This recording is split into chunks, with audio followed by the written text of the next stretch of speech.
Hello, if you're new to my channel, give me 1 second. If you're new to my channel, you probably don't know, but I'm never sure whether I'm live or not. So let me just check if we are live. Silver is here. Oh god, it's so early. Well, not really, but hold on, let me take a sip of something. It's so cold too.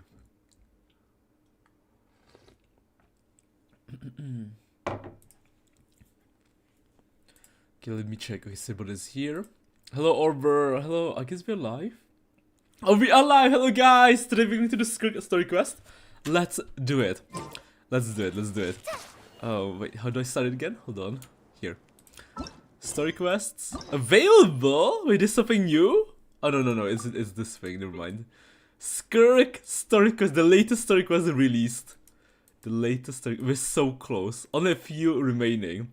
Hello, Annie. Hello, Excalibur Prime. Hello, guys. Hello, Cassidy. Hello. Okay, let's do it. Focus mode, right? Focus mode. So, thankfully, nothing will stop us. And we can just go. We can just roll. Let's do it. Look for Baiju. Wait, Baiju? We're looking for Baiju? Wait. In a Skirk story quest? I guess we are. Okay, Baiju it is, aka Chichi. We are going to be Chichi. Interesting. Back in Lue Harbor. Wow. Hello there. Hello. I'm waiting for my soup to cool down because it's too hot to eat. Yeah, I'm waiting for my coffee to cool down because it's so hot to drink. I feel you, Eddie. I feel you. It is what it is.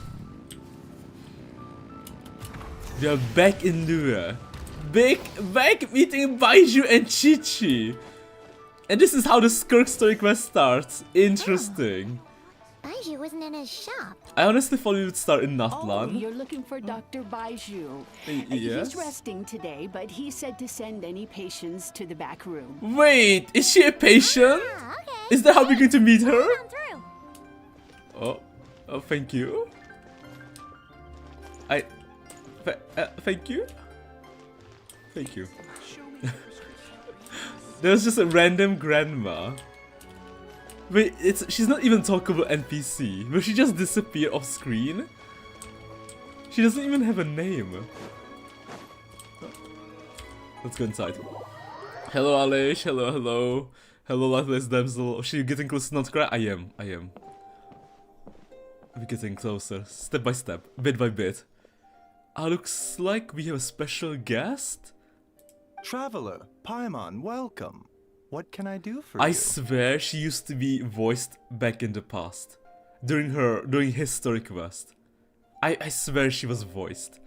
Right? I'm pretty sure the snake was voiced. Or had a voice even. It's the Traveler. He looks absolutely beat these days. He has these huge dark circles around his eyes, like he hasn't slept a wink. Well. And he keeps spacing out. You have to call his name several times before he snaps out of it. What do you think it is? Is he sick? Homesick. Sister sick. Is Autumn prone to sickness? I find it surprising. I guess I could be, I'm not sure. Hello, Ami. Very This is almost voice. She peculiar. does. I see. In all the time we've been acquainted, this is the first time you've come to me with a health complaint. Come, let me take a look at you. Oh, wait, it is very serious. For Ether to be like, we have to check this out? This is the first time he felt really ill. Hmm. Okay. Paimon does not like that expression, Baiju. It's not serious, is it? It's not. Wait, this is new Paimon too. Complexion is good, eyes are clear, breathing is steady, pulse is strong. Physically, you appear to be in good condition. It's traveler. emotional. In theory, your energy level should reflect that. You should be feeling right as rain. And yet, I do feel like something is off. Hence my concern. A clean bill of health is usually a good thing, but in this case, More it likely complicated. means your situation is more complicated. Have you done the not London sleep? I have done the not London sleep, yeah. We have done almost everything before Skirk. Almost. Physical illnesses come with detectable symptoms that can Basically be used all to the Archon diagnose, quests. medicate, and cure Basically, the yeah. condition. But afflictions of a non-physical nature, they fall outside a doctor's realm of Non-physical expertise. nature. Okay, he must be talking about emotional side. Right, because this is like basically after meeting Lumine. So like he must be feeling depressed, shocked. Like even more than when we first started the game. Hi Autumn, hello Ether, hello. Did you miss the interaction when you accepted quest, Autumn? I did not miss the interaction, I think. Right, the interaction with the grandma. Even the alien immune system couldn't... What do you mean, non-physical nature? Curses, dark magic. Dark Hard to magic? say. It could just as easily be a simple case of mental fatigue. Don't tell me it was Skirk who cursed him. Because like when we on Discord we watched the trailer, you know, she was the one who Skirk was at the same place like Aether at the beginning of the game. The one who was seeking Aether, it was Skirk all along. Why don't you rest here for a bit? Whatever it is we're dealing with, clues to your condition are sure to reveal themselves in time. Once we know the root cause, I wonder if we Newell can felt administer the something right treatment. at the end of the Fontaine WQ when he met Skirk. I mean, there must be a reason why he decided to let Aether go first, because he didn't want Aether to meet Skirk, potentially. Did he watch the Skirk trailer and other videos? That was 5 years ago, Autumn! That's true. I did watch the Skirk trailer and other videos. I did. Even a video came out yesterday, or 2 days ago. I've seen my fair share of mental afflictions to start with. Some calming incense, a good night's sleep, and a good meal will do you a world of good. In the meantime, Changsheng and I will review the relevant literature for afflictions that present with mental fatigue. Mental fatigue? Still, we're not experts on this kind of thing, I say. We should strongly consider calling in a specialist as soon as possible. You know, of all the voices, I did not expect Changsheng to be one of the missing ones. I guess Changsheng also, belonged to the strike. To the voice acting drama strike. Oh, must be a rare condition if not even Baizhu and Changsheng have seen it before. Well, all we can do is take their advice. You look like you're about to collapse anyway. And also, I don't know if you guys, I don't know if any of you watches anime or pays attention to anime, but I feel like, you know, the news regarding One Punch Man Season 3 is getting worse and worse. The news. There's like drama every week, you know? Holy shit. Just get some rest. I haven't watched it yet, We'll be right here by your side. but I do like Fingers crossed you'll be all better when you wake up. pay attention to the community aspect of One Punch Man a bit. Or well, maybe the anime aspect. One Frame Man? I guess this thing is also ill. No, it is! It's not just Aether. Whispers? Take a rest in the back room of the pharmacy. I can't even picture how the quest will start, right? Because for some reason, we're starting in Liyue with Baizhu and Snake. Oh my god, it's the Dark Aura! She's found you! Skirk has been looking for you ever since the beginning of the game. She's been seeking the dragon. Where am I? Wait. We have a nightmare? There's a thick fog covering my field of vision. Kinda reminds me of the Night Kingdom. This feels more real than a dream, but too to be real life. My breath freezes in my throat before I can even exhale it. It feels like my soul has been wrenched from my body and thrust into this strange and unfamiliar space. Whichever direction I look in, there's no end in sight. And worse than that, I think there's something in the fog following me like a shadow. Why would she go through all of this just to meet Aether? If this is a dream, how long till I wake up? And if it's not, then where in the world am I? This must be Skirk's work, right? Because we've never seen anything like this before. For Aether to have like nightmares like these, like normally he has a nightmare about like failing to save Lumine. It's Skirk! No. Wait, did Aether just talk? Yes, he did. What in the? Something just pierced through the fog and stabbed me in the back, but there's no blood. A back shot in his dreams. There's a strange light coming from the wound, and I see this familiar spike retreating back into the darkness. Deep inside, it feels like a part of me is missing, and now another wave of fatigue is washing over me. I just saw one meme. Season 3 getting worse and worse, but 5 minutes in, Question also has already lost the plot. The manga somehow has more animation and action anime, kind of for the theory crafting to begin. This is difficult because you do not catch the interaction of Paimon when you accept the quest. Wait, so when you accept the quest, they just start talking? Like between Paimon and Aether? 100% accuracy by the way, thank you. Thank you very much. It do be like that. Traveler! Paimon! Happy Paimon, happy me. Rise and shine! Time to wake up! Time to wake up. ...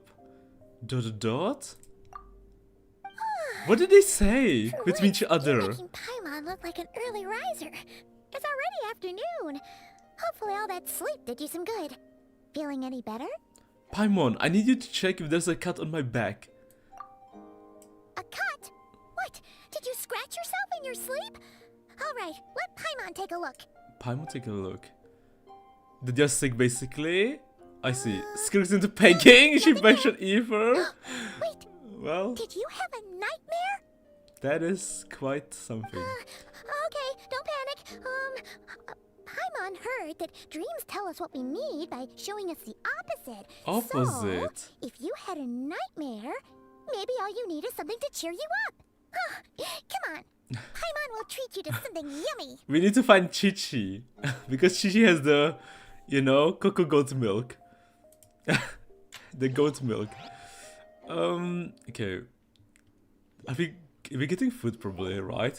If Paimon's trying to treat us, of course. Ramen restaurant? Wait, are we going to meet Shenhe? Because she's working there. Oh, but actually not, she's not working here. What? She's working, well... In this dream, you were trapped in a weird place with thick fog everywhere, and then a spike came out of nowhere and stabbed you in the back? We know this place thanks to Shenhe. So not Shenhe, thanks to Shanyun. Oh. Okay, well, that's a new one. Are you sure it was a dream? Because from the way you describe it, it sounds like you were really Paimon's there. saying something's wrong. I see. But then again, you woke up right where you went to bed. And you were definitely in a deep sleep this morning. I don't know what to make of it either. Maybe it's just a very lifelike dream. Then it's decided. Paimon will stay up and watch over you tonight. If anyone tries to mess with you, Paimon will beat him up. Man, Paimon's taking such a proactive role. Oh, wake you up first and then we can beat him up Man, together. Paimon is so ready to beat up others. She's so ready to protect Aether. They're making her more and more, you know, active, proactive. Are they going to slowly tease her real form, her real powers? Miss Asmodeus? Wink, wink, wink. Paimon's smile has a way of putting me at ease. But what I saw is still bothering me. The dream was so chilling and it almost feels like there's something watching me from some corner of the world even now. I could definitely picture like both cases being true. Her being Asmodeus and her not being Asmodeus. And her being like a secret love child between HP and someone. Or being the fifth shade. Who knows, who knows. Something stabbed me in my dream, but when I woke up, there was no wound. Still, if I focus on the area, I feel a vague etching, almost as if deep underneath the flesh something is. Something is missing. Whose voice is this? Is this Skirk? Did you just say something? You heard that too, right? The flesh remains It's whole, Skirk! but the soul is incomplete. Left unresolved, the mind will wither away along with it. She finally found you! 5 years later! She's been edging, seeking, lusting! But why? Wait, Paimon remembers you. You're Child's master. Wait. Skirk? Skirk? Wait, how does Paimon remember? Wait, we never met Skirk, right? Did we? I'm pretty sure it was only New Villet. Or maybe we too? Right. What are you doing here? When did we meet Skirk? When did Paimon meet Skirk? Wait, so I guess... Am I misremembering? I thought it was only New Villet. We met her in Fontaine, did we? I thought that we got sent away before before we met her. Paimon says this by 100%. What do you think about Paimon's new voice? About Paimon's new voice, I feel neutral about it. It's definitely different. Like, you can hear the difference between the new voice and old voice for sure. She was with us, also with Ephraim, Paimon were with you. Okay. You should learn about Surtology from her. We did? I see. We met her briefly before you sent us away. Got it. The last time we saw you was at the Primordial Sea in Fontaine, right? But then we left and never learned where you went after that. That's true, Paimon, true. Chad's been looking everywhere for you, by the way. What brings you to Wanmin Restaurant of all places? Woman. You came here looking for us? And were you the one behind that hocus pocus just now? Hocus pocus. It's not bad. It's just different. It's just so different. I mean, 6 months with the old Paimon VA. So now I'm gonna have to get used to new Paimon. I don't know, like the old Paimon has this... Oh, I can't quite describe it. But it's like scratchy, nostalgic crack in her voice. You know, like very high-pitched, nostalgic crack. Tell me, what is it that you saw? And the new voice is more like mild. What is it that you saw? I saw a knife. Wait, the knife wasn't by you, Skirk? Man! Aether is voiced in this!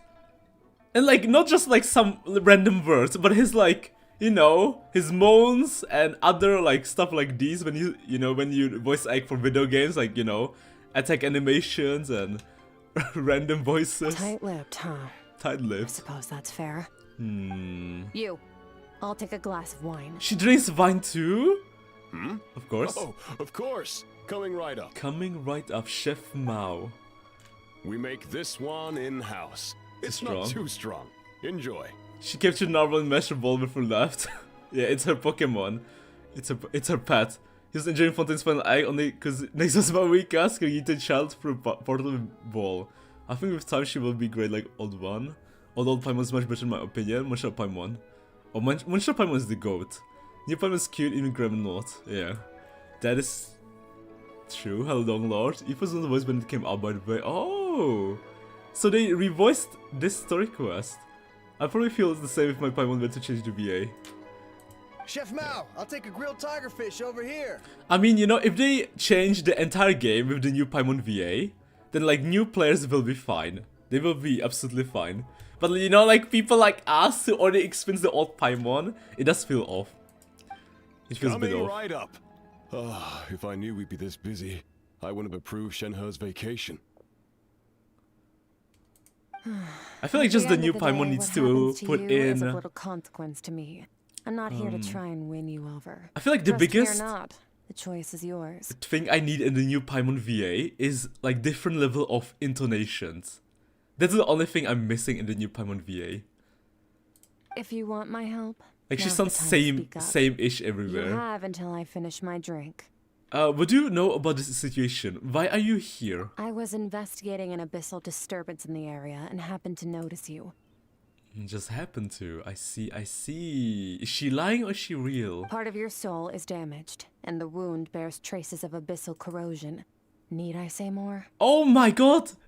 Our soul is damaged! Normally it's other people in Natlan whose soul is damaged, so we try to suck the... you know... to cure the abyssal power corrupting them. But this time maybe Skirk wants to suck Aether and cure him. Neither of those things sound good. It doesn't sound good. No one questioning the lady with crystal legs? She's crystal legs. I'm here, we're talking about Paimon. Hello, Voldy! We did. Skirk seems to know something, and given what I've seen of Shustren, I bet she can tell what happened to me. I don't know what her goal is, but in the moment at least, I don't think she has bad intentions. Well, should we trust her? What do you think, Paimon? You'll get used to it like around the patch. After landing in Not Cry, I don't notice the change anymore. It became default even in my head, even voice and voice world quests. In new Paimon VA, it needs to add more personality in voice. I agree. Suck Aether? I mean, using her, like, you know, powers. So she wants to... She mentioned... You guys making it sound sus, okay? But it's Maybe normal. that has something to do with what's It's going on normal, with it's you. normal. But we could always find a different expert on the abyss to help us out. different expert. You know, any other? Oh, well, Dane. We actually do know Dane, but Dane is like appearing once, you know, once every end of an Archon quest, Archon region. So you know, Paimon. Yeah. Good luck. And that thing she said about your soul being damaged is scaring, Paimon. Definitely something we should fix sooner rather than later. Sooner than later. Skirk's an interesting one, that's for sure. But from what Giles told us, she doesn't seem evil, at least. Yeah, she seems very chill. Let's see. 1, 2, 7, 10. She's counting That'll do. Mora? Wait, she's actually cute? Have you made up your mind? Yes, you can do it. Proceed. Help Aether out. Get the evil out of him. Get it out of him. We will leave our body in your hands. ... It wasn't jellyfish, there's nothing What to... I saw was a dark space shrouded in a dense fog that wouldn't disperse. Man, Aether is voiced so much! And it's just the beginning of the quest. And they're not even voicing him for like important stuff. They're voicing him for the random talk. For the chit chat. You give Skirk a brief description of your dream? So that's all we know, Miss Skirk.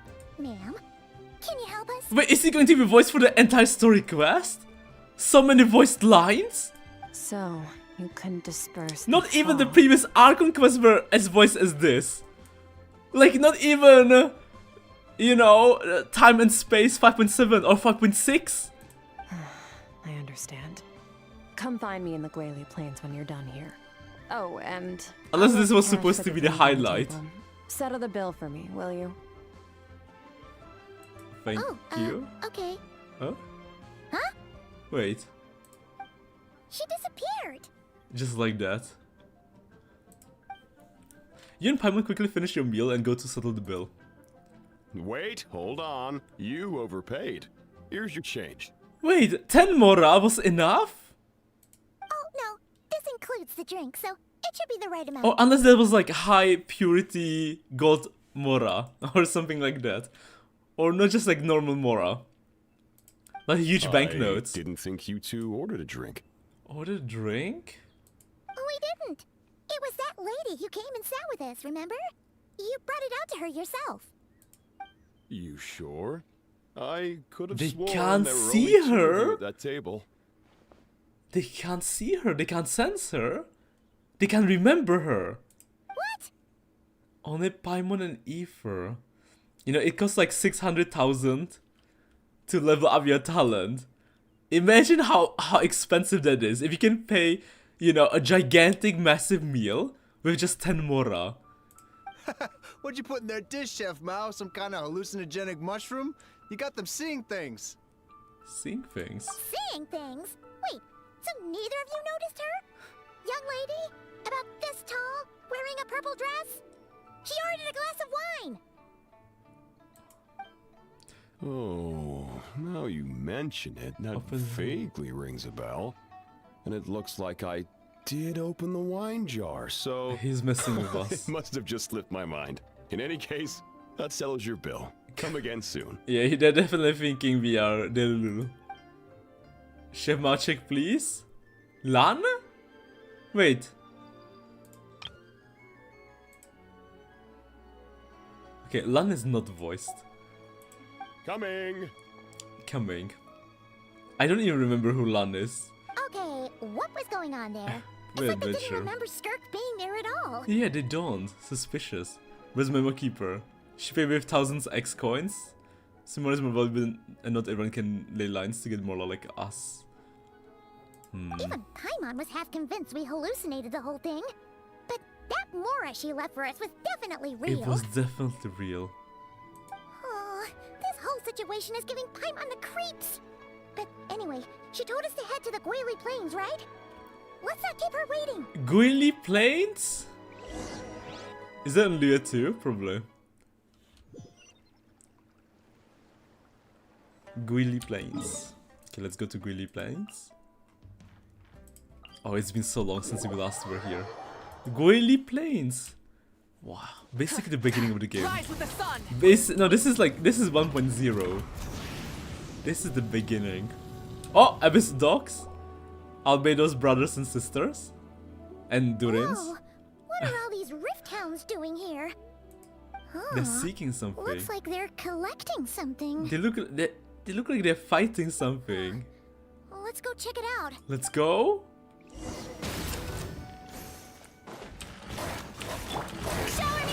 Show no mercy. Fulfill just like we rehearsed. Fly. Light it up. Man, if you do the limited event, you get a free Collei. And I noticed, So, Collei this is what they C6 were is collecting. insane. I know you guys Kinda spent like- reading her constellations, but Collei C6 is actually out of this world. Yeah. So good. What is going on here? From the moment they are born, Skirk. all beings with great power have an impact on this world. Even if their body is sundered and their soul extinguished, their influence remains. Gods are the most common example of that. The remnants of gods who fell thousands of years ago remain buried deep within the earth, carrying within them a warped will and a dark curse. Warp will dark Together, curse. these remnants form what you call god remains. Wait. And it appears that some of those sealed here were dug up and removed. There are traces left, but they're fading fast. God remains. Hold on. From the moment they are born, all beings with great power have an impact on this world, even their bodies sundered and the soul extinguished, their influence remains? Wait. Gods are the most common example of that. The remnants of gods who fell thousands of years ago remain buried deep within the earth, carrying them warp's will and dark curse.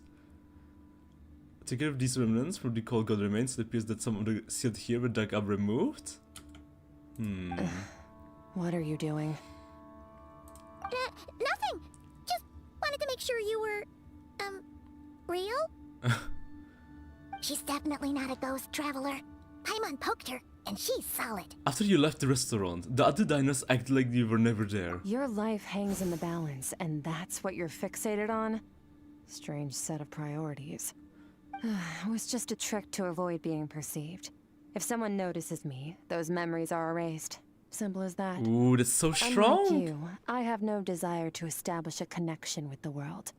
The weak and the lowly have no right to remember me. I see. They're lucky they only have a few missing memories to show for it. You know, so she's not okay with the weak and lowly, but she sees Ethan in a different light because she is not erasing his memories, and she even approached him and is having a chit chat with him, and she's kind of being really tsundere about it. Now, can we please get back on track? Interesting. So this is the type of girl she is. Okay. Where were we? Where were we? Right. The god remains. So, basically, there's now less of them here than there used to be, right?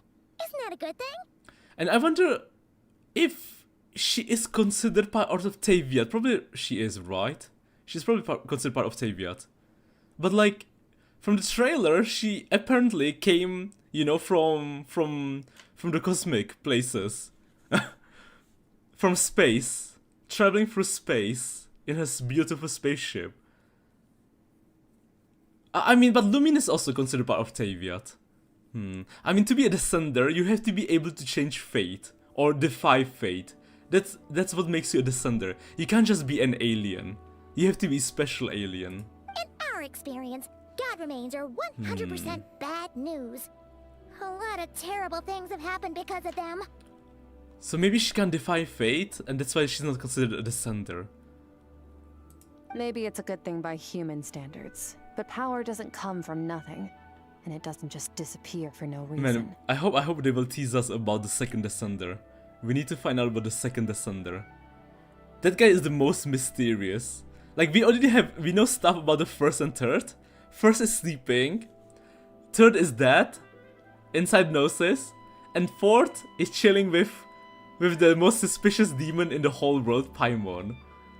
But The second, remains aren't just gone. They were taken. the second Hokage is like missing. Like, we know nothing. Zero. Like, part of my soul was taken. Very clever, traveler. Paimon You too, aren't she the knows only Paimon's one who god. had something taken from you. True. There are victims like you everywhere. Like The only everywhere. difference being, you can speak, and the remains cannot. So it went unnoticed. Wait, you aren't the only one who had something taken from you. There are victims like you everywhere, and the only difference being you can speak and the remains cannot. so it went unnoticed. Wait, is she trying to hint something about Ether and God remains? Something similar happened in Sumeru. Within the span of one night, countless consecrated beasts were slaughtered, and a large amount of the god remains buried in the desert went missing. Buried went missing. Of course, god remains are just one of the targets. The culprit is chipping away at sources of power all over this world, Stella Fortuna. including the Stella Fortuna above. Stella Fortuna above? Wait, you mean the stars? Stars? 42 of them have died out in the past few months alone. 42 stars? Did she travel to see them? In Conria, people believed that powerful individuals have corresponding Stella Fortuna. Oh. Even should that individual fall, their Stella Fortuna would not disappear, but gradually evolve into a new constellation. I see. Constellations. Yet now, stars are disappearing from the skies entirely, and it's not hard to deduce what's happening to the power they contain. So she can see beyond the fake sky. Something has been leeching power from this world, like a parasite steals nutrients from a host.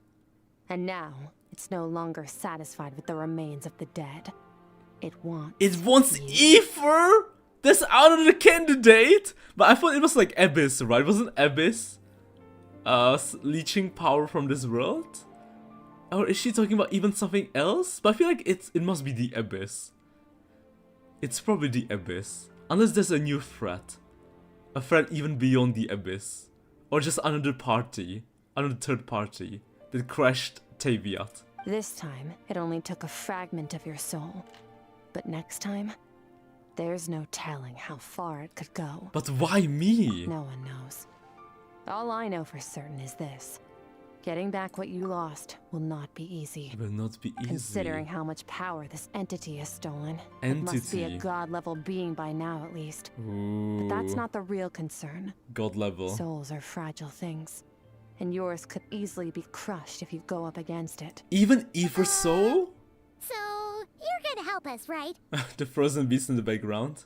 We're going to help each other. You are my ticket to uncovering this thing's true identity. So that's why. I feel like there's more to the truth though. Because there must be a reason they showed us the trailer. And it couldn't just be like something random. I feel like she's using this as an excuse to get closer to Ether. Well, great! You seem super strong and you know a lot about the Abyss. So famous a gift? Paimon will take it. Thank you. I want to know how weak the senator was because there's no record of big battles, so it's still picked up. And literally no one felt anything meanwhile Sovereign's fought up HP for 4 years. To see the stars, you can just look up Autumn. I mean, true. Don't Then get Star all Fortuna mushy on is the me. thing we used to make her just All more I'm than level doing is 90. helping you get back to Hello, normal Kitty after Meow. a sudden crisis. I mean, it might be. Actually, it might be. I think you're right. And I should warn you, getting mixed up with me can have unforeseen consequences. We're on very different journeys. You don't want to be in my debt, trust me. Trust me. Star Fortuna constellations, the stuff you get when you already have character. You help me uncover the truth behind this entity, and I'll help you recover what you lost. This is a transaction, that's all. That's all. You would do well to remember that. Now, come along. We're going into one of these portals that always Dane goes through. Or through a similar portal. Something Lumine can create. And not just Lumine, but Skirk now, too. But it was always Dane who went through. So now we're going to... Yeesh! You'd think she'd be a little friendlier since she's agreed to help us. But nope. She's just like when we met her in the Primordial Sea. So cold? So cold. Well, whatever. If that's how it's gonna be, then she doesn't deserve our friendship. What she does deserve is a super embarrassing nickname. Like? Paimon. Frosty the Lavender Melon. Frosty the Lavender Melon. That's actually really cute. There's that Ice Queen right. That's so cute. Frosty the Lavender Melon. Anyway, Huge, like a melon. get that piece of her Lavender, soul back. smells amazing. So, Frosty let's because follow her cryo. and see what sort of plan she's got. Let's go meet the Frosty Queen. Also, synchronization line with the teleport waypoint. Let me check one thing. Ooh, Measureless Stella Fortuna. Interesting. So if you level up, it's just Stella Fortuna, right? If you level up your constellation. But you know, to level up to 95, it's Measureless. Measureless Stella Fortuna. Wait, was Skirk the first time? When you got to... No, it was not Cry, right? When you got to go even higher than level 90. Try to look at the portal from behind. Oh god, too late. Too late. The music changed! This is new? Whoa! This place is way bigger than Paimon expected. Where are we? Are we in space? On the This moon? is where I live. I suppose it's the closest thing I have to a home here. This is a home house? It seems more like somewhere in the abyss. It is. It is? I brought you here because time flows differently in this place. Wait, so this is the abyss? This is outside of Taviat? Are we in... Beyond the fake sky? I don't know how much Ajax has told you. She knows When a we fell how? into this space, I mentored him for 3 months. Oh no, In what that child? time, only 3 days passed Oh. in the outside world. I mentored him for 3 months. In the time, only 3 days. Okay, I see. Ajax. Ajax is child, aka the Fatui Harbinger. Ajax. Oh, Child's real name. right. That's Child's real name. Yeah, Paimon remembers him mentioning something like that. So, a month here is equivalent to 1 day in the outside world? That should mean we're safe from that power-hungry soul snatcher for now, right? Yes, well, I didn't bring you here just to show you around. In the outside world, the traveler could be attacked at any moment. But coming here has bought us quite a bit of time. Man, it's like... It's a training chamber. Like in Dragon Ball. You can train so much here. And then come out stronger in the real world. Or in Taviat, I mean. Now, we just need to figure out how to investigate that place you saw. The one full Abyss. of We're fog. in the freaking abyss. aka Tartar Glaciers. Skirk Dungeon. Yes! It's Skirk Dungeon. Skirk is 1,200 years old since she's here? Maybe. Both your description and the abyssal disturbance I felt point to that space having some connection to the abyss. It could even be a domain. I wonder similar where to this Abyss one. is, where this place is. Is this beyond Taviat, around Taviat, or on Taviat? Is this one of the places we haven't explored yet in Taviat? Like a corrupted part of Taviat? Because there's no way every part of Taviat managed to survive the Abyss attack, right? So this place could be what happened to a part of Taviat who failed to, you know, defend against the Abyss attacks. The thief who stole that fragment of your soul. But at the is same hiding time, it's moving there. differently Abyss the is a time. chaotic and turbulent So this is place. probably outside of If we want to Taviat. pinpoint their location, we need to see what that space Hmm. looks like without the fog. So this is basically like potentially an alien planet, and we just came to this place, so we are an alien to this place. I mean, we're also an alien to Taviat, to be fair, but Abyssal power can grant a special form of sight. have you ever wielded? Have you ever wielded abyssal power before? No, but I'm pretty sure Lumine did. Okay. Do you plan to learn? Of course! No! Ether! I'm kind of at odds with the Abyss. This is your best moment to find out more! That tracks. All the information bad. you have suggests the abyss is something sinister. True, true. And that abyssal power is a wild and dangerous force that always spells disaster. I still think that Ether will learn Abyss powers. But I guess they're maybe saving it for way later. And you're saying that's not true? It's not true. This is just the Abyss is realm. I see. Depends on your perspective. Floods and hurricanes take countless lives too. But if one day you gain the power to control them, what was once a calamity is now just another tool in your Just arsenal. another tool in your arsenal. I'll respect your opinion though. Just means we have to turn to the second best option. What's that? What's this? A little abyss crystal that contains Crystal? my power. Ooh. Wear it on your head, and we'll be able to perform dream mirroring when we fall asleep. Wow, a gift on the very first date. Dream mirroring when we fall asleep. Interesting. So that's how she calls handholding. Dream mirroring? Dream mirroring. It Wild, means wild. experiencing whatever the other person is dreaming. Oh. Everything they see, Think think, and feel. Wait, so Since you haven't studied the art of using abyssal power and have no plans to I jump guess in the I deep understand end now. right now, So she wants to I'll have investigate do the our dream. investigating for you. Yeah. So she wants to see the thing that we told her back in the Banshu Inn when we fell asleep. Oh, not when we, yeah, when we fell asleep. With dream mirroring, every time you slip into a deep sleep, I'll see with my own eyes whatever scene plays out in your mind. Then, I can guide you through the dream environment, and we'll take back what was stolen from you. It was stolen from you. So she's going to see the back shot? Huh. You make it sound so simple. So all I need to do is wait? Tough to say. This is an unprecedented situation for both Both of of us. us. Even assuming we do manage to find where this entity is hiding. Like I said, getting your soul fragment back won't be easy. Won't be easy. So that's how you can reach down, damage your soul, try corrupt you. No thanks, Skirk. To play it safe, I need to give you some Special special training training? first. Wait, you're gonna teach him some of your martial arts? Martial arts? Does that mean the next time we see Child, we have to treat him like our senior? Oh god. Do as you want. For my part, I don't see you as my disciples. Sweet, You're already a pretty good fighter. All I'm planning to do is build on your current skills and train you for the specific scenarios that I think we might face. But that's enough talk. If you're ready to do this, Come with me? come with me. Time might be more lenient here, but that's no excuse to waste it. Oh, she moves fast. Paimon can hardly keep up with her. So, special training, huh? Rare Kind of a opportunity. rare opportunity. With your skills, there's not a lot of people qualified to train you. The last time something like this happened was probably anti-Raiden Shogun training, right? Oh shit! Inazuma act we mentioned! One of the best acts! Oh my god, with Miko! One of the best characters in the game. Skirk seems pretty strong too, though. Remember how she said that the all-devouring narwhal was just her master's pet?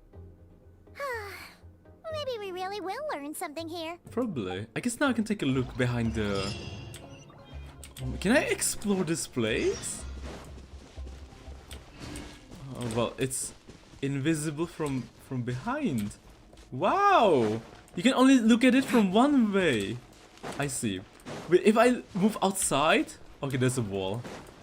There's an invisible wall. Never mind, never mind. I thought maybe, you know, I could explore a bit. The abyss, the abyss. This is the abyss. And we even see the stars in the sky. Suspicious. Raiden training. The Raiden training was kinda difficult at first. And we're going to fight her 1v1? Already? This looks like a battle arena. Ready? Ready. Bring it on! Your training will be split into 3 stages. Testing your blade work, elemental abilities, and reasoning skills. Reasoning skills. We'll start with blade work.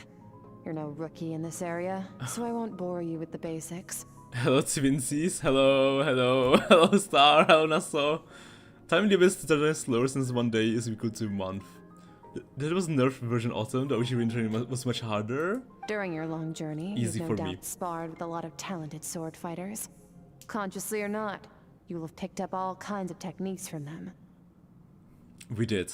We fought so many sword fighters. Did we?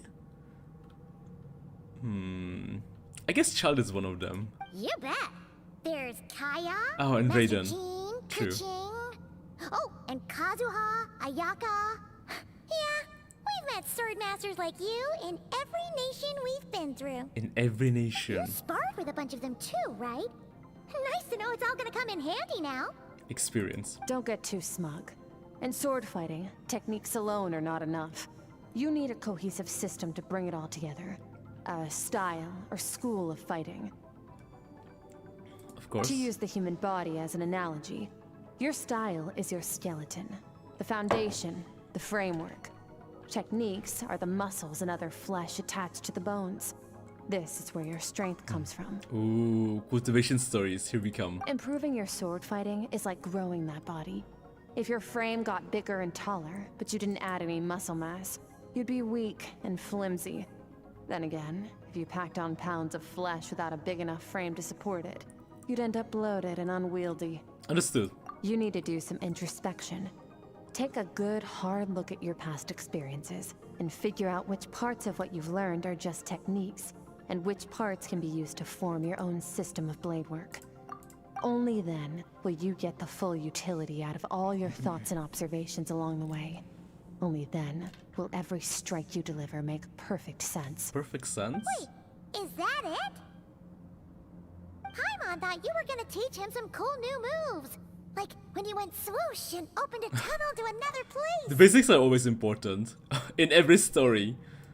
One day, It's always about the you'll reach basics. a new level of power where you realize that even that's as basic a trick as any other. But right now, our sword styles are so wildly different that teaching you mere techniques is pointless. There are no shortcuts in the pursuit of power. Phil is the best Failure teacher. is your best teacher, and rigor is your coursework. That's all I have to say. Time to make a start.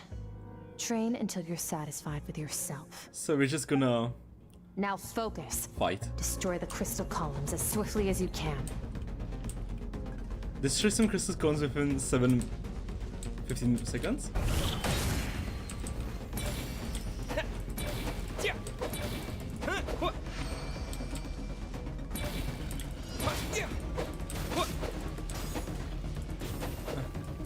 Oh, this is making Paimon's head spin.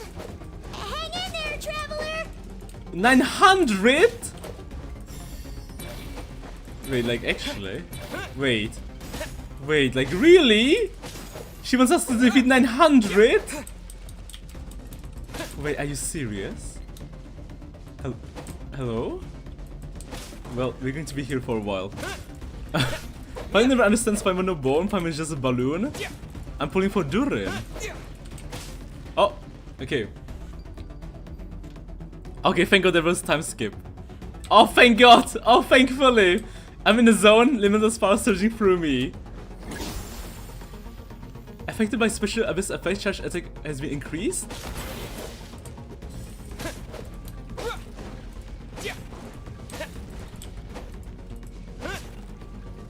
They actually didn't make us destroy 900. They actually didn't, thankfully, thankfully.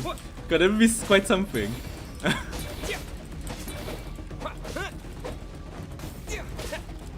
Easy. Stay calm. I don't know if anyone of you recognizes the Have to keep it sword. together. Destroy all the crystal columns.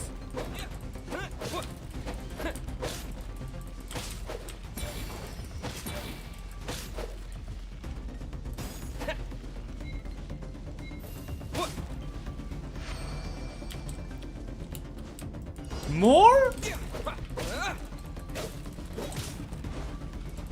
1 minute. Oh, wait! The fire thing does damage around everyone! Wait!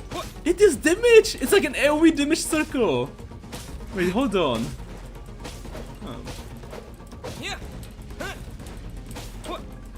Wait, let me try that again. Oh my god. I don't even need to fight, I can just run around? Interesting. Well, good to know, good to know.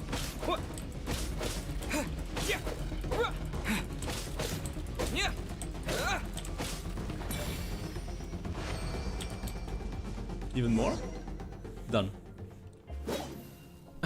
This takes a long time actually. It also attacks more frequently. I don't fully remember since it was long ago, but I think so. I typing on the phone. Amazing, this is transforming my whole view of the sword now. I'm using the same techniques as ever, but now they're having different effects. It's as if I've unlocked a hidden door in my mind, and there's a wellspring of strength on the other side. In my mind's eye, I'm seeing images of the friends I've made in Taviat. They are the sword styles and techniques I've come to know. The friends we've made along the way. Ooh! Cute! Consider a moment of true mastery that you've witnessed in another person and ask yourself, what lies beneath the surface? What's their guiding philosophy? What's their state of mind as they maneuver their weapons? This literally reminds me of the scene at the end of the Black Clover anime. This is like Asta and Nacht, and Asta remembering all his past swordmasters teachers. All teachers, you know, people he crosses swords with. Exact case, exact scenario. Now Holy take shit, that and that's so practice right away nostalgic. with speed, skill, and strength. Over And at the over time, until Nacht your hand is one with your mind. was This is the only basically path to true Skirk, growth. insane master in this like dark powers.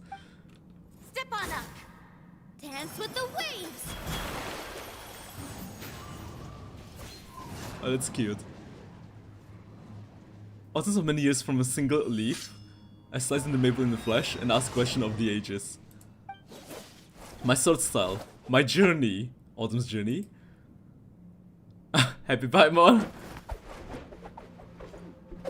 Jumping around, cute, cute. Oh, Miko! Miko book. Wait. Oh god, if it's a story by Miko, it's got to be crazy. If you start to tire, empty your mind, but do not stop. Stay in that frame of mind as you keep up the fight. Get rid of all redundant movements. Imagine your sword is an extension of your own body. Wield it just as you wield your arms, hands, and Man, this is so sweet. It's literally all the cultivation stories. It was on a deserted moonlit night that the hero Plus with the shonen element like Black Clover. Ring cutter. Oh, that's Feeling amazing. wet. The white heron Man, this feels like a endgame. sight without flaw. You know? Master of Inazuma. This is literally the endgame of every shonen. All the friends we made along the way, helping us to become stronger. The shonen MC. With each slash of my blade, I feel my strength increasing. I don't know if my weapon can contain all this power. I'm in the zone. Limitless power is surging through me.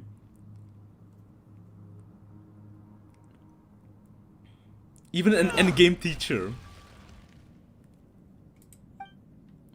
You slash and swipe till you've exhausted every ounce of your energy. Dot, dot, dot. I don't think the training arc should be at the end of the shonen. It is. It really is. At the end of every shonen, you know, you have this one final training arc push. One last push. The final training arc. Looks like you've made some real progress. That concludes Hello, your hello training Miko, session. or Priscilla. But sucks, I remember using Fish and Miko to chip away at the Hydra enemies to get into Enkanomiya. My team artifacts were a hot mess. Kazuha is still unvoiced, he is not voiced sadly, yeah. I need to actual challenge, I didn't want to change my team. What's happening through the entire shonen if you're training only at the end? Well, shonen, you always train. You always train. But you always have the like one big push where you see all the characters appearing. You know, because you start reminiscing about your journey throughout the story. Throughout. Awesome. Paimon knew you could do it. I mean, shonen is always about training. But you know, but for you to see all the previous characters, that's huge. That is huge. That normally marks like, you know, the end game, the finale. How do you feel? Exhausted. I'm fighting to keep my eyes open. As you should be. Time flies when you're training hard. You've actually been going for several days now with no rest. Several days, aka several months, in the real world. Or sorry, in Taviat. Yeah. Meanwhile, Paimon's had a whole bunch of naps. But you were so focused, she didn't want to interrupt you. Is this also like the first real training that Aoife had? Because I feel like throughout the story, we never had a real training, right? We just kinda... I mean, whatever came, we just beat it up. Go get some sleep. I'll be doing the same. Well, very we kinda soon. did have training with Let's hope Ember, you see flying that foggy training. place in your dream, so I can get this investigation over and done with. And I guess some... And also in Mondstadt. But not in the Archon quest, more like... in side events. So we kinda did train. Especially in Mondstadt. There's even this quest next to the... headquarters. Skirk Ether. Sometimes you have to practice a single movement 1 million, maybe 10 million times before the breakthrough moment comes. Of course. Nothing in the outside world Bruce can Lee. help you in this process. The most important thing is to remain patient. I don't fear a man who knows 1,000 techniques. I fear one man who practice. Sorry, I fear one technique. Practice 10,000 times or something like that. I agree, I agree. Go to the makeshift camp and rest.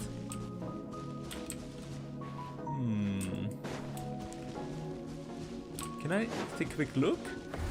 Oh, never mind. Shouldn't just one big training arc? True, true, true.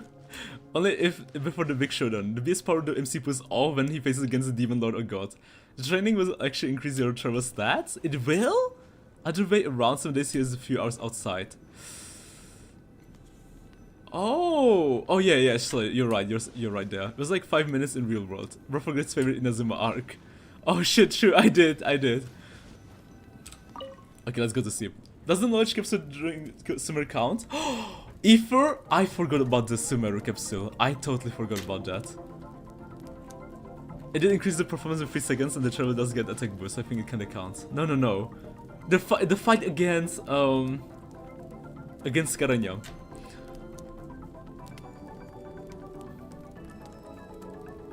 But definitely not your typical training. Oh my god, right! We have this! And now she's going to see our dream? And she can uncover the truth.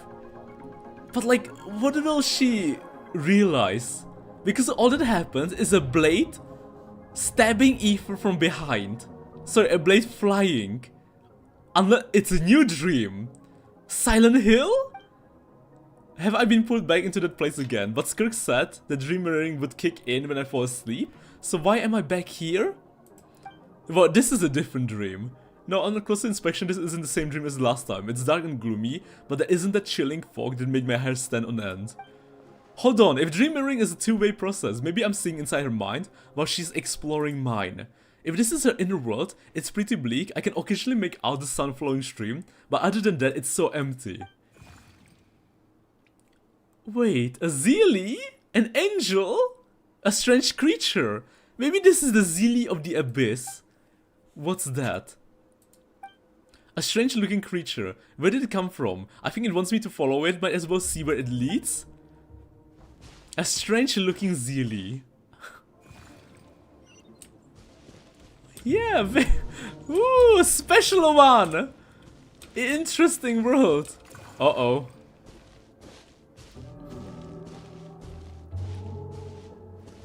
A light? Crystallized?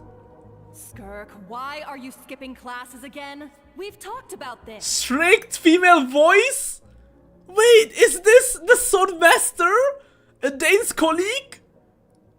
Cause he's a crabby old man, and he's Oh. a boring old man. I don't like Skirk going to his classes. Backstory. Skirk before, but she's from she's from space though. Is this before she got into space? Is this maybe her original planet? Excuse me. You shouldn't talk about your teacher like that. It's very disrespectful. What? Just roll with that, Nicole perhaps? Entry crowd of the Abyss? Z of the Abyss with the fuck autumn? I mean, could be. The capsule is negligible, it was like 00 something. Hyperbolic time chamber. Excuse me. Alright, let's not get into a big fight about this. Skirk's learned what she needs. Cheerful There's no male point voice. forcing her to sit through more classes if she doesn't want to be there. Little Skirk? But I'd still love to hear about what you got up to yesterday. Why don't you tell your dad all Her about it? parents! Oh wait, it's working both! Wait, because you know we have it, and because we're a descender, we are seeing her dream. I went diving, and I saw this huge fish. I never knew they could get that big. It looked kind of dumb, though, with that stupid big fat head. I tried to shake its fin, but it just spat water at me. Skirk before she became so cold. The OG Skirk. Oh, and today, Like I'm baby gonna go to that Skirk. prairie up north. There's supposed to be this giant bird there that can spit fire. A dragon? I bet if I climbed on its back, it could fly me all the way to the stars. All the way to the stars. Then I suppose your old dad should get one as a pet too. Otherwise, how are you gonna hear me call you for dinner up there in the stars? Oh, so the big question is whether this is all in Taviat or outside of Taviat. When does Surtology become woman? Yes, Chris mentions by force, school, young, and learn through training arcs. Yeah, 1000% right, Autumn. Thank you so much. Let's see what we'll cook out this time. When it's time to eat, I'll come back on my own, Zilly. Gotta go. Anyway, gotta go. Bye, Mom. Bye, Dad. Bye, Mom and Dad. Something must have like happened to Skirk for her to turn out this way. Put on a coat at least. You'll catch a cold. I'm talking to you, young lady. Young lady. Off topic, Harry Potter training kinda sucks. No practical lessons like Hogwarts. In Hogwarts. Like basic maths and stuff.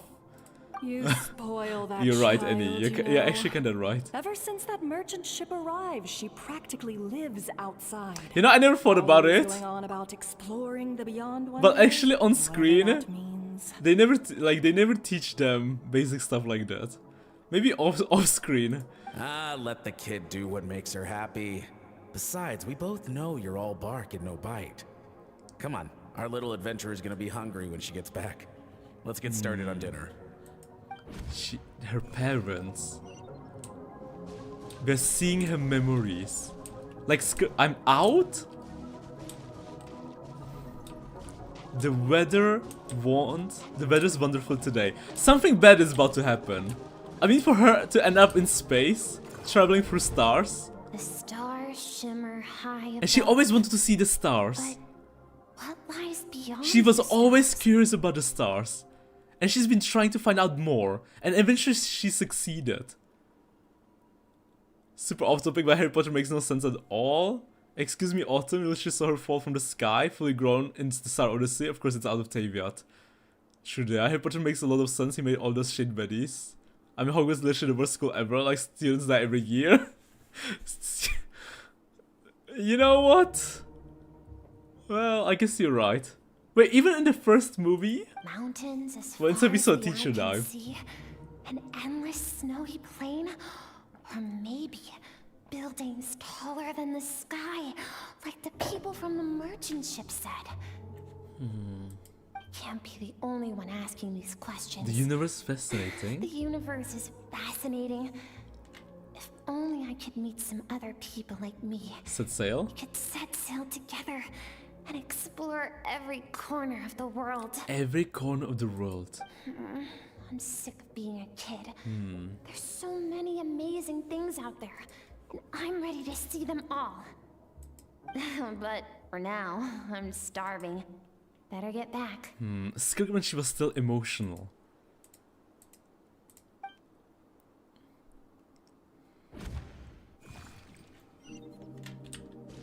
For the strange creature. What's over there? But why is the creature showing it to us? I feel like the creature wants Eva to know about Skirk. Like maybe this creature wants to like save Skirk or like help her because like she's struggling too, she's suffering too.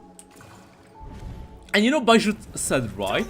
Bajur even teased us about No, please. non-physical problems, like emotional problems.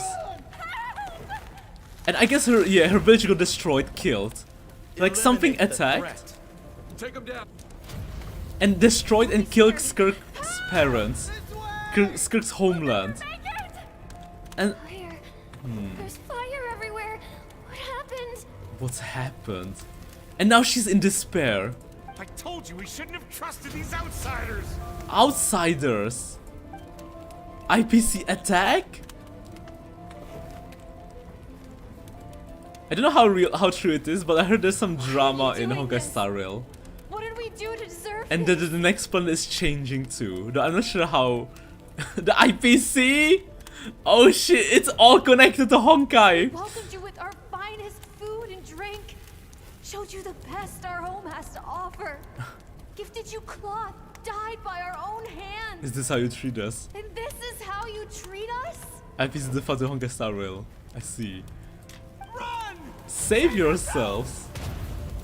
Captain, Zone 3 is clear and we have Zone 2 surrounded. Zone 2. Call a soldier. Begin extermination. Remember the orders from upper command. No one is to be left alive. Killing everyone? But why? Rest assured, sir. What do you gain by we have it? enough munitions to annihilate these savages and burn Ammunition? their entire civilization to the ground. Entire civilization! Good. The only ones who put up a real fight are that man and his wife, correct? What's their status? That man and his wife. Probably Skirk's parents. We shot the man in the ankles and the wife broke her wrist attempting to fight back. They won't be doing much more fighting. They're holed up in their home for now, but It's they won't Osvaldo last long. Schneider. It's always them. Also quite Quilos Ball. True. This would happen to Ballbog if FBC succeeded. Even Wood Hill Prowls are so interesting. To prevent them from making some kind of last stand, we're planning to clear out the other zones first so we can send a bigger squadron to surround them. Entire civilization. But who? But why? And if they're trying to destroy an entire civilization, they could also be from a different planet. Or this is all from the same planet, and it's just war between two factions, two countries, two civilizations. Turns out some of these beasts do know how to use their claws. Now the threat these savages pose will be undeniable. Let them cling to what's left of their lives for a little longer.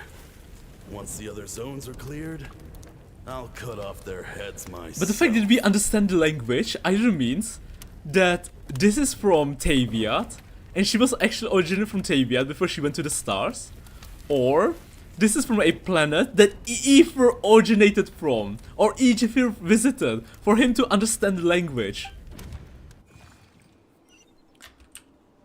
Follow strange creature. It smells like something's burning. What's going on?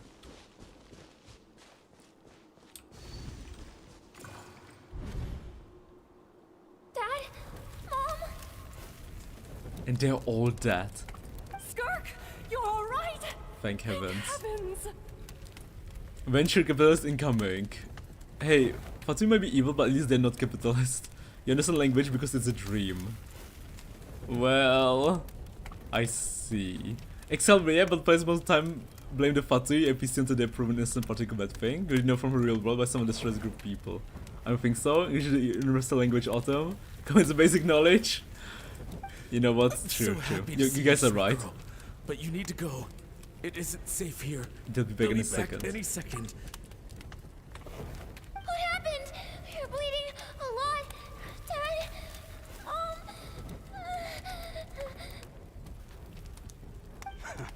This is the place. This is the place. Alert all units. Prepare to surround. Run, Skirk! Run as far away as you can! Don't trust anyone. Your dad and I, we're not afraid to stare death in the face, but we need you to survive. My clever girl, so curious. You're already so brave.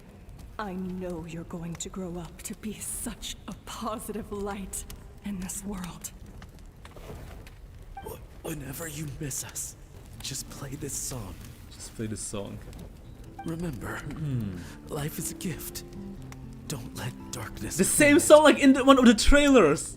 Break Maybe. down the door. Look what we have here. A savage that can pluck a tune. Show's Well, over. the show's over.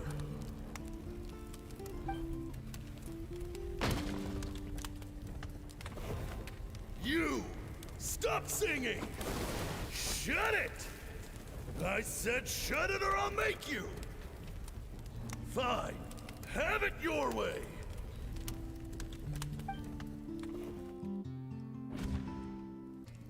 What was that? That was Skirk's dream.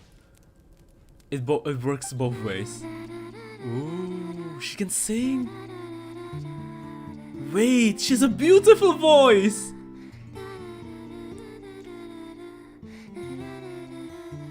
Wow, Skirk has such a beautiful voice.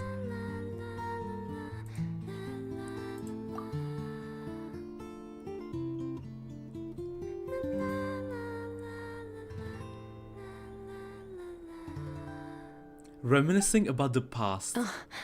You're awake? Wow, Skirk! You're beautiful! I found a few clues while you were asleep, but it's only a start. Now, time for the second I stage of wondered the if she training. knows whether we saw her dream or not. Or she doesn't know. This time, the focus is elemental energy. Come find me when you're ready to begin. Oh, let's go. Another shonen training arc. They should have done this in language and one could understand just because it's from Taviat. No, I don't think so. Maybe, I mean, if there's a reason for it. The IPC are just evil. They're debating if they wanted to help fight Iron Tome and Dark Currency Wars just for them to get data destroy plans to make being like Iron Tome. But I mean, like, you know, maybe they should. I mean, it depends on the orbit, depends on the story they want to tell. Right? Because, like, imagine if they made the language, if they were talking in language we didn't understand, right? Because if they make it in a language we didn't understand, either, it would reveal to us that this is outside of Taviat. So yeah, I mean, depends on the story they want to tell. I mean, I don't know what they want to tell, you know? But like, obviously, right? Obviously. That would be such a huge hint about a planet that even Aether doesn't know. So yes, you better visit this planet Genshin too. Skirk voice says Mika and Honga Star Rail. Sing little waifu Paimon, Skirk waifu. Mika's Frina's long lost son. Man, staying in the abyss feels so surreal, don't you think? They wouldn't tell any story at all if you didn't understand. You know it's also Taviat already if you have more than 3 brain cells. I see you. No day and no night? It's like time hardly exists. If we weren't careful to keep track, it feels like we'd have no idea how long we've even been here. But I mean, it's always a good thing to. Well, it doesn't matter. Like Vinland Saga, where they are speaking 2 different languages, but they both speak in Japanese for the audience. No, I understand that. I understand that.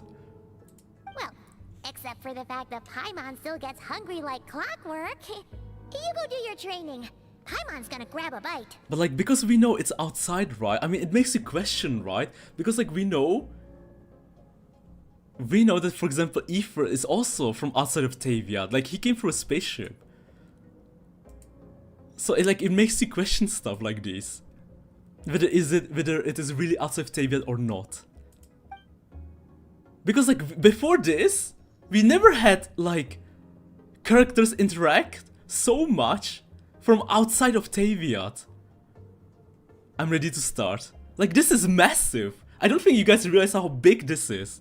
We never had anything like this before, where we had people from outside of Taviat, like an entire civilization outside of Taviat talking with each other.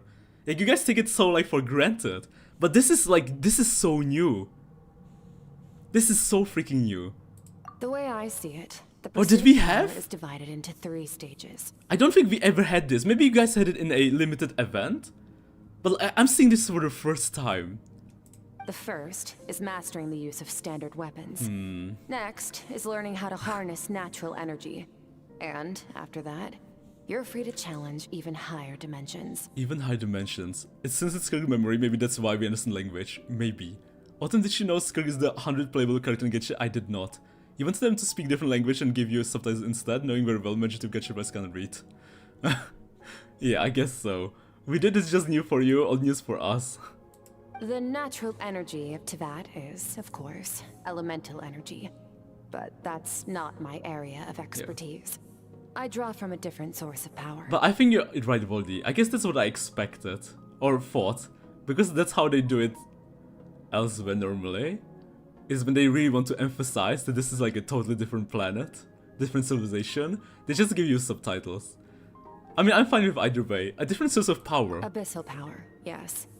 Also known as the power of the Void Realm. Power Void Realm. My master, Sertologi, is a true expert in that area. After all, he was one of the group of 5 that infamously stole the all-encompassing power of the Abyss. An act for which the people of Conria gave them the epithet, the 5 Sinners. The 5 Sinners? The elemental energy of Teyvat, on the other hand, is derived from the power of the Light Realm.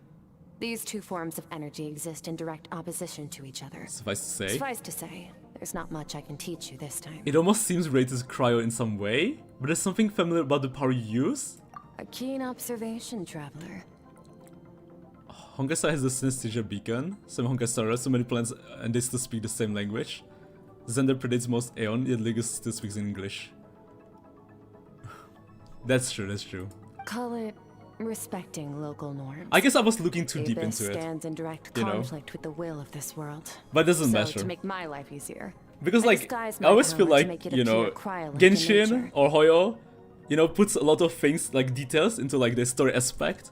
So maybe I was like looking too deep into it, but like, so far it's like a basic shonen training arc. It's a technique I learned from some Conrian ruins, known as the Seven Shifting Serpents. Serpents. If you ever change your mind about delving into abyssal power, I can teach I have you. the ability to purify abyssal power. So I've heard. You seem to have a knack for removing abyssal power. Abyssal power. But is purification really what's going on there? Like I said, power does not simply What are you disappear. trying to say? Just thinking out loud. Let's focus on your elemental training.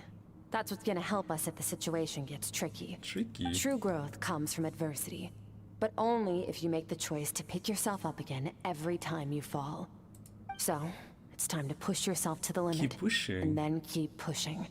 This is the only way to advance at Man, pace. for her to teach us, I wonder what we're going to face. But the fact that she's training us, so she will, Aether will become even stronger. So we are probably, Use the power of Animo to clear the field as fast as you can. we're going to face some really scary stuff. And this is what basically Child went through for so long. Poor guy. I mean, good for him. He became insanely powerful.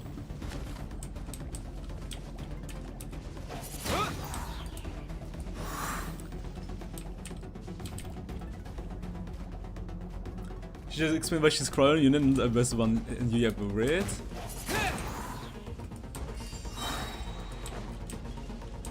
I did? Okay. Windblade!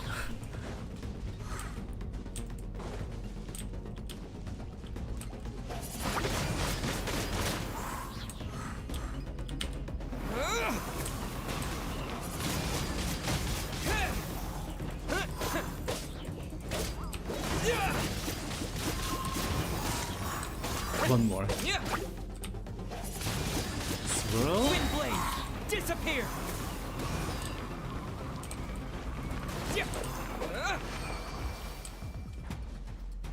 Observe your surroundings. Look for things you can use to tilt the scales of So wait, success in your favor. so what did she say if I missed it? 7 serpents, 7 sovereigns could be the opposite sovereigns. I mean, she talked about the light elements. We on brand the abyss with the ability to summon and all. Okay, let me get her closer to.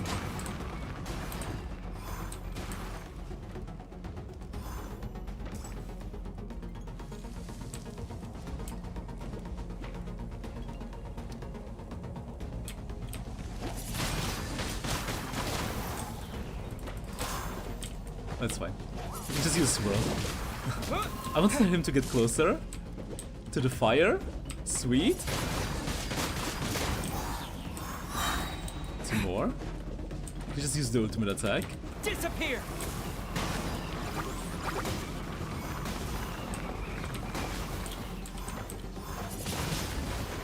Windblade! You train the elemental powers one by one, ending with Hydro. Use the power of Hydro to destroy the spikes. Use the power of Hydro. Water jet! Right, I can just hold it. Go! Faster. Don't give them a chance to strike you. You need to be quicker than you were in your dream. Even you can't afford quicker. another injury like that.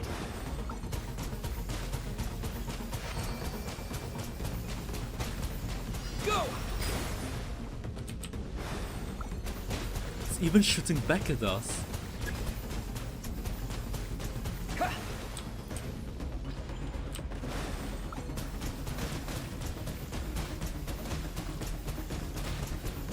Water jet!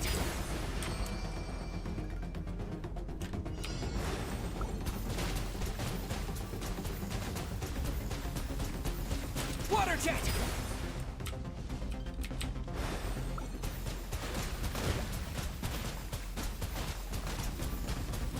Go!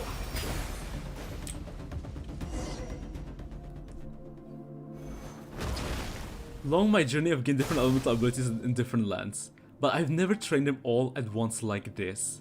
Ooh. You need to understand what makes you special. What makes you special? Training all of them at the same time. Mastering all of them. The ability to wield elemental energy without a vision and switch between the elements at will. It means your aspirations need no approval from the gods. Your power is not bound by the rules of this world. It's crazy that Aether has not realized this yet. So be bold.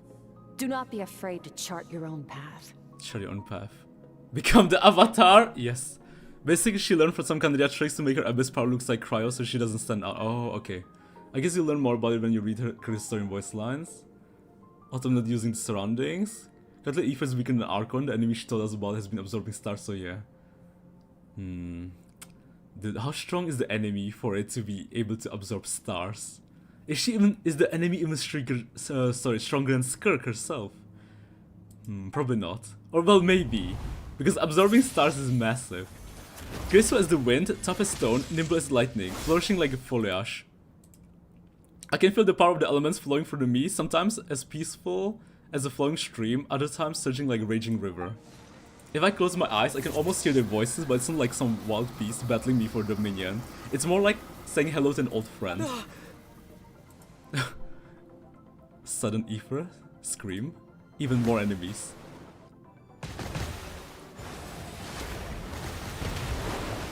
Very good. It seems you've reached a deeper level of connection with the elements. Man, this is such a cool training arc, but I can't believe Aether never realized this. And especially because Dad keeps, you know, glazing Aether like he's so smart and everything. I'm exhausted. Long enough for you to lose yourself in your training, which is a good sign. Relentless practice with the elements has drained all your strength. But it's also what allowed you to make progress. Allowed you to make progress. To be fair, it's just brute force his way through every enemy. He really hasn't used element power for anything.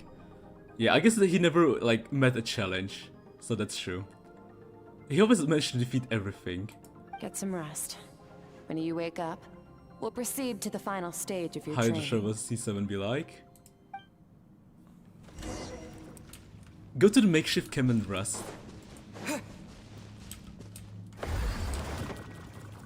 Man, but the future enemies will face and fight? How strong will they be? When Aether managed to like really effectively use all of his powers. The things we'll be facing. And I guess now we're going to see another dream.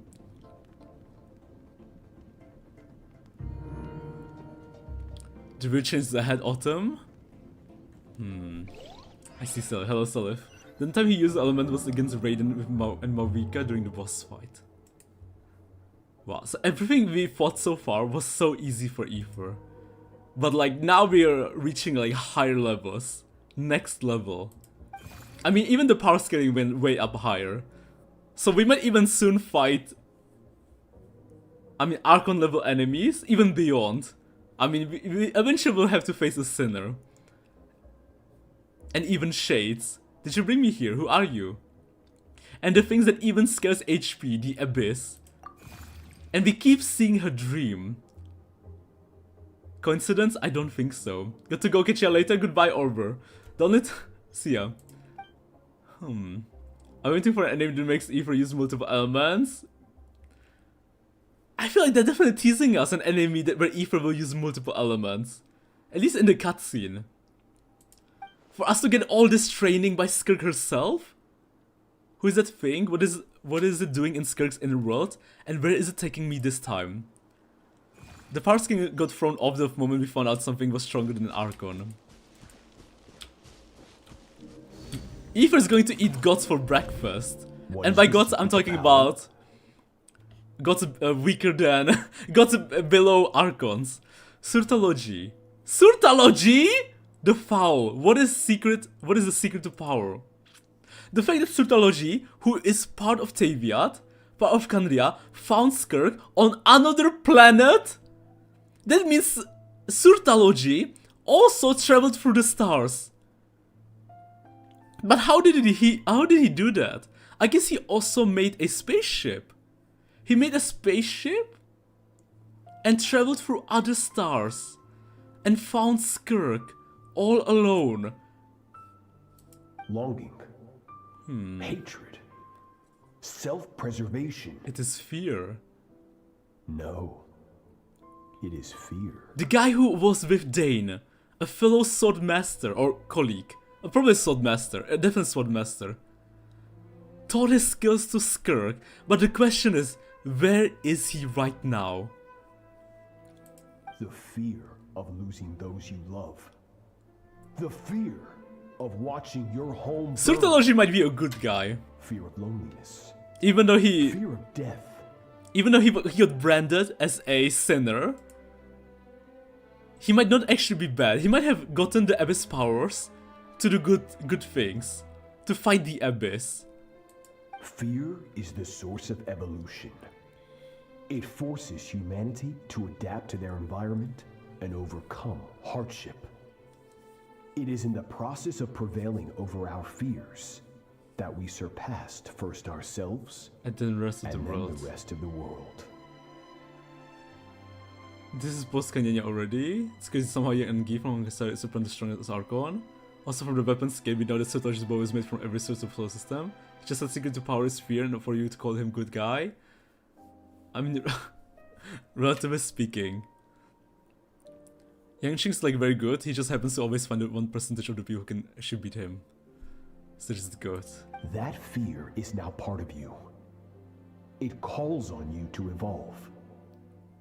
And it is time to answer. I mean, he is helping out Skirk, right? So he doesn't seem like a super bad guy. I mean, he taught Skirk, and Skirk doesn't seem like an evil person or bad person. And she even like helped child. Daddy, mommy.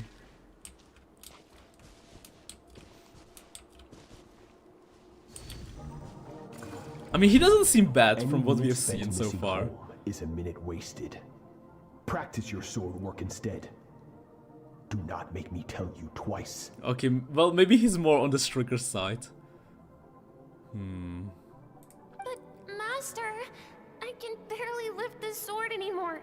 If I keep going, I feel like my wrist is going to break. Where's the fall one amongst the sinners? What are we talking about? Okay, maybe he's a bad guy. Maybe he's a villain. Villains help good guys when they go need it too. So it has not broken yet. So he's a very, very evil guy. But at least he's helping us, Skirk. Then pick up your sword and keep practicing until it breaks. I want to hear the cracking and splintering of bone.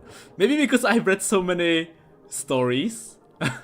Cultivation stories. But this seems like, you know, basic treatment of a disciple. Very basic treatment of a disciple. You know, if you read so many cultivation stories, this will not faze you, trust me. After all, bones can always be reset. True, true.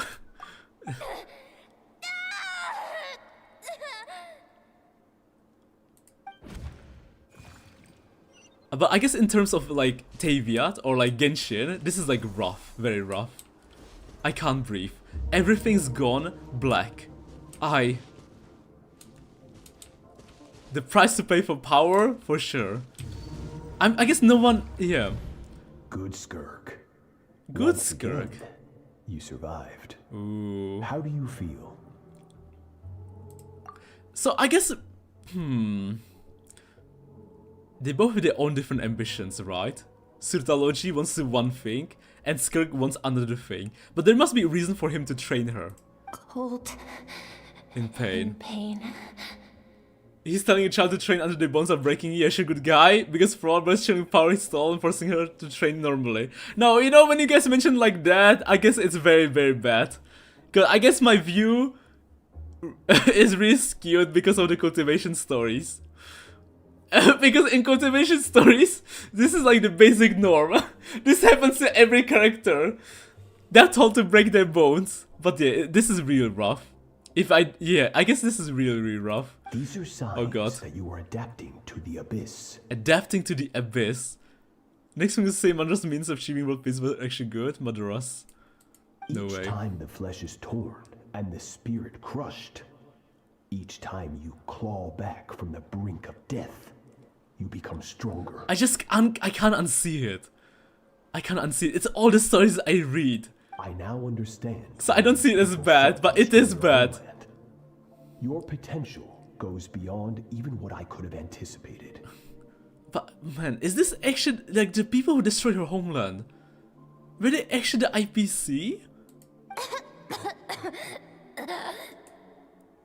Cough, cough, cough. But you still have much to learn in your pursuit of strength. Your mind is rife with distractions. From now on, I shall show no mercy in your training. The people in Economia literally burn children alive because they fear the power. It explains why Ultimate has issues with basic morals. Issues? You must learn to shut out all issues. the pointless emotions. Morals. Crush the self that makes you weak, and become master over your physical form. This is like basic 101 cultivation training. I swear! Like, is there anyone who read cultivation stories, Voldy? You must see it too, right? It can't be just me. Get up, Skirk. Wipe the blood off your face. Cut away the rotten parts of your flesh.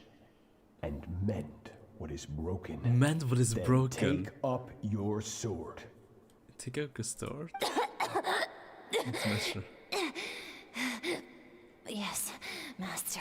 You have seen nothing. You need to read Skirk's story profile 1 to 5. Ultimately want cancer patient to fight her abuser. It's all from the BDSM domination. Yeah, you read Autumn.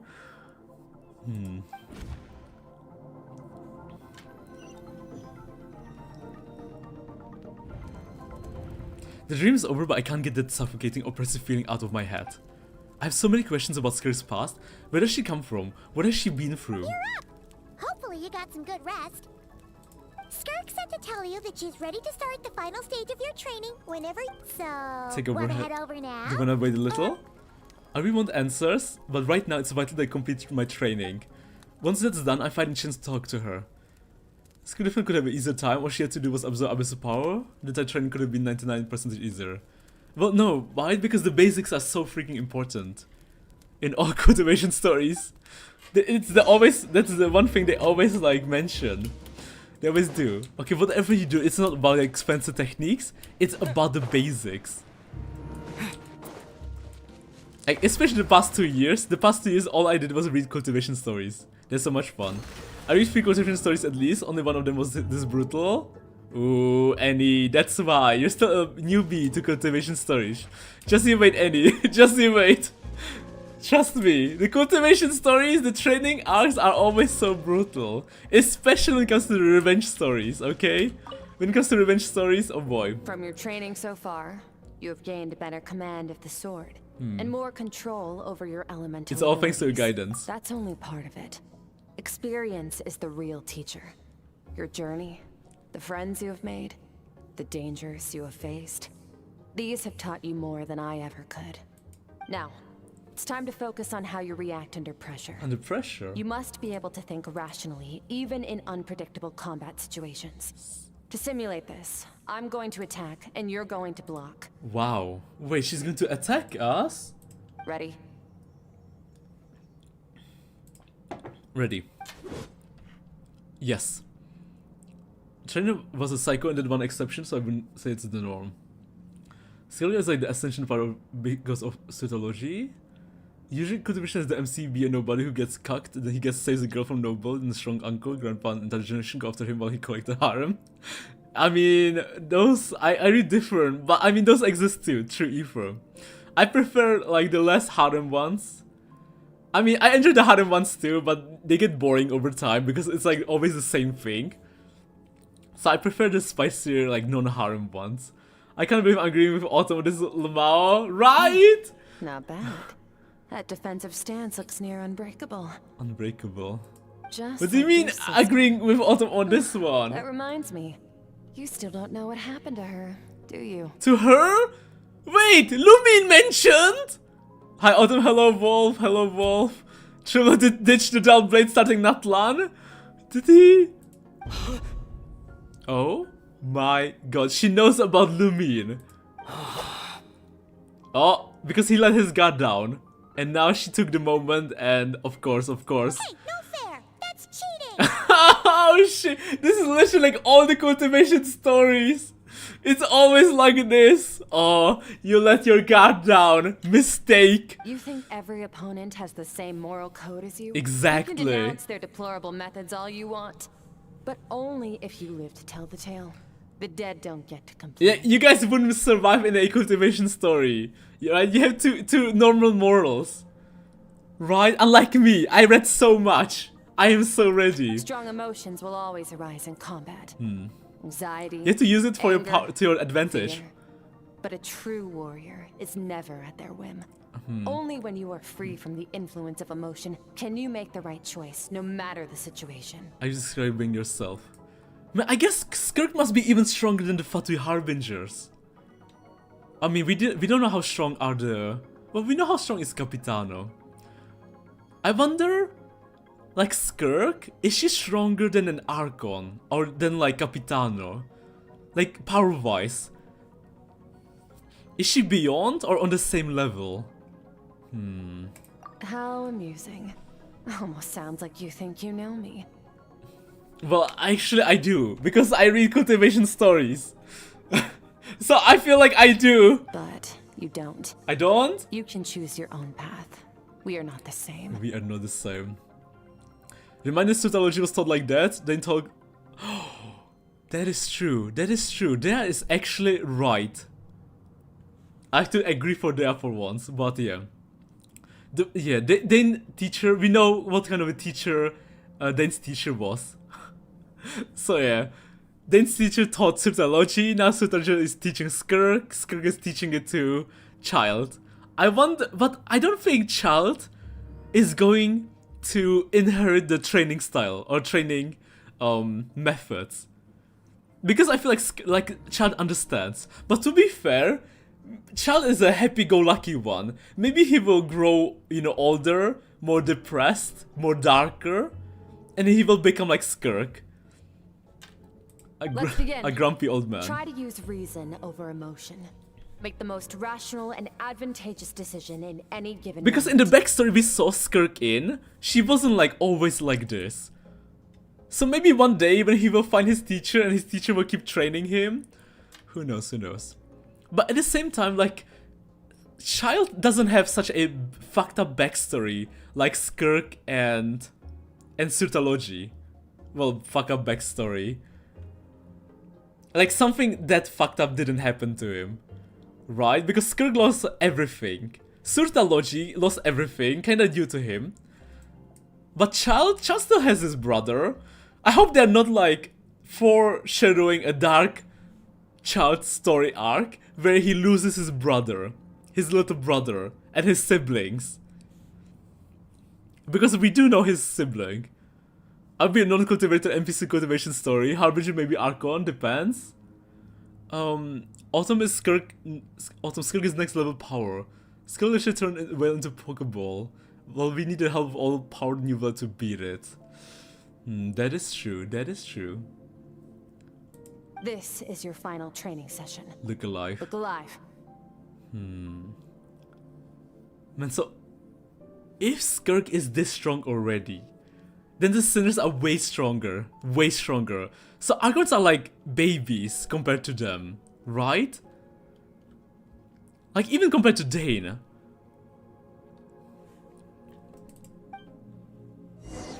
Same drill as before, but this time I'm going to interfere. Hold your focus. Focus? Oh, okay.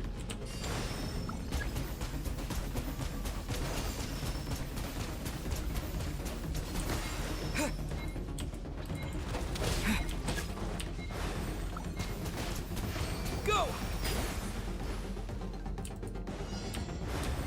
Go!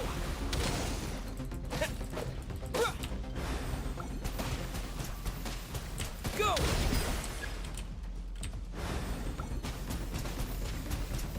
Just a little bit. Or not.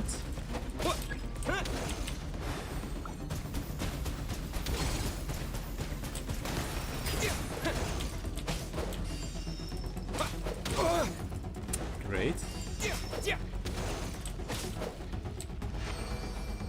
Paimon Mashiko Weaver. Water I jet. see. Okay.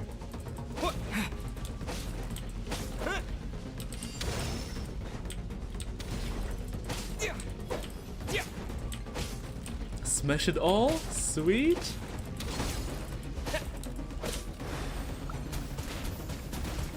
Water jet.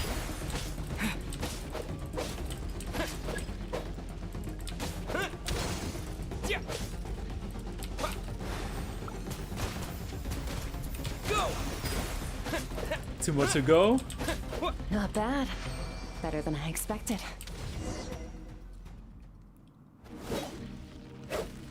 It's not easy to control my emotions.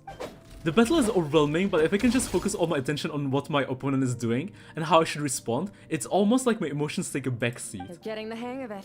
You're getting the hang The of first it. step to controlling your emotions is controlling your mind. You want a unified Comes down to train of thought. focus. Focus, focus, focus the battle. My name is Baby Reddish, you say? Descendants are world for danger, fell into the abyss. Sorry. Friends forced into... Shut up sucks. Skirk equals new blood. All over other Archons. Shell has a dark backstory, just dark in a different way. The fact that Shell still has limbs means that Skirk doesn't train him to be on her level. Bro doesn't even know how to make portals. Shell's a rich, Russian handsome happy guy. I think it's working. I can choose to tune out anything that isn't relevant to the battle, but I think I'm still pretty far from having full control of my emotions.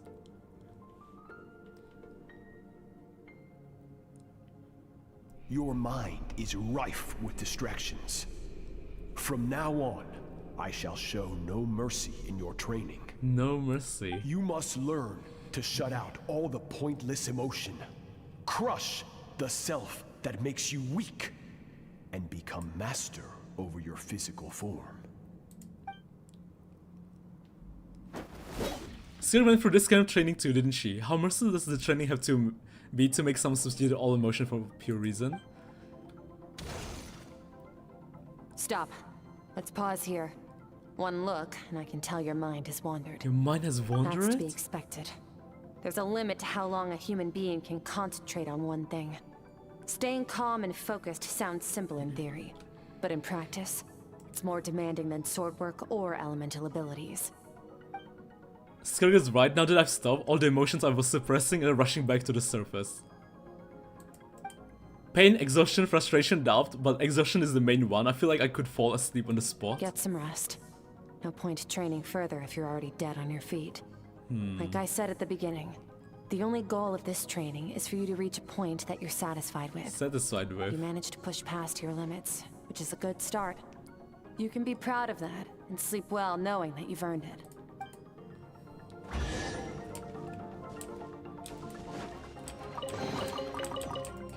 Can I talk to her? I can talk to her. Warriors will train day and night to perfect their skills. But when the battle comes, their fate may be decided in a matter of minutes. One mistake, one moment of hesitation. And just like that, You need to push yourself to perfection. Might not even live to regret it.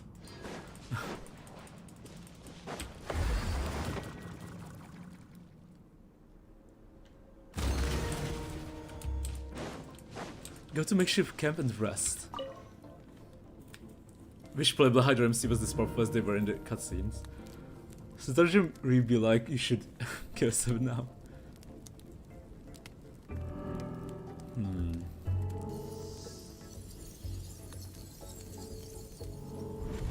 Gonna see her backstory again.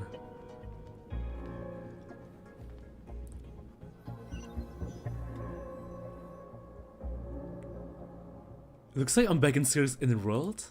I don't see that strange creature this time, but I think I can navigate this space on my own now, even without it here to guide me. I don't know how to leave, so I'm stuck here until I wake up. Can't hurt to take a look around while I wait. Take a look around.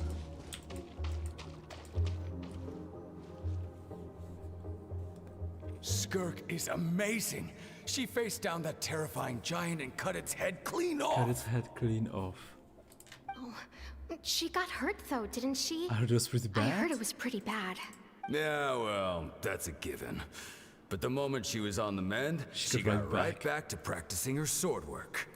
I heard Master suffered a grave injury once too. Lost an arm and a leg and still came back stronger than ever. More like him by Skirk's day? becoming more like him by the day. There were other disciples? Incredible. I wonder if I'll ever reach their level. They're always so resolute, so unshakable. Suspicious. It's almost like he's building his own army. He's taking on so many disciples. Oh god. I guess he's doing it for his own goals. But why is he training so many disciples? He's just going around gathering disciples and training them. Pathetic. You're not even trying. You're so much weaker than you think. Skirk, have you become a positive light in this world? Positive light in this world.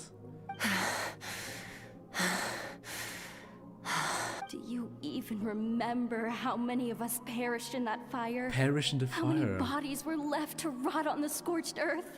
Yet you alone live on. PTSD is Keep your haunting her. gaze fixed on your blade. You don't deserve to rest. He's strong so he can do that. To become an Aeon. So many questions. I just want to jump in a Spaceship. over the whole universe and get answers from the stars. I knew it! And she will actually succeed! Grown up, then I can do anything. I mean, she already kinda succeeded, I guess, with Surtology. Now, you must bid farewell to who you were in the past and become someone Man, stronger. this is so crazy. Run, Skirk, run! Only death awaits us here. Keep running and don't ever look back.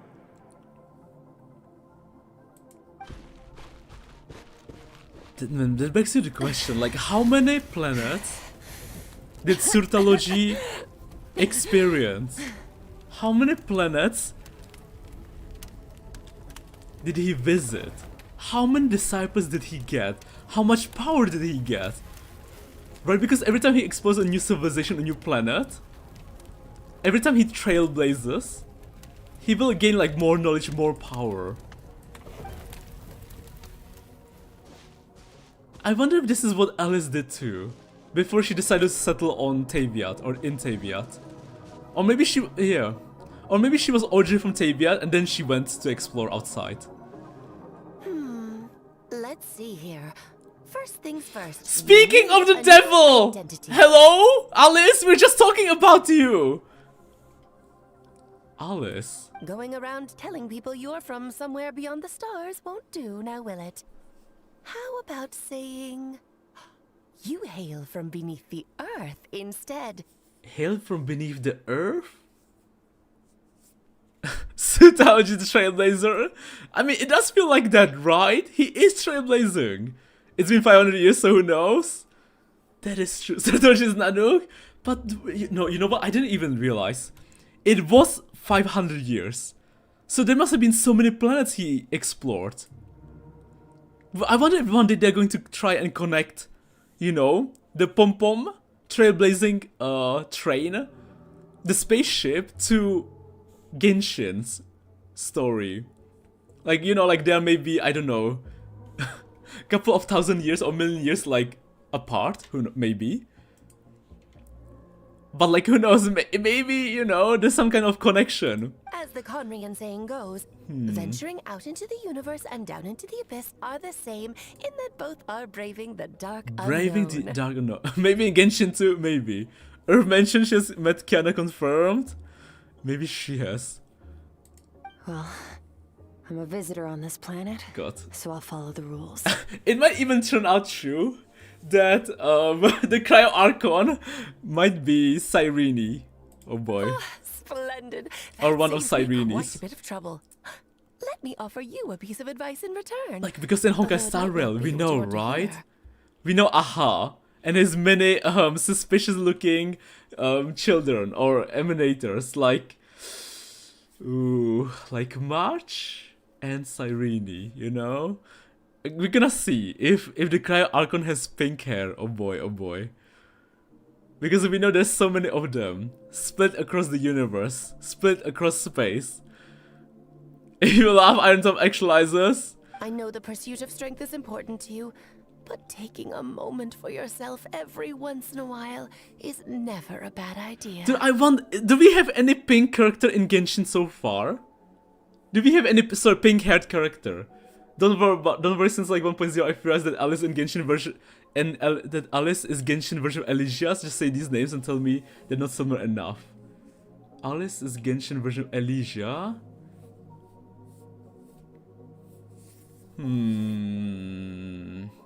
Alice Elysia. That's an wait, you had that theory since 1.0 there? Wow. Oh, but you don't think that anymore, right? Alice is married, Alice over Elysia. Charlotte has pink hair, no? I guess so. No, Miko has pink hair, that's true. Okay. But like, yeah. But, you know, if the Cry Archon turns out to have pink hair, you know, then maybe people will be right. But you know, the thing is, I can even see it happen. Like seriously. Like, jokes aside, I could actually see it happen. And especially the third descender, okay? If his name turns out to be Finon or Kevin, oh boy.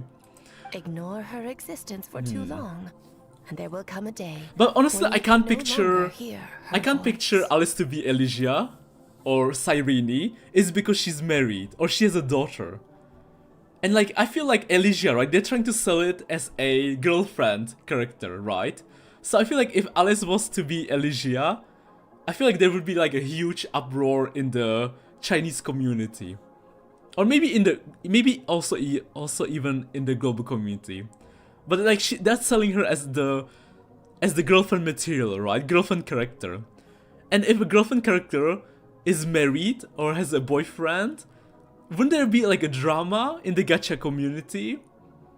So like there's the I don't think she could be the Elysia of Genshin. I don't think so.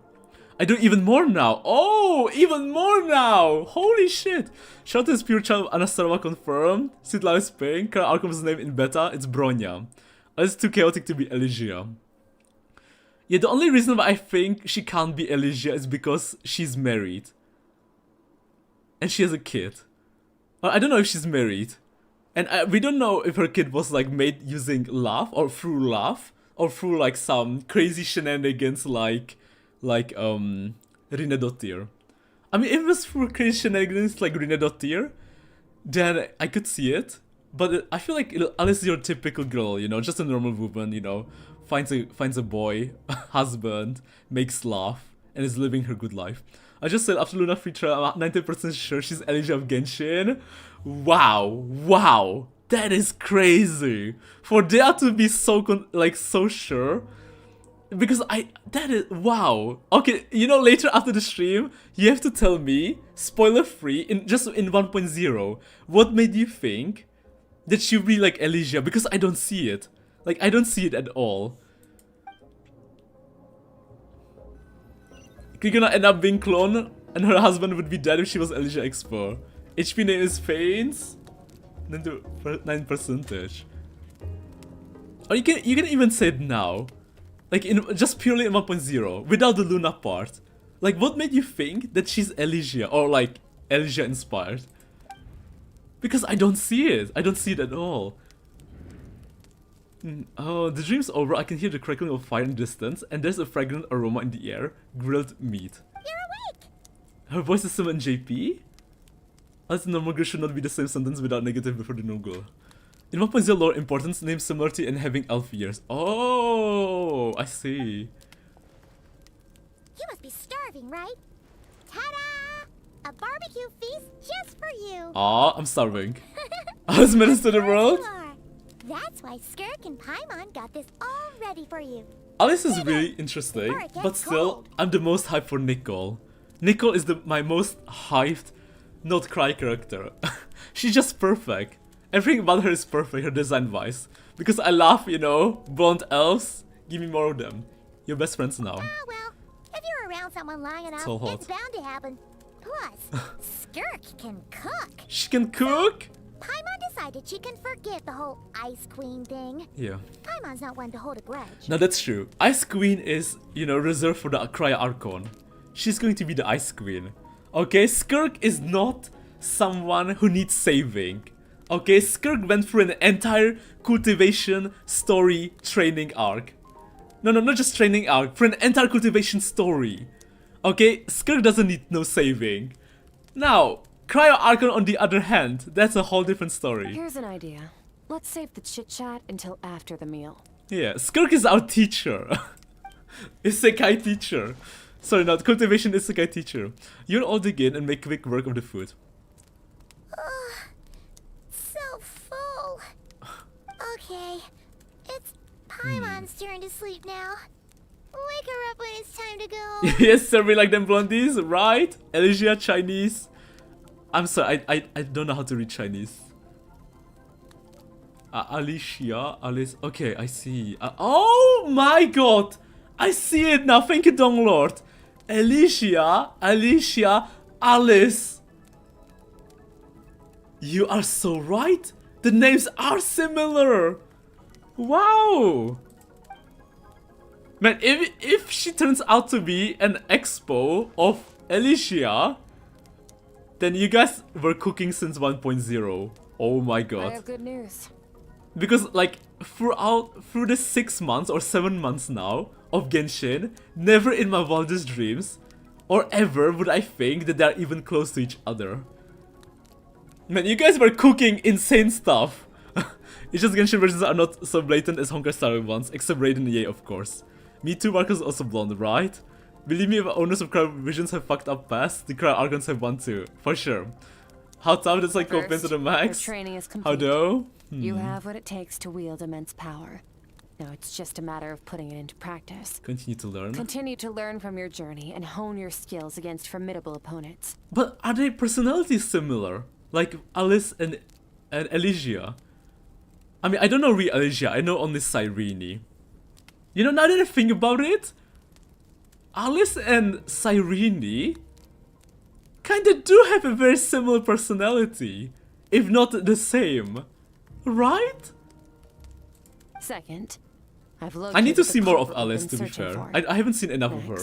You just need to retrieve the missing part of your soul. But little things I saw in Paralogism, she is kinda giving me Cyrene vibes. Like more mature one, like older one, who saw more. That was a lot faster than I expected. Hell no, don't ask Autumn not for your ears right now. When Ajax trained with me, he once told me he was bursting with questions. So I allowed him to ask me 3 of them before he left. Okay, we just need to ask about Lumine. You and I may never meet again, Never? So if there's anything you want to ask me, now's your opportunity. Just like Ajax, I'll answer 3 of your questions. That would be crazy if we actually never met her again. Imagine this was our final time meeting. But that would be such a waste of a character. Unless she dies in the story quest. But that's kinda ominous, right? I'm afraid she's just joking though. Imagine we never met. After spending time in Skirk's inner world and witnessing her memories, there are so many questions I could ask, but the most important one is Lumine. Are you really from Tavad? Man, I am so shocked that Aoife is voiced for this. Okay, not the angle I was expecting. What makes you ask that? What makes you ask that? She's I'm not sorry from I Tavad. didn't tell you earlier, but while we were dream mirroring, I think I saw your memories. Man, Aoife is voiced so much! Question mark. Even she is shocked. This is the first time I've seen Skirk break her composure. I guess this really took her by surprise. You took me by surprise. I knew that was a possible side effect. Closed off my mind to you for that exact reason. Even with the dream mirroring, you should have seen nothing but endless darkness. So Skirk didn't share those memories with me on purpose. And in fact, she tried her best to keep them from me. Wait, speaking of endless darkness, on my first time here, that was all I saw until this strange creature appeared. Whatever. Must have been a flaw in my execution. I shouldn't be too surprised. Due to some recent circumstances, my self-control. I hope Aoife will talk more in the actual Archon quest too, and not just in the story quest. You know, because the Archon quests are massive. So if we need someone to talk, or when to talk, please, during the Archon quest too. Please, Aoife, please, Hoyo. Please, please. Since you've seen what you've seen, there's no reason to hide the truth. All I ask is that you keep it a secret. Keep it secret. No, I'm not from Tibet. I knew it! I'm from a different planet. I knew it! And there was a time when I journeyed through the stars. A lot like you in some ways. And I knew it too! She has her own cool spaceship! But the question is like... Dude, man, we are really reaching like next level stuff. Holy shit. But she's not a descender, because she can't defy fate. Like me? Do you mean you're also a descender? Man, Eva is talking! No. No. We're different in that Yeah, respect. exactly. You're influencing the fate of this world. But me, I'm just passing Now through. it begs the question, why is Aether a descender and others are not? What is so special about Aether? And not just Aether, but the first Hokage, the second Hokage, and the third one. Why are they descenders? Several hundred years ago, my master, Sertologi, opened the border between worlds and sent me here. Open the border? Wait! Using a portal? But this is not my home. And one day, I'll return to the vast unknown of space. So, there you have it. On to your second question. We might actually never meet her again, and this might be a huge tease about a Skirk in Honkai Star Rail. Trying to find her planet. Paimon. What is your goal in coming here? Damn, Aether is really going all out. Imagine this has got voice here and not in the main Atlan Archon quest, yeah? When he had actual shonen moment too. They knew this was more important than Natlan Dainuan. To be fair, not just Natlan Dainuan, and not just Natlan, but all the previous like Archon quests, there were so many moments where it would be really cool if Aether talked. And it was so surprising to me that he wasn't voiced. Because it's not like Hoyo doesn't have the money, right? And like, they are voicing Paimon, so like, if... Obviously he's the main character, he might be like a bit more expensive compared to the other voice actors to hire. But like, Paimon is probably the most expensive. Because she plays the biggest role. He speaks in the Archon quest. The way he does in Not Cry, though somewhat inconsistently, yeah. I don't know why they're doing it so inconsistently. You know, like, what's the reason behind it? To become stronger. To become stronger. For certain reasons, I need to bridge the power gap between me and my master as quickly as possible. There could be only like one reason. I need to understand this. It's because they don't know whether to make the Traveler a self-insert or its own character. But maybe because they gave you a chance to create your own character and use it in the actual story, maybe they're trying to like pivot away from the self-insert character into its like own actual character. Like I feel like before, at the beginning, maybe they try to make like a self-insert where you could like try to put yourself into the character. But now they're like trying to like move away from it. And that's why they're trying to like give the character a voice. But who knows, To do that, I need to follow in his footsteps. In his footsteps. Walk the path he once walked. And somewhere along the way, I'll find out how to defeat him. So focus on purpose. That is my sole focus and purpose. But you watched the video where they threw her into Tibet's borders with the Minsk spaceship. She could be descended, but she chooses not to. His role MC, that's why he's special. Also because Sertologi opened the border for her instead of Skirk herself. You know, in cultivation, how there are people who truly ascend, those who use the other ways to ascend. If it's truly ascending, Skirk used to be someone else to ascend. Our sister isn't descender because the people can summon her. Assuming it has something to do with the future, control might be weak, but there's just one instance of time. Trevor is unknown of the fate he's animal. I still remember seeing the Abyss siblings Sumer and Trevor didn't even talk. Like seriously?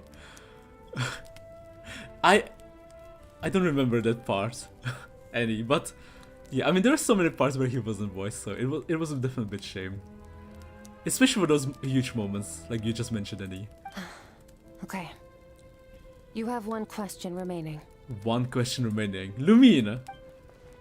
Skirk's goal is to defeat the Foul. I can hear how serious this is for her. I wonder what those certain reasons could be, but given how quickly she blazed through that answer, blazing hard, I doubt she wants to talk about it. I have one question left. What should I ask? You make it sound so easy. Ever since the incident I experienced there, I've never stopped searching for Master Skirk and that unknown abyss. But it's been years now, and I've still found nothing. Oh my god, right, because ever since Fontaine, we became best bro, besties with child. So Aether is thinking, do I ask about my sister? Or do I ask about my best friend? Sister or best friend? Oh my god, Aether! He cares so much about child now. They've become like best friends. He cares so much about child that he's even like willing to sacrifice a huge question just to ask, just to help child find some comfort. Well, your last question? It's your student. You know child is looking for you, right? Are you going to let him see you? I love the fact how much he's voiced, but it's at the same time it's throwing me off. Ajax. Ajax. His situation is different than yours. Before you ever crossed paths with me, you'd already encountered many formidable people, studied their techniques, and developed your own skill set. So, during your training, all I had to do was build upon that foundation. But Ajax was so young. But Ajax was so young when he came to me. Complete? Complete blank canvas. Ooh, blank canvas. Imagine even meeting Skirk before child. I wonder if Sotoji can literally portal anywhere. Does that mean Asmodee is doing the same as well? Probably not everywhere. Because that would be so OP. What can we ask about our sister? We found her and she's being a bitch telling us to let the abyss win.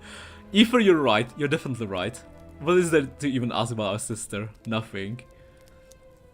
Children can't help but imitate their role models.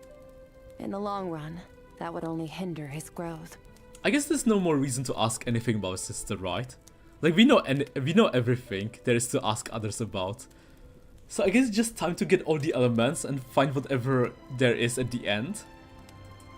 Once Ajax has enough strength in his own right, I will allow us to meet again. Until then, let that motivate him to reach his full potential. Once Ajax has enough strength in his own right, allow us to meet again. Until then, let that motivate him to reach his full potential. There was a calm and calculated answer. It's like she was talking about something entirely mundane. I don't know why, but I'm not buying it.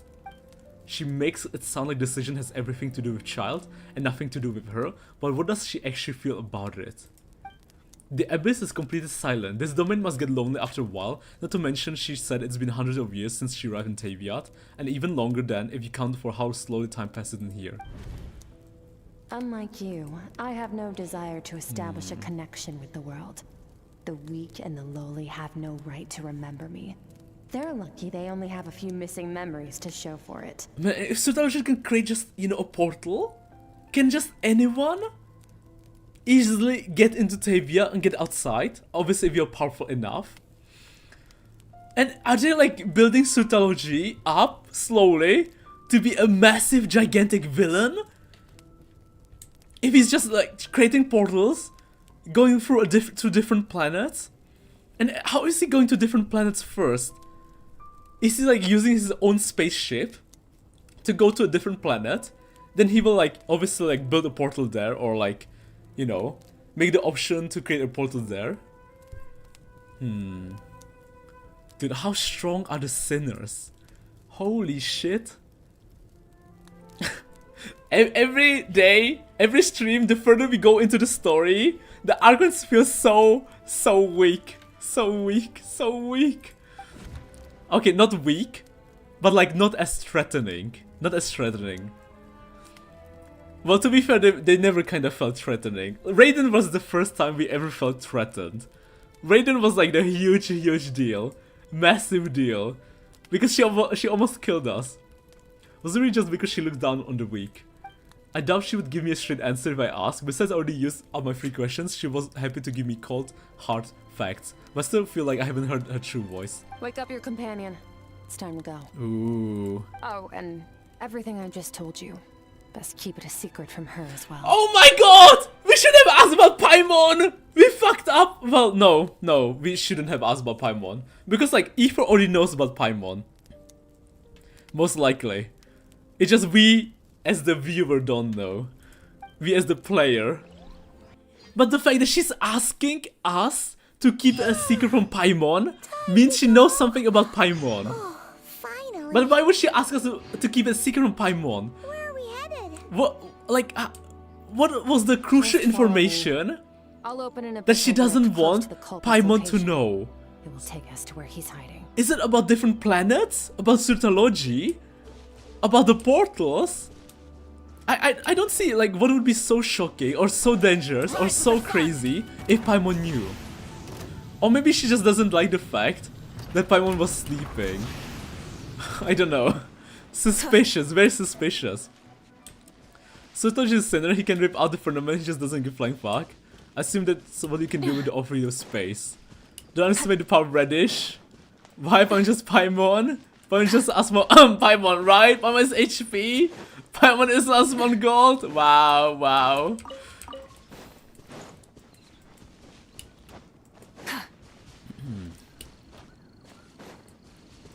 But wait, like, holy shit, So, Skirk might even be stronger than the Shades, right?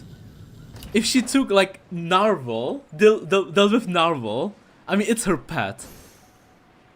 And, like, Narvel is a abyssal monster that can, like, destroy Taviat.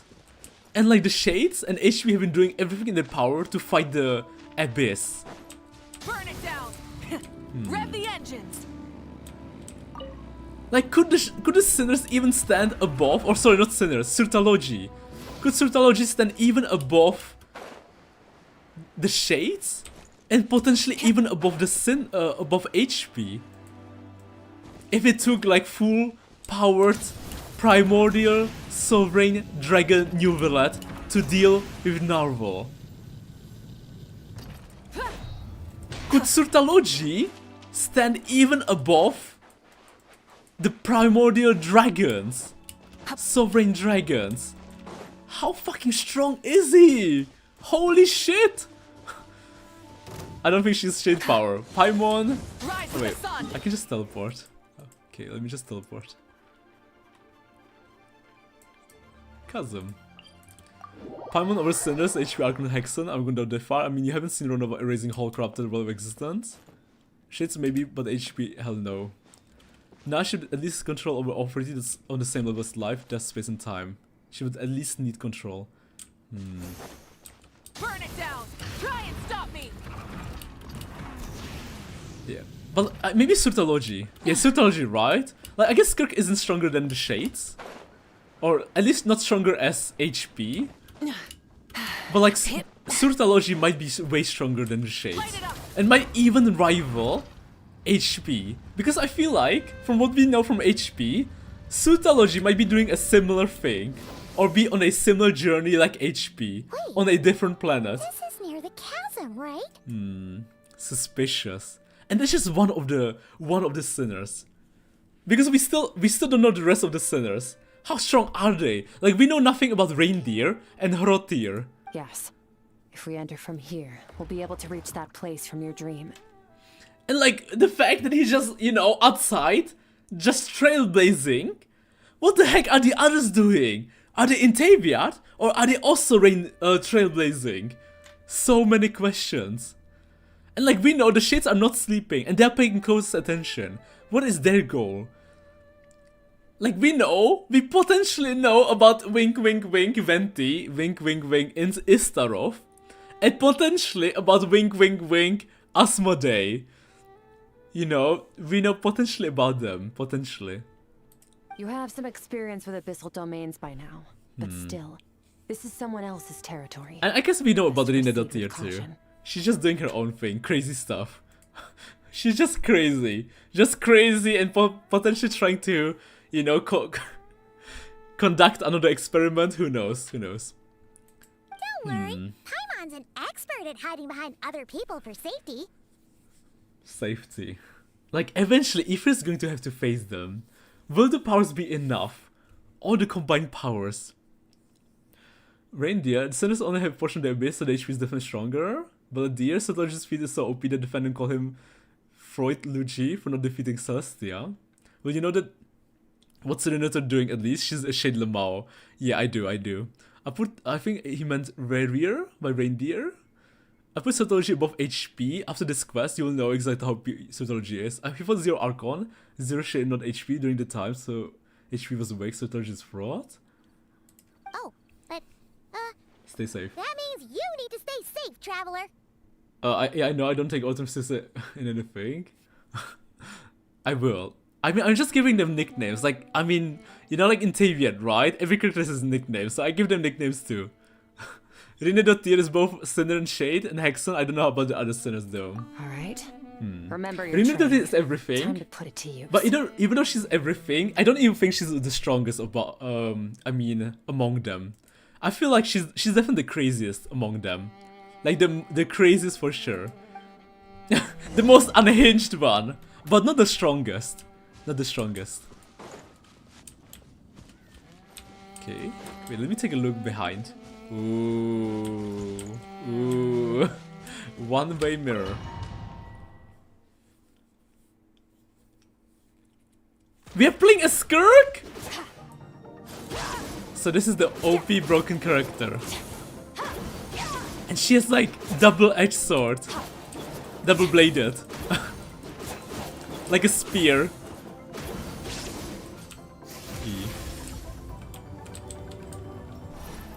Ether. Go! That's how she jumps. Okay. Interesting.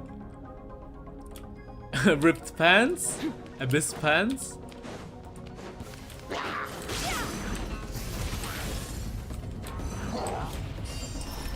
I guess we use pop water. Wipe out!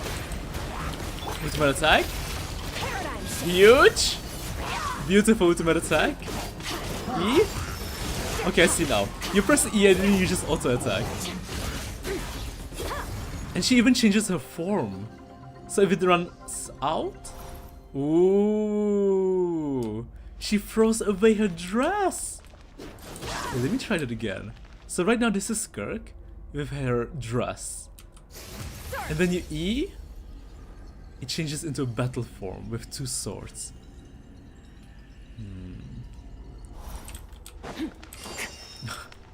I like how she looks. She has a beautiful design. I love her BDSM suit too, in her attack form. Love to see it. You know what?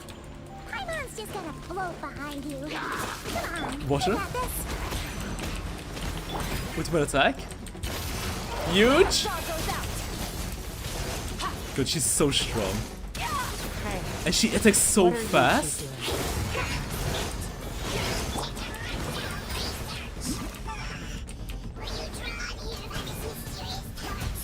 Dusty. An abandoned house. Let's press on.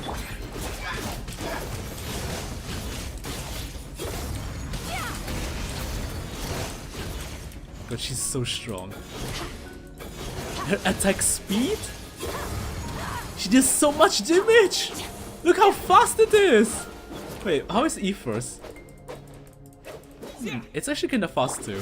But it doesn't have the same impact.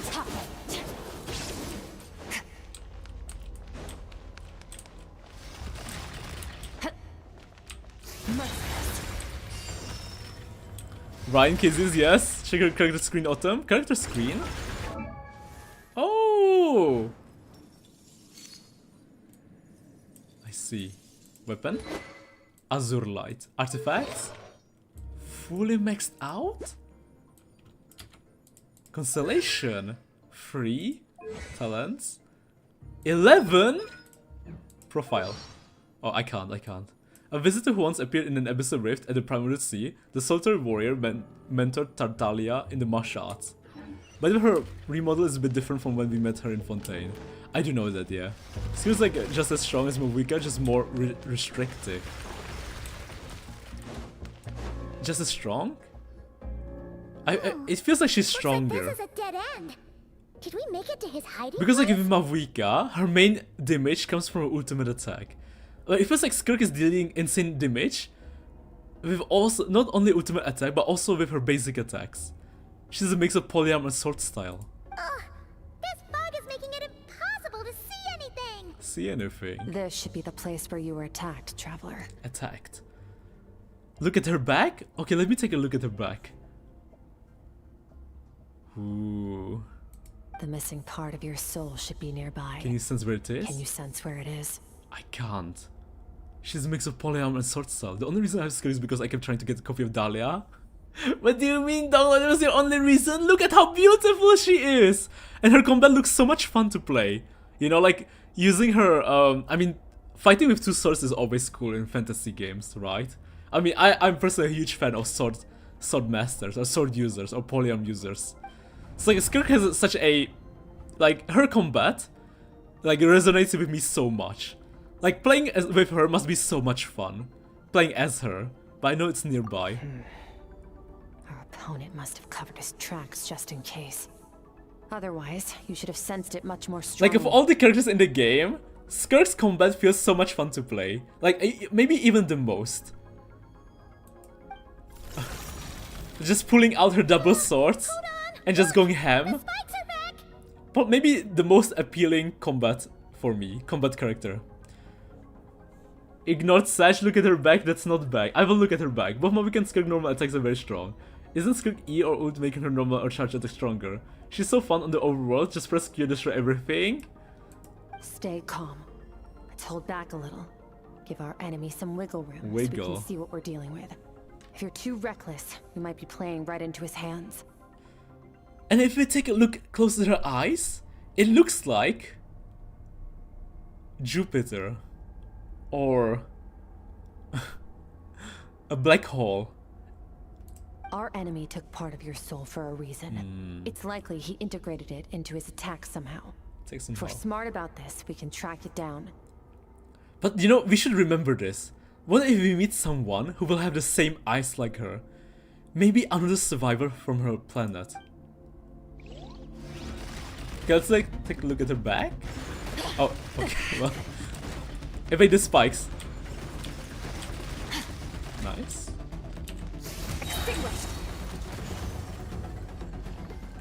Okay. Never mind. She can burst DPS, exactly. It's the same thing from our dream! It's the same thing! From Eva's dream at the beginning of the story quest!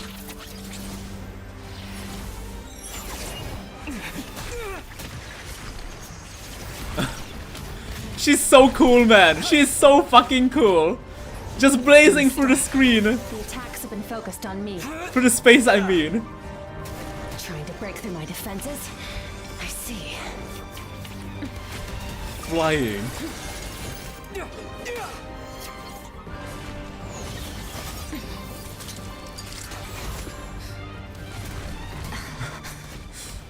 You know, she's exactly what I would have imagined as the Sender to be at the beginning. I mean, how they arrived in Tavia. The way she was floating. Oh. And arriving. Oh! Arriving for a portal too. Ooh, destroyed it. Light? Ether Soul?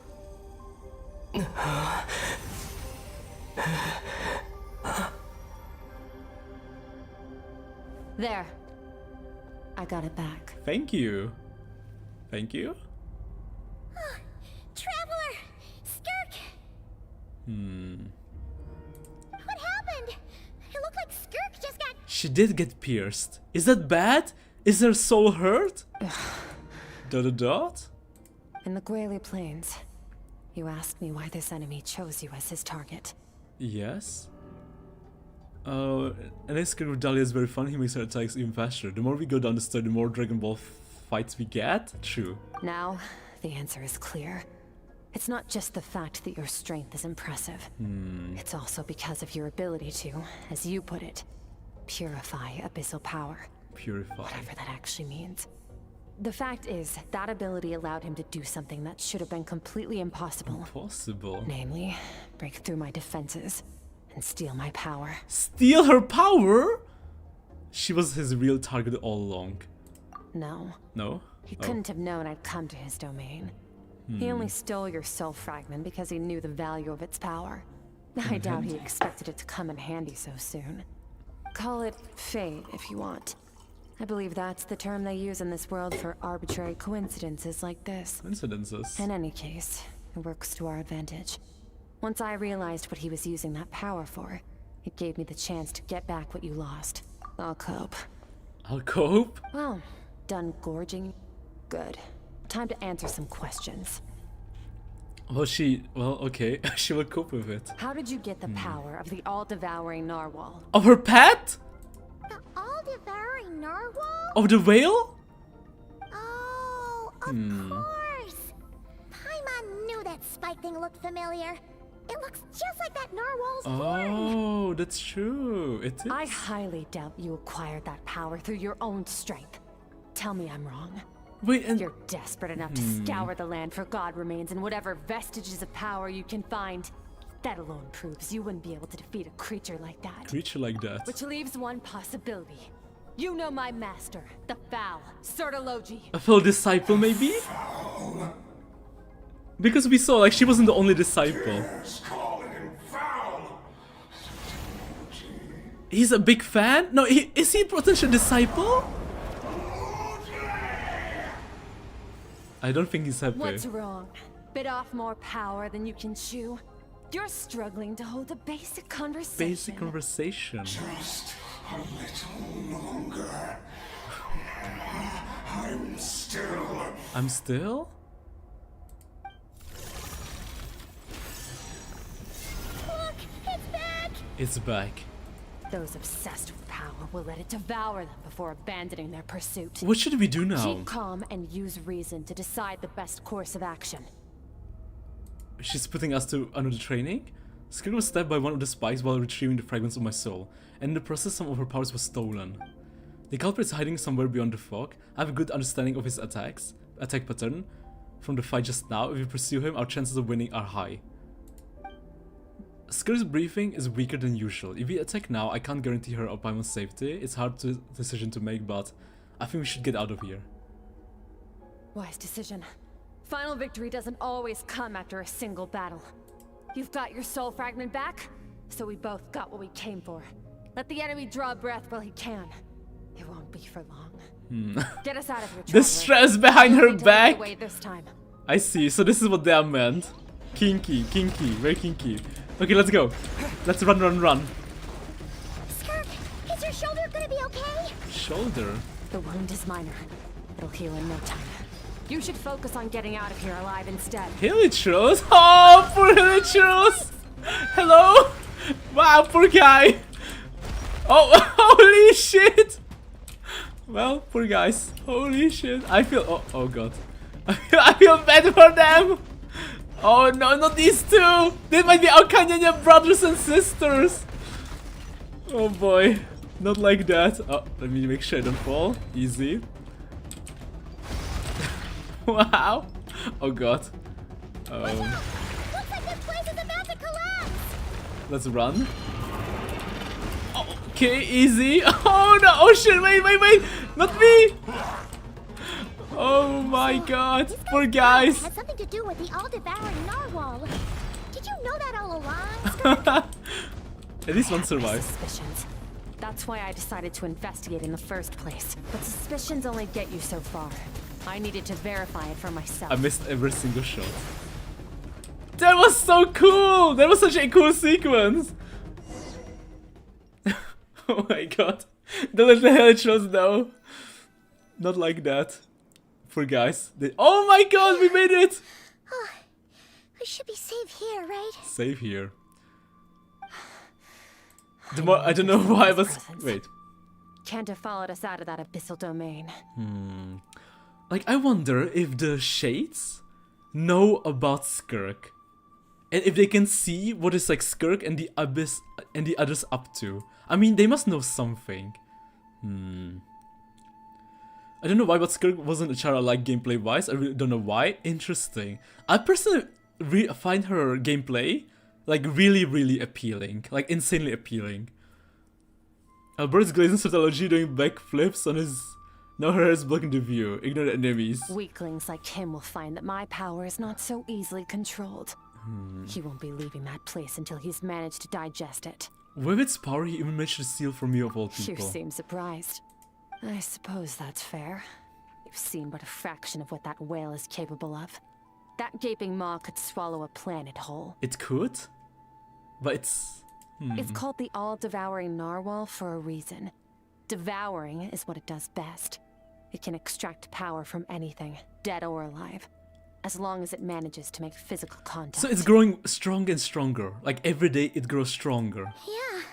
When we had our run-in with that thing, Rivulet mentioned that it has an instinct to devour. So like to control the narwhal, she also has to become stronger and stronger, right? Because like eventually her pet can eat her. Your dragon friend recognized the nature of its abilities and used the power of Hydro to protect you. Oh. That worked because it was in a satiated state, so it was somewhat less aggressive than usual. Dragon friend. It's a different story when it has no more power to feed off of. That's when its true voracious nature kicks in. It could devour everything on the planet in that state, which is why I cast it into that void space. I don't think, well, would Celestia just do nothing? If the whale started devouring? I mean, they would probably do something. But I hadn't counted on there being anyone left on this planet capable of wielding its power.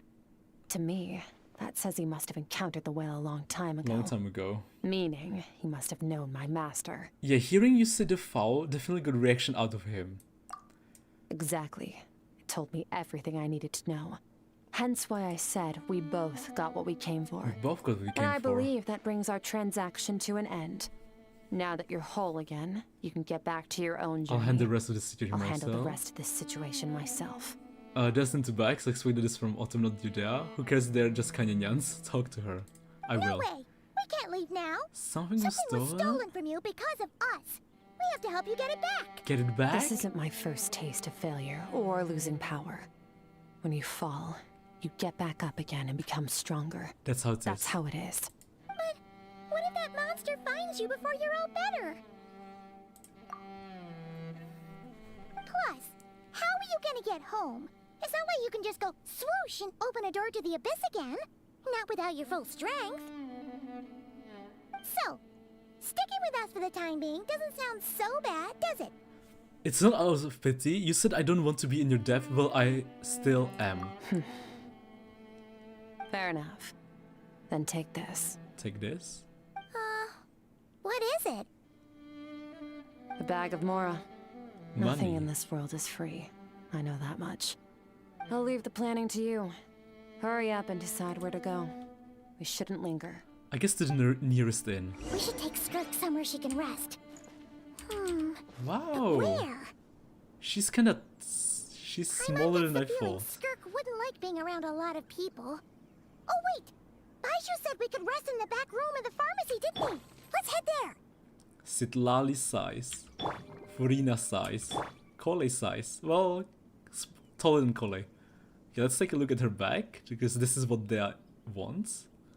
She has wings?! Wait a minute! She has wings?! A wing. One wing. A flap. She has a wing. Holy sh! She has a wing? What does that mean? She has a freaking... Okay, I know it looks really suspicious, okay? I know it looks really suspicious. But guys, pay attention to the wing! Or a fin! Yeah, or more like a fin! Wow, wait! Wait, what does that mean? Interesting. She's a fin or wing.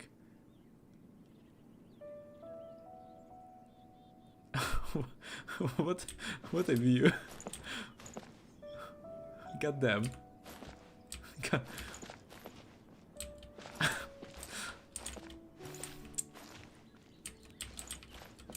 I see. Let's go talk to them. Know something about Goddamn. I'm sure of it. Next time, I need to be ready. How's the shoulder? Your outfit looks different. How's the Fine. shoulder? It was just a scratch. As tall as Eve. Take time to recover my strength, of course. But adapting to situations like this is nothing new for me. Your outfit looks different. No, this. It's a star crystal suit. Abyssal energy is scarce in Teyvat. Star crystal Wearing suit. this helps me access it more freely. It stores concentrated abyssal energy that I can draw from on the go. When the energy runs out, it reverts back to its original form. Let's go. Found somewhere to rest. Well, lead the way then. Lead the way.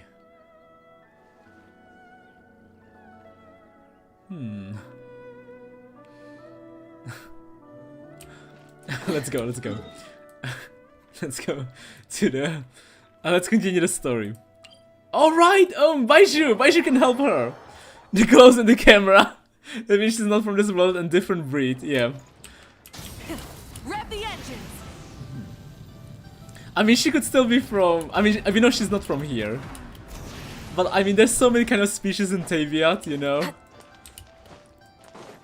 Baiju! We found a special guest! And Chichi! Chichi. Can we meet Chichi too? This bag from Skirk has a ton Can of Chichi more. meet Skirk? Does she have a job or something? Wait, no.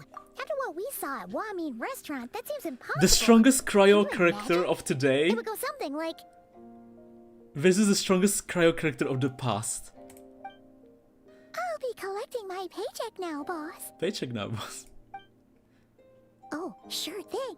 Wait, who are you? She's Everyone? a shark? Now we go to the OG person cancer.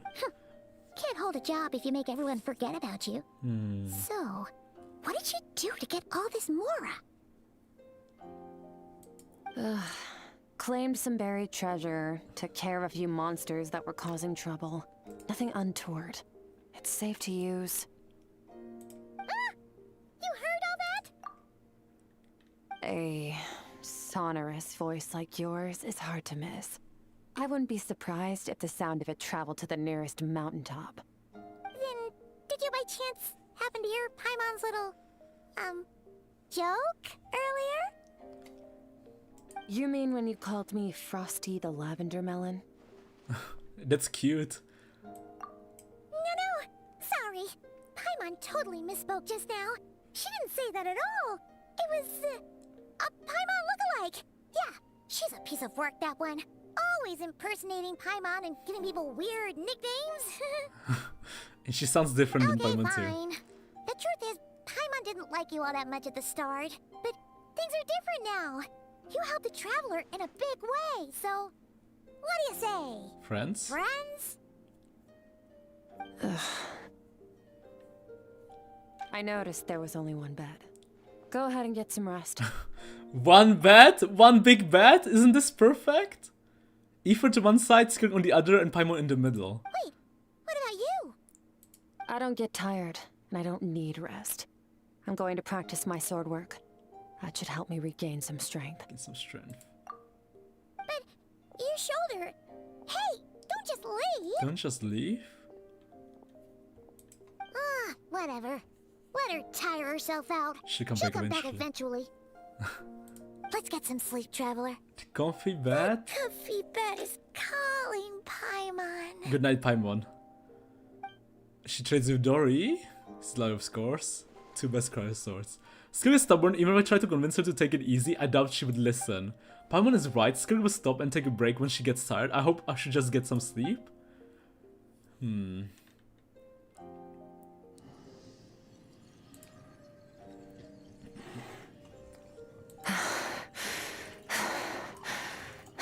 She is hurt.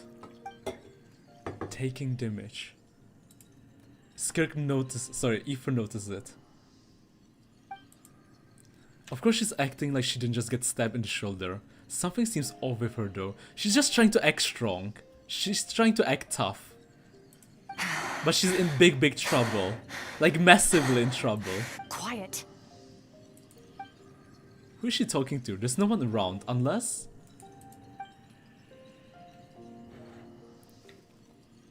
Do you even remember how many of us perished in that fire? How many bodies were left to rot on the scorched earth? Yet you alone live on. Keep your gaze fixed on your blade. You don't deserve to rest. Don't deserve to rest? Run, Skirk.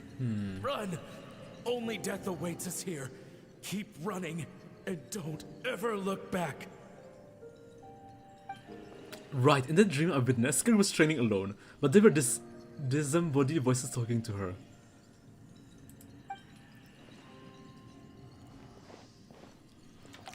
One of them mentioned the fire. I wonder what happened exactly, if only she could just talk to us.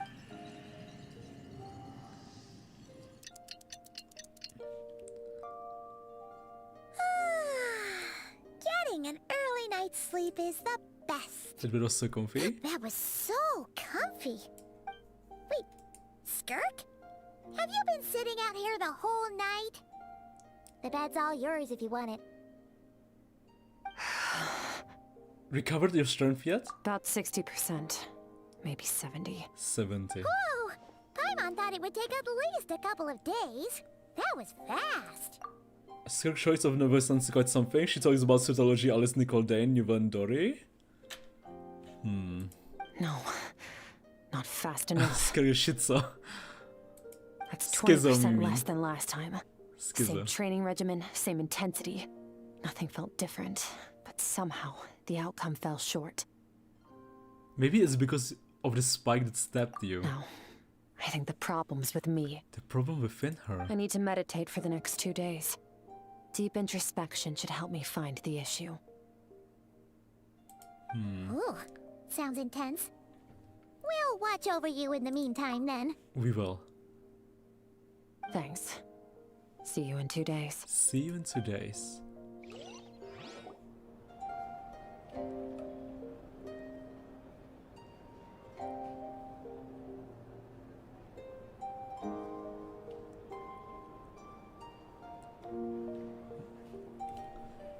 That's a very cool time lapse. A very freaking cool time lapse. Morning! Skirk is still meditating, huh? It's been 2 days already. Shouldn't she be awake by now? Maybe it's not going too well? Paimon can't think of anything we can do to help. Oh wait! Breakfast! That's it! Paimon will go get breakfast! Skirk is gonna be starving when she wakes up. Be right back. Be right back.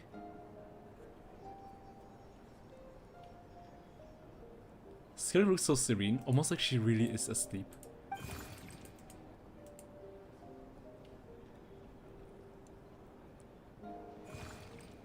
The strange creature is in Taviat?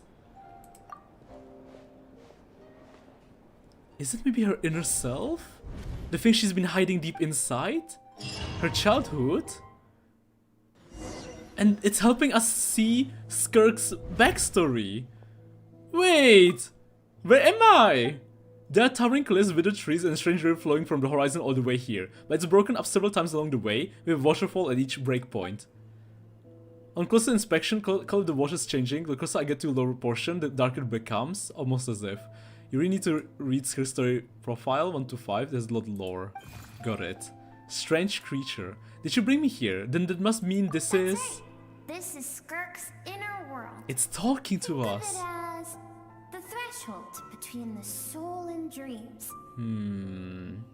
This isn't your first time here, but what you remember is probably a space covered in darkness. I only managed to illuminate a small portion for you back then. So you can speak. Actually, it's my first time talking to someone like this. First time? I only managed to break free and bring you here because the injury weakened her power. Oh. I guess that's why I can speak again, too. Oh, so before when she was talking to someone, she was talking to her. If you want. I think that's the word they use in this world for lucky coincidences like this. I think Skirk was talking to this strange creature when Aoife saw her talking. Now, before I take you to her, I gotta ask.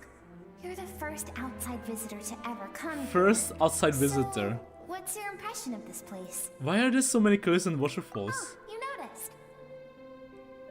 This river represents Skirk's strength. This river, okay. Strength accumulates over time. It is the summation of a person's lived experience. So this river is where all the fragments of Skirk's life should converge into a single stream of memories and emotions. Flowing forward. Forward as one. It all begins now though. One-time domain? But as you can see, This river has been severed numerous times. Skirk doesn't like who she was in the It's past. because Skirk doesn't like who she was in the past. I guess she doesn't like the fact that she was weak and powerless. And all she sees reflected in the river is a disgraceful shadow of who she was. She cuts through water and rock with the sword of reason, severs her connection with the past, and begins anew. Wait, that reminds me of something. You must learn to shut out all the pointless emotion. Crush the self that makes you weak. And become master over your physical form. And that's what happened. She did exactly as Surtalogy told her to do. This isn't my first taste of failure or losing power. When you fall, you get back up again and become stronger. That's how it is. Skirk is so broken lore-wise and DPS-wise. She is. She really is. So it was Surtalogy who taught Skirk to replace all emotion with a reason. And since then, it's been a constant process of abandoning, refuting, and erasing her past self. I suppose that's a secret to her strength. But it's such a sad thing to think about. What has she been through? Why does it have to be this way? The answer to one mystery invites another question, I see. Let's follow the river upstream. There among the cliffs, among the memories etched into her heart, lies the truth of it all. Oh, the strange creature.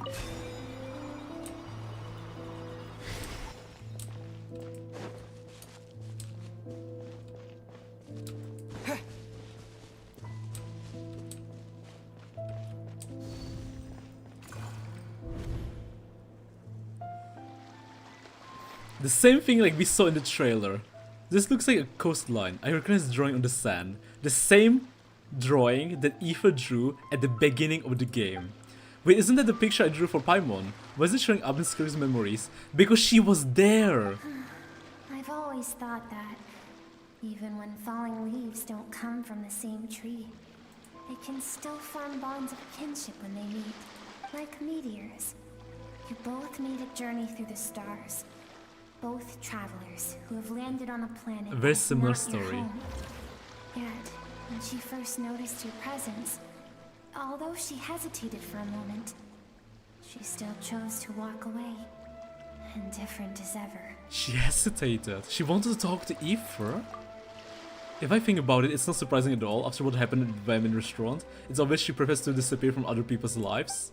She hasn't seen a child in years either. I doubt she's ever made a connection with this world of her own volition. What I'm seeing is now a microcosm of her entire life. I feel like she's scared to make friends or scared to make connections, that she would like lose those connections again. I just think she's really, really scared and she's trying to bundle it all inside her. Seems like you've answered your own question. Your own question. Skirk sees herself as a trespasser in this world. She's made a conscious choice to avoid altering its path. But the reason for that decision stems from events much earlier Yeah, on in her PTSD. life. She's just scared. She's very scared. She's an outsider after all. She is. But I mean, so is Aoife. Let's keep going. It's still a long She just way needs to someone the like source of the river. Amber. Amber to show her around Mondstadt. Someone nice, you know, nice and kind. And someone a little bit extroverted, like Amber. Give her Amber. And she will change.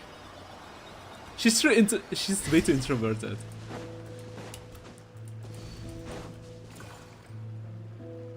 You now have what it takes to wield immense power.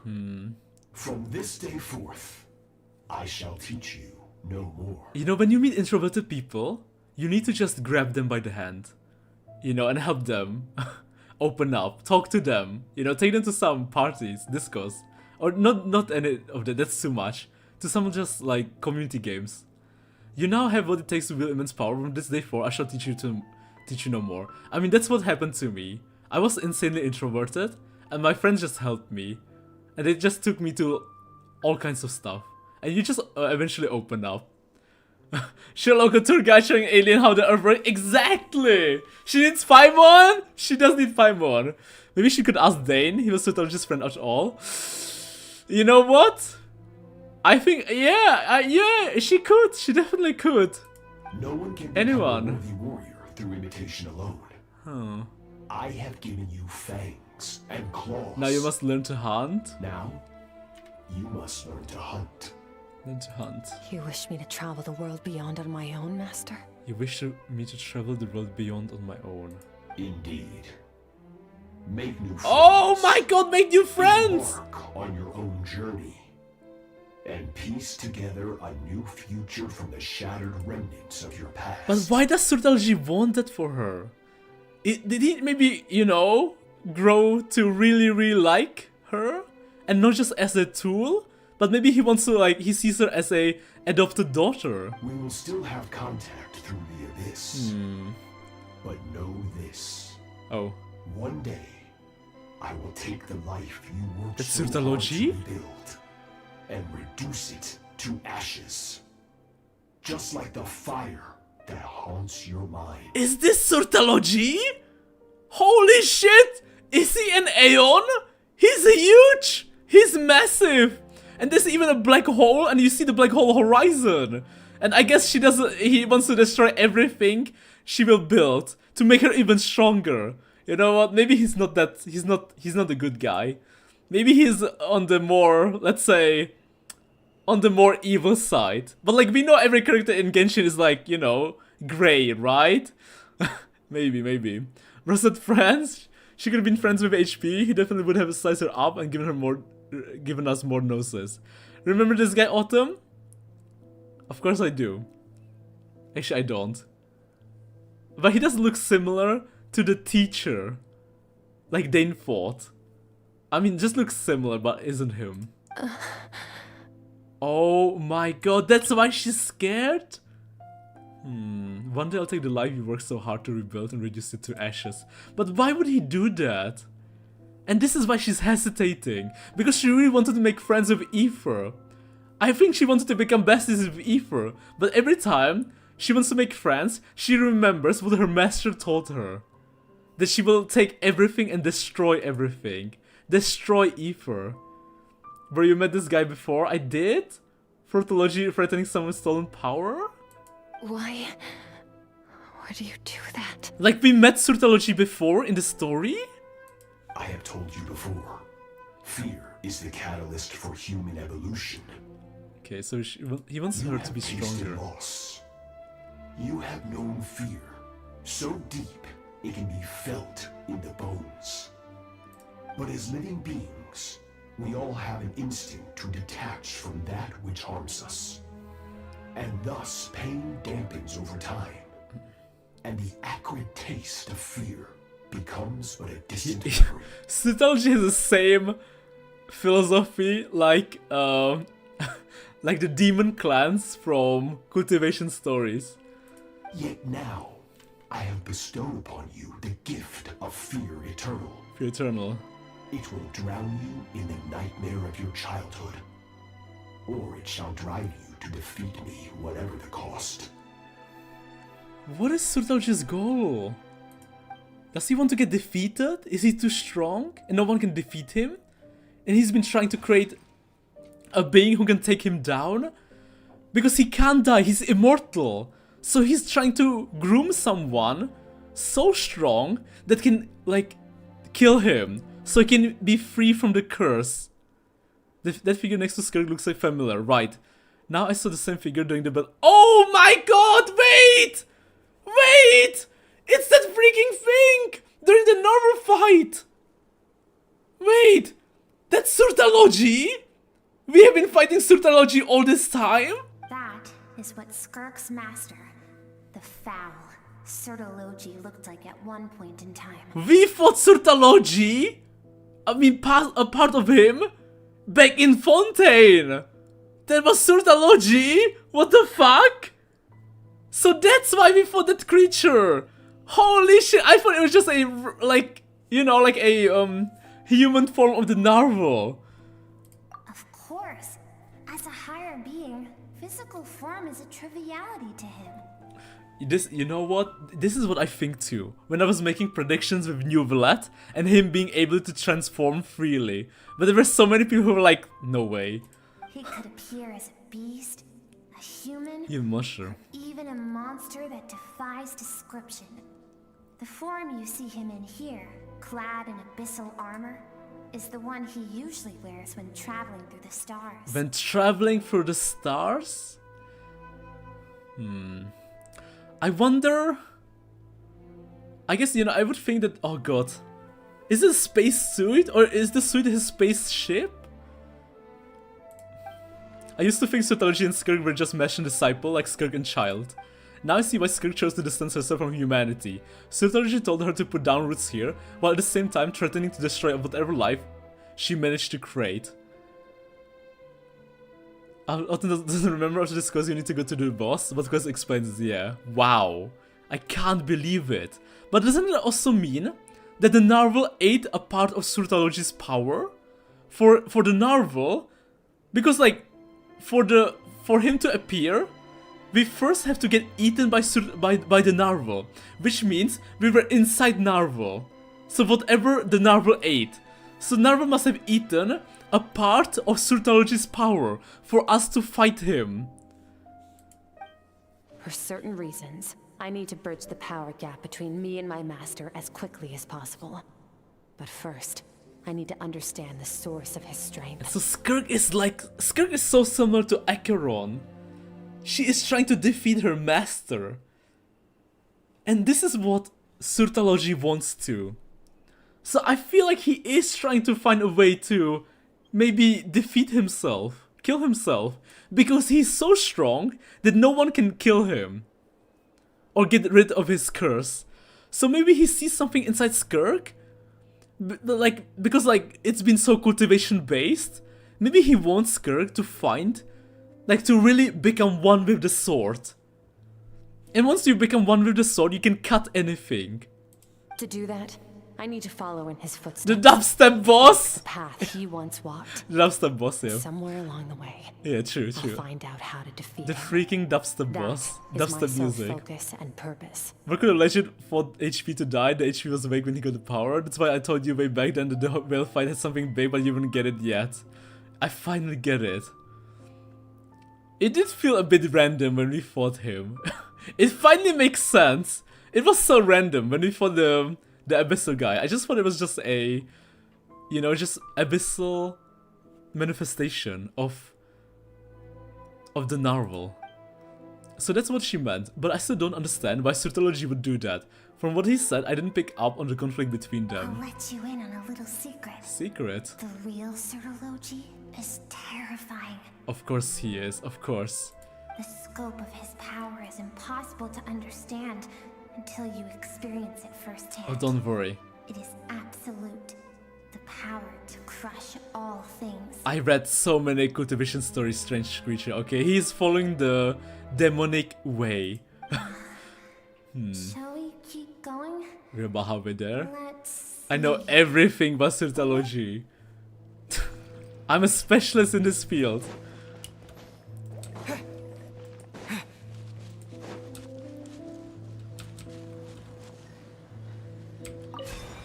We're getting closer and closer to the top. If only Skirk and Meme didn't need Autumn to do Not Cry First to understand, it would be hell funny. It's like when One Piece teases something 400 episodes ago to have an explanation now. No, you're right, it is. Baby Skirk? This is young Skirk. When she was a kid. We've made it quite a ways already. This is Skirk, when she first began training under Suitology. And I feel like the strange creature is also Skirk. I feel like the strange creature is the Skirk that's been that it's a Skirk she's been pushing away. Her original personality. I have set your broken wrist. Tomorrow, you're to train twice as hard. Yeah. Because, to survive the training, she's been pushing her emotions. And when you do it too much, you cannot lock it in, right? You lock it somewhere. And she locked it inside this world. And the creature flying is the manifestation of her locked emotions and personality. Like the little flying creature is the Skirk of the past. No tears this time. Good. Attempting to garner sympathy through tears is a weak. act of the weak. Beautiful useless Can I ask boy. a question, Master? Why did you save me? I keep thinking, maybe it would be better if I had died. I'm really haunted by the I fire. wouldn't be haunted by that fire all the time. Have gone on like this. I saved you because I have a plan for you. Yep. It has been too long since I fought a battle that demanded my full strength, and I hunger for it. Oh. Every so-called genius and prodigy I have faced has crumbled like sand underfoot. Before me, even fate bends the knee. Wait, even Fate? So is he Descender level? Wait, so did he already fight Dane and defeated him? And the others? Because if he wants to use his full strength, can't he just go fight the Shades? Or fight HP? Or fight Dane? Or maybe because he lost against them, he wants to become stronger and he needs to find someone as strong. So, he was equal to Dane before getting Abyss power. Yeah. So, I will teach you everything I know. Train you by whatever means So one day you might necessary, surprise me. in the hope that one day He's already outside Tavia when might meeting surprise Skirk. It's post Canria. Exactly why he's fraught.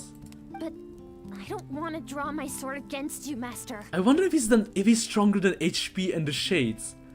Right? Because if he was weaker, then he could just return to Taviat and fight them.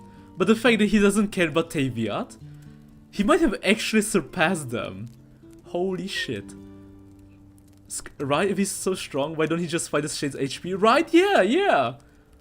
Like either he's weaker than them and he knows it, and he's trying to become stronger by creating like, you know, opponents who could like make him stronger, opponents who are stronger than him or equally strong. And he's like on his own training arc, trying to find, you know, the opponents who could rival him so he could become stronger to eventually fight HP. Or he's already stronger than HP and the Shades, and he's just like, maybe they're even teasing him like after HP. You know, like this is Genshin 2 and Surtology might be like the next big thing way after Taviat. Hard to say, hard to say. No, Dane is no match for him. The HP was awake when he gained his power. If he wanted to fight, he could afford him. You guys raised HP went to see Utter Cataclysm. I don't think shits are worries that would entertain him. Their power is conceptual. But this guy's just worry seeking opponents. HP stronger, the firmament prevents the Abyss from coming to Tavia, which means the Abyss is in Taviat. The blank board, only a portion of the shrine. I wonder if it's because Ved has plans for Taviat. what you want matters little. Among the boundless sea of stars, the cries of the weak are but faint murmurs that disappear into the void. You of all people know that well.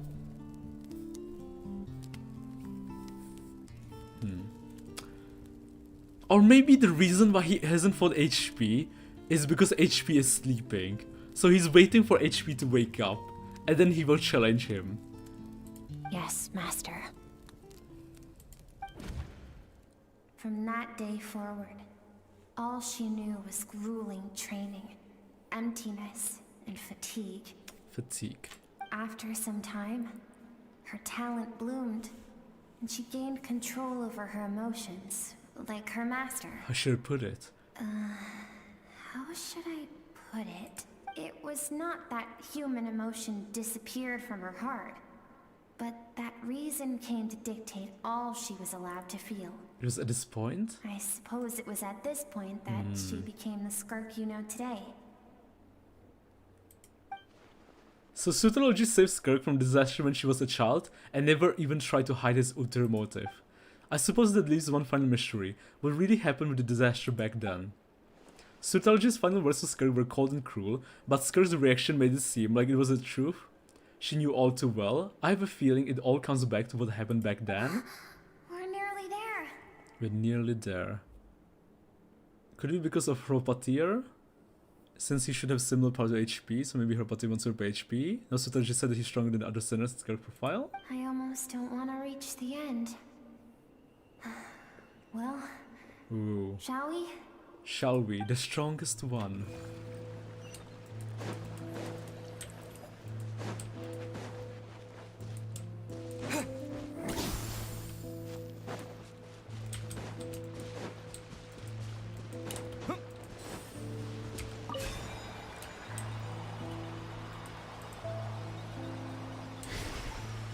At the very top.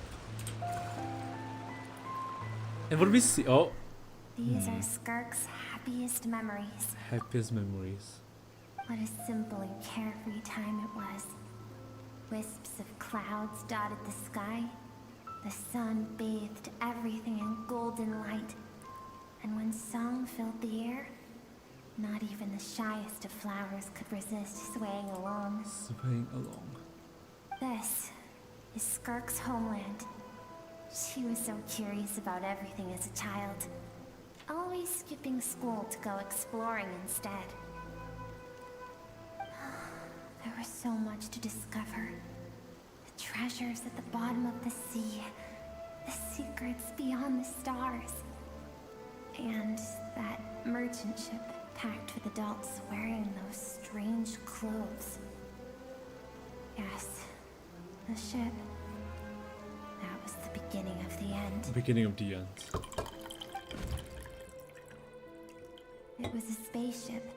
Spaceship? When it arrived, the people that disembarked wore smiles on their faces and spoke of friendship.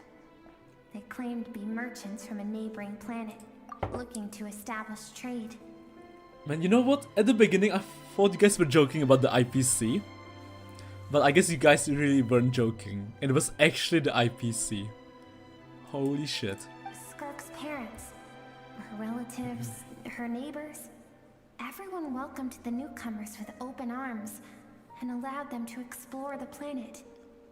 To them, the visitors were guests and should be treated with hospitality. Hospitality. No one had any idea of what was to come. Several months later, an army of unknown origin arrived without warning and carried out a ruthless campaign to destroy everything and everyone on the planet. It really is Honkai Star Rail.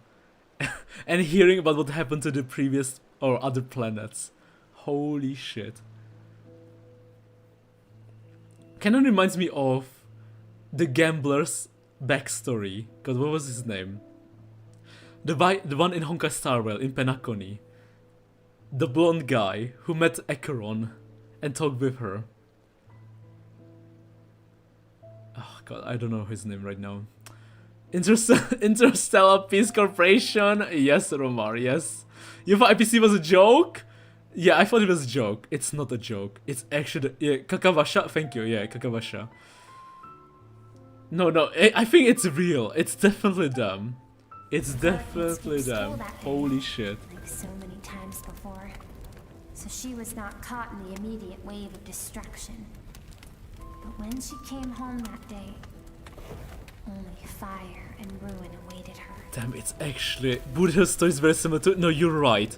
You are freaking right. Holy shit. Is this the most that we've ever gotten, like, confirmation about Honkai and Genshin? Holy shit. Countless people cried out to her for help. People she knew and loved. Friends and relatives. The little girl who lived next door. The shop owner with the bad leg. It's a bit different though. IPC take over for the resources. Here they just wipe them out because of fear. Their lives were discarded like worthless trash. As the How your fire multiverse, consumed yeah. one life after another. Skirk was helpless. All she could do was run. And so she did. She kept running until an unexpected figure crossed her path. Cross the path. If Sertology hadn't been there, Sertology. the fire would have claimed her life too. And there she would have remained, Damn. left to rot in the scorched earth. with no answer Wow. as to why any of this was happening. Now I'm curious whether Surtalogy is mentioned in Honkai as another trailblazer. Why did these people destroy her homeland? Or like, follower of Aki really? Because she and her people were seen as a threat. Did they do something bad? As the initial merchant ship explored the planet, they discovered that it hadn't always had the condition to support life. Yet there was evidence of human activity, even during the periods of extreme heat or cold in the past. Extreme heat and cold in the past. Further research revealed that, over time, the people of this planet had evolved the ability to adapt to any type of environment or energy source. For that reason, the outsiders viewed them as a potential threat and decided to eliminate them before the threat could rear its head. And so, the army was called, and the so-called danger was wiped from the face of the planet. All those innocent people? Senseless, isn't it? Deemed a threat because of a gift they didn't even know they had. Perhaps it was their own innocence and kindness that doomed them. But in the end, that was lost to the blaze as well. A kind of Skirk's introduction when there's Those with interstellar power gets to existence. decide good and evil. Then all you can trust in is the sword in your hand. And so, before death could claim her, she ran. She ran and never stopped. Now I see why Surtalogy's threat isn't such a terrifying prospect for her, and now I see why she distances herself from the world. No one wants to relive their most painful They moments. bring us to the end of the story. This is as far as we can go. Skirk is waiting over there. For both of us. For both of us. The real Skirk for both. Let's go to her.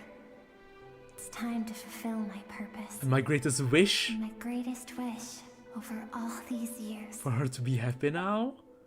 Don't be sad? To find a friend? Are we going to become her first friend?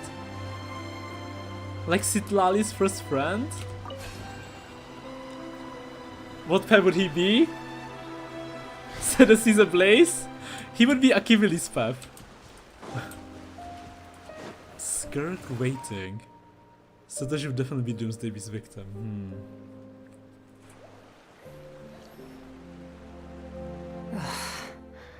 Dot. So all this, just so you could bring him here.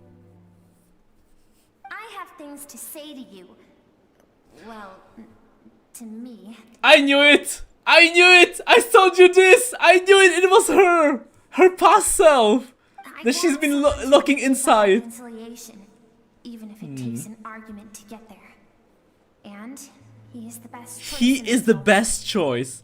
Young Skirk chose Aether for the current Skirk. Her suppressed emotional self. I knew it. The version of herself she I knew keeps it. locked in the recesses of her mind. Exactly. Exactly. Point on prediction. All those rejected impulses. Yep. Those discarded aspects of your past Word selves, by word. they are a part of me now. Strange creature. Not that Mr. Zeely. No, not this one. Not that one. Not that one. Not that one. No, not that Mr. Zeely. I mean, in a way, he would likely be destruction and humility, can be Travis because he's evil. I am who you used to be. Used to be. Someone you have refused to face for Oh too my long. god, I So, knew it.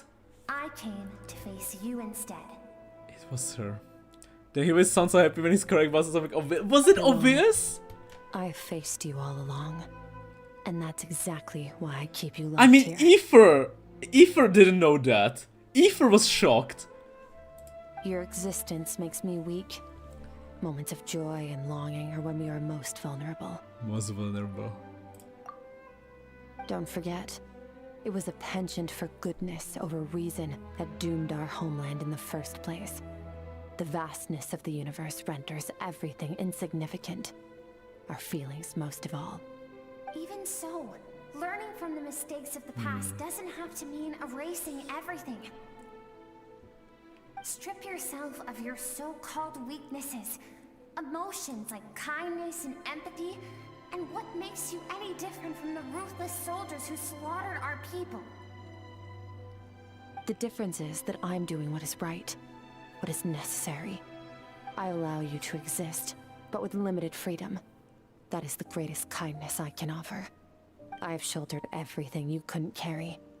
I rose above the numbness and emptiness, and it was cold, unfeeling reason that brought me this far. It made me who I am. It made me strong. That is the problem. I want to shoulder those things together. On the grand scale of the entire universe, maybe our feelings are vanishingly small, but why should that mean they don't matter? Emotion gives warmth to the cold expanse of space. It gives meaning to the world around us. Think back to those nights of gazing at the stars, those afternoons of exploring the unknown. Think back and let them grant you peace. A brief respite from the pressure you put on yourself.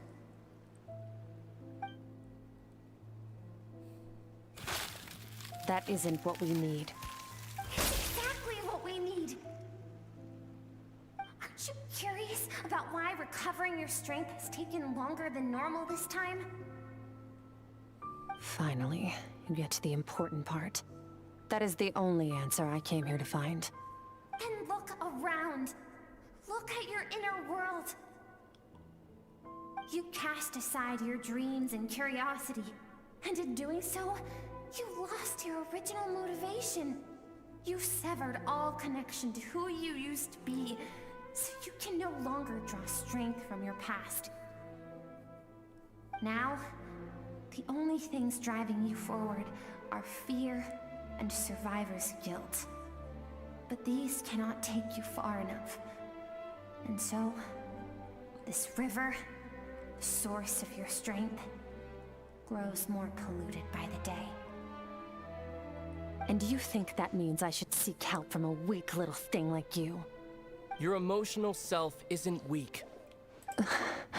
Ooh, Aoife stepping in?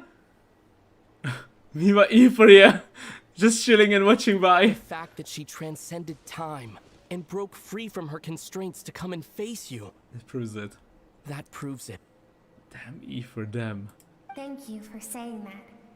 I knew bringing you here would be the right choice. Oh, that's cute.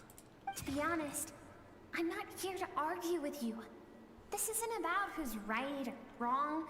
And in fact, I agree that in order to make it through the wake of that tragedy, we had to distance ourselves from the pain through reason over emotion.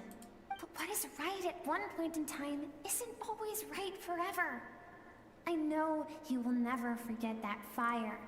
I know the fact that you were the sole survivor fills you with guilt. Fills you with guilt. I know that among the voices that haunt you, mine is there too. Because deep down, you know that you didn't turn out to be the person you wanted to be. All those unfulfilled hopes are like knives to the heart. And I don't want you to hurt anymore.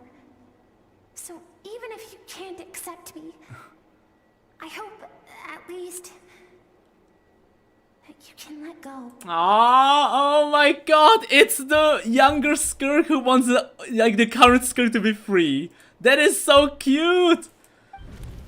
It's the younger Skirk that is melting the current Skirk's heart. The Ice Queen, her frozen castle, melted by her very own younger version. The one thing she's been hiding deep inside her. Locked deep inside.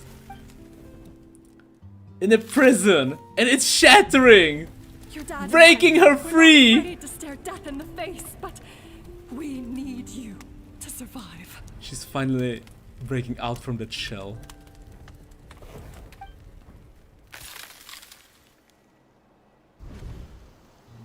I'm sick of being a kid. There's so many amazing things out there, and I'm ready to see them all. Let it go, let it go.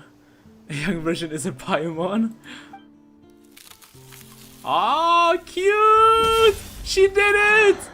The younger Skirk did it! Adorable. Now hug her. Hug yourself. I remember.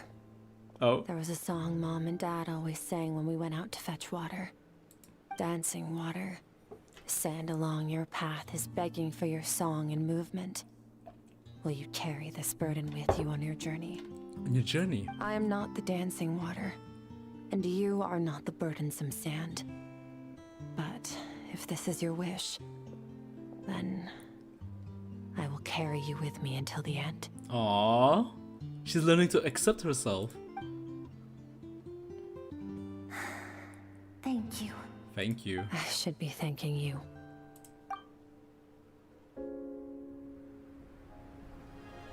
Cutscene. Skirk? Walking through the sand? Snow? Snow. All alone. Run, Skirk, run! Remember, leave no one alive! That must have been really difficult. My words, Skirk. Let fear take root in your soul. Did you survive? Why was it only you? Skirk, did you become a positive light in this world?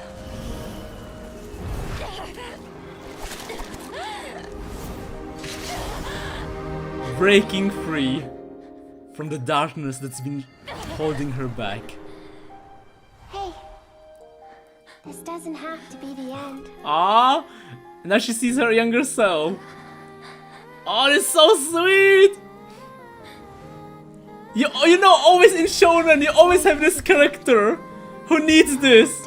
Someone who always carries so much burden. Someone who always locks their past self.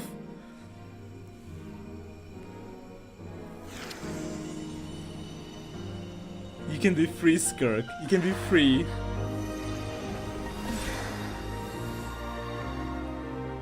Cute! Accepting herself! And she's gaining back her powers. Because the water symbolizes her power, the river. And it's pure now. And way stronger.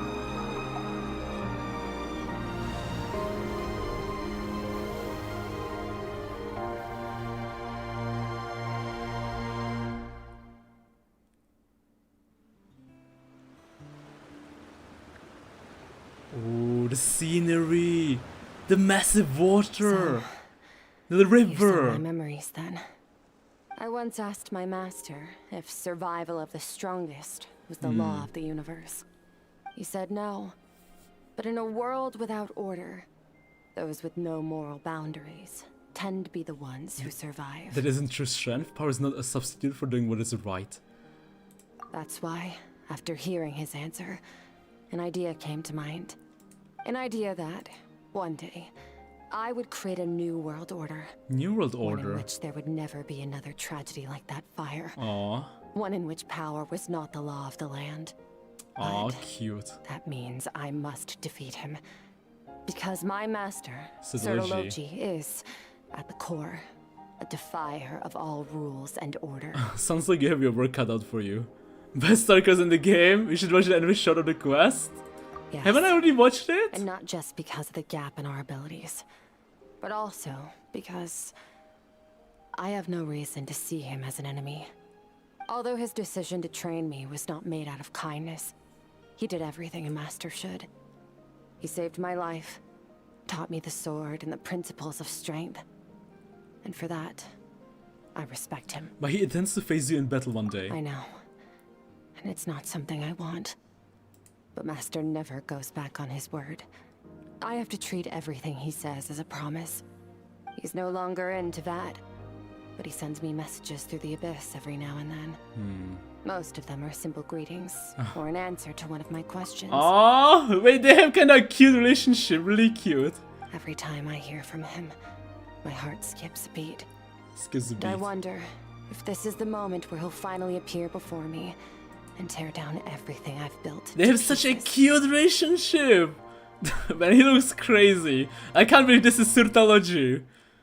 Maybe that means I do live in eternal fear. Just like he said. Yes, I respect him, but I'm also afraid of him.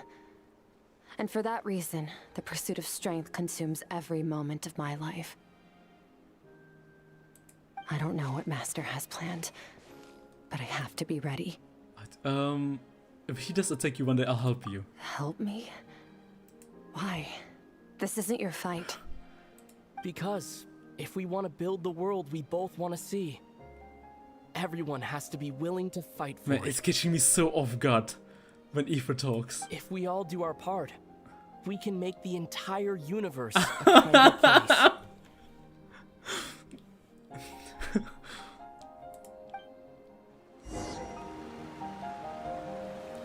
It's anything but cute. Oh wait, until he tears down everything I've built, bro, your different skills broken. You guys haven't read enough shonen cultivation stories. Skirk gazes into the distant sky. There's nothing else to do here. Should I leave? Don't leave yet.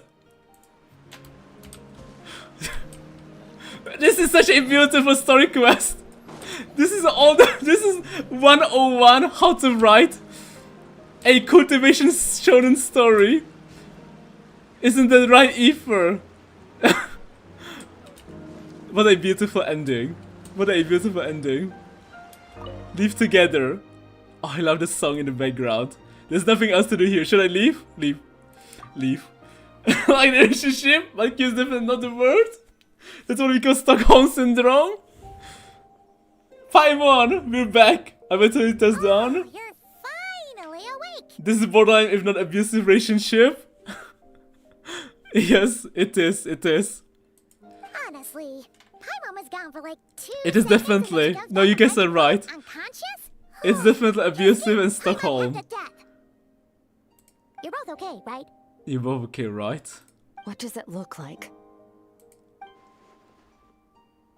Looks like your strength is back. You look stronger than ever. Only water from the source can cleanse the rot and filth that flows from the past into the future. I mean, it's a very, I guess it's very awkward. Maybe I'm just so used to it, you know. Maybe I'm just so used to it. Don't worry, Annie. Don't worry. You'll get used to it too if you read more cultivation stories. I taught you to incorporate the experiences from your journey into how you fight. I suppose what happened today will become an inseparable part of who I am. Depends on what happens next, but you can spin anything into a cute story. Good is what you define Dottor and Cole relationship. What do you mean Dottor and Cole? That's anything but cute. That is so messed up. That's like one of the darkest things we have in the story. Okay, so Paimon feels like she's missing some important context. Context. I don't want to get used to it. You're making the right thing. Paimon brought back tons of delicious snacks. If you have a chance, run away from shonen cultivation stories. Run far, far away. Okay, Annie, you can still escape it. I'm far too gone. I'm way far too gone. What do you mean, bro? They have the same kind of relationship. What do you mean? It's about time they we don't. finished what we started. Annie, run while you still can. Okay, for people like me, for all people like me, it's too late.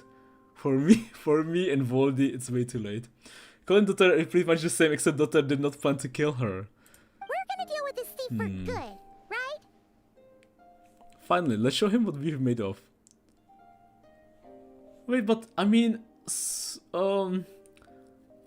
Suji guy is also not planning to kill Skirk. Just destroy everything she loves. Since we got Venti buff, I'm actually pretty interested how they will spin eventual child buff. See you on our point. So you see our point about this being called cute.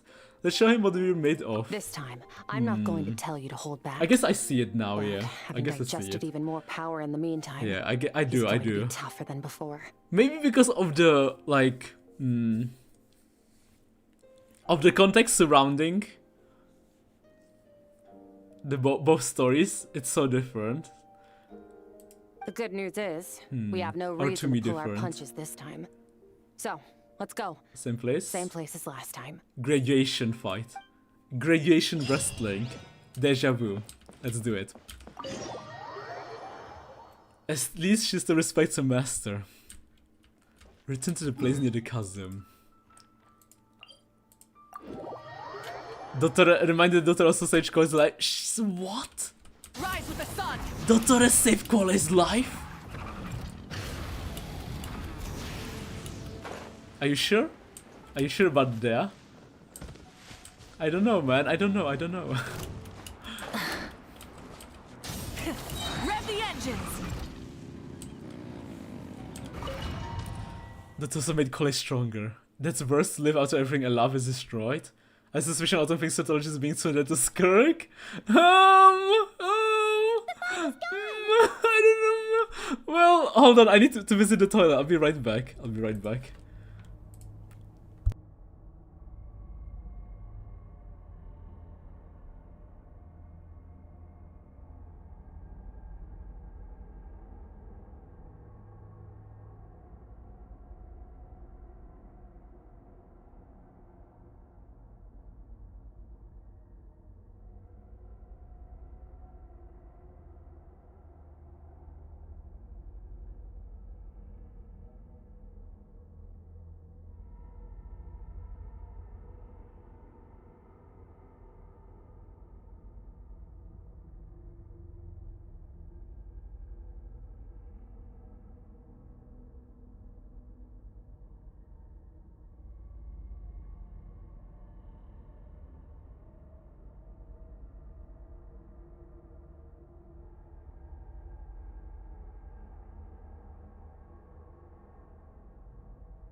Okay, I'm back.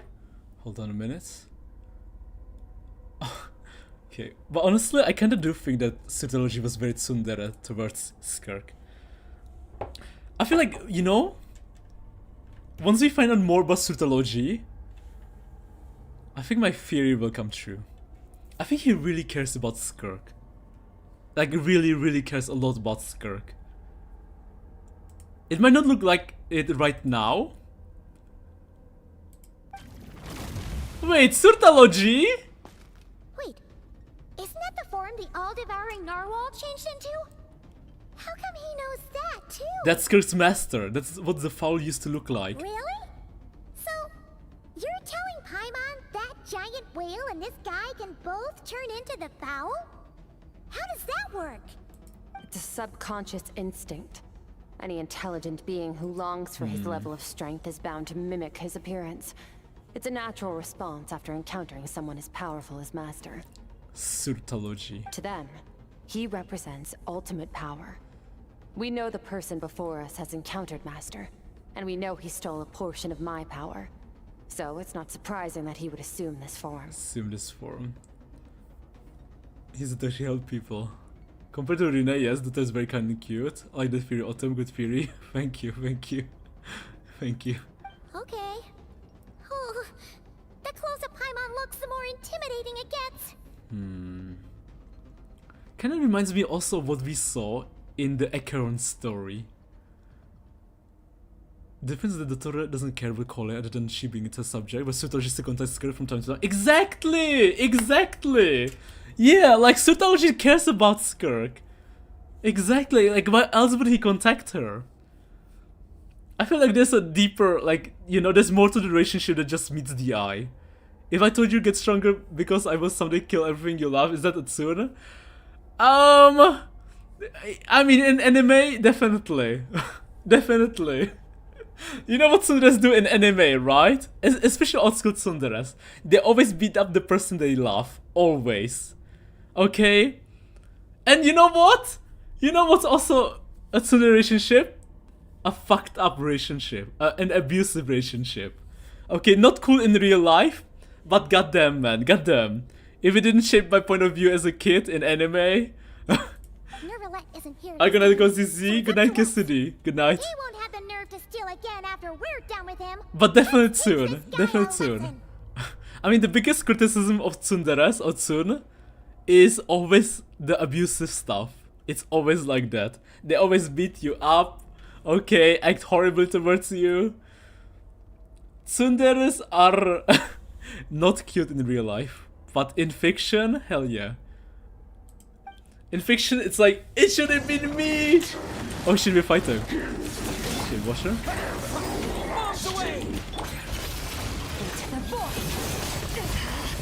They beat up the person they love? No, they love people. No.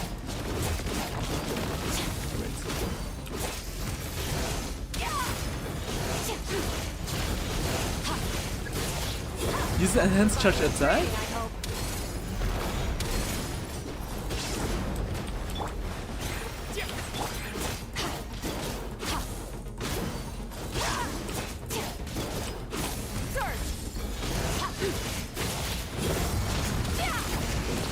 Massive damage. Dodge.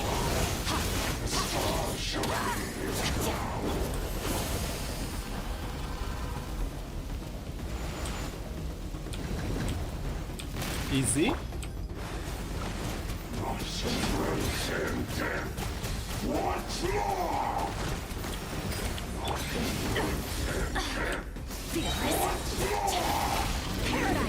Massive, frozen. Man, Skirk Furina must go so hard together. Two OP characters next to next and sit Lali. Holy shit.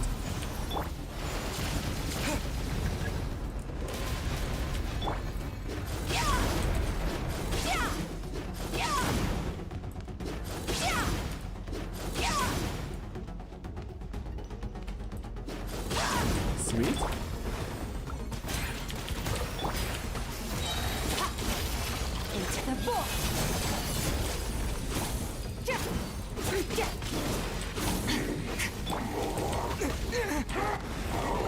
Dodge, dodge, nice. Ultimate attack. Skirk.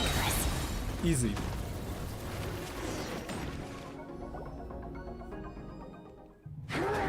Cutscene? Ether? Oh, using all the elements! Like from the training! Wow, together! Not this again. Ooh. Massive shield. Catching it. Haven't had enough of my power.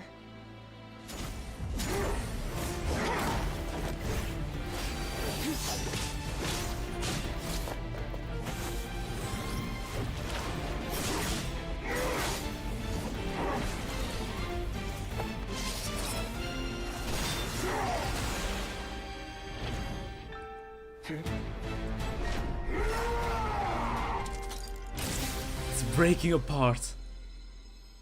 Well then, Weakness. let's see how much more of this power you can handle. Ooh, deja vu.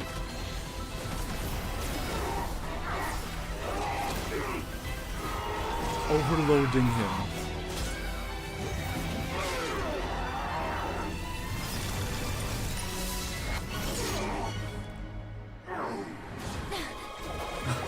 Ether!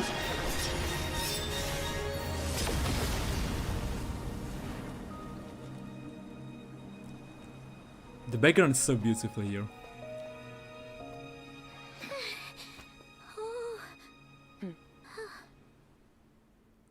And just like that. And just like that. Wait, that's him?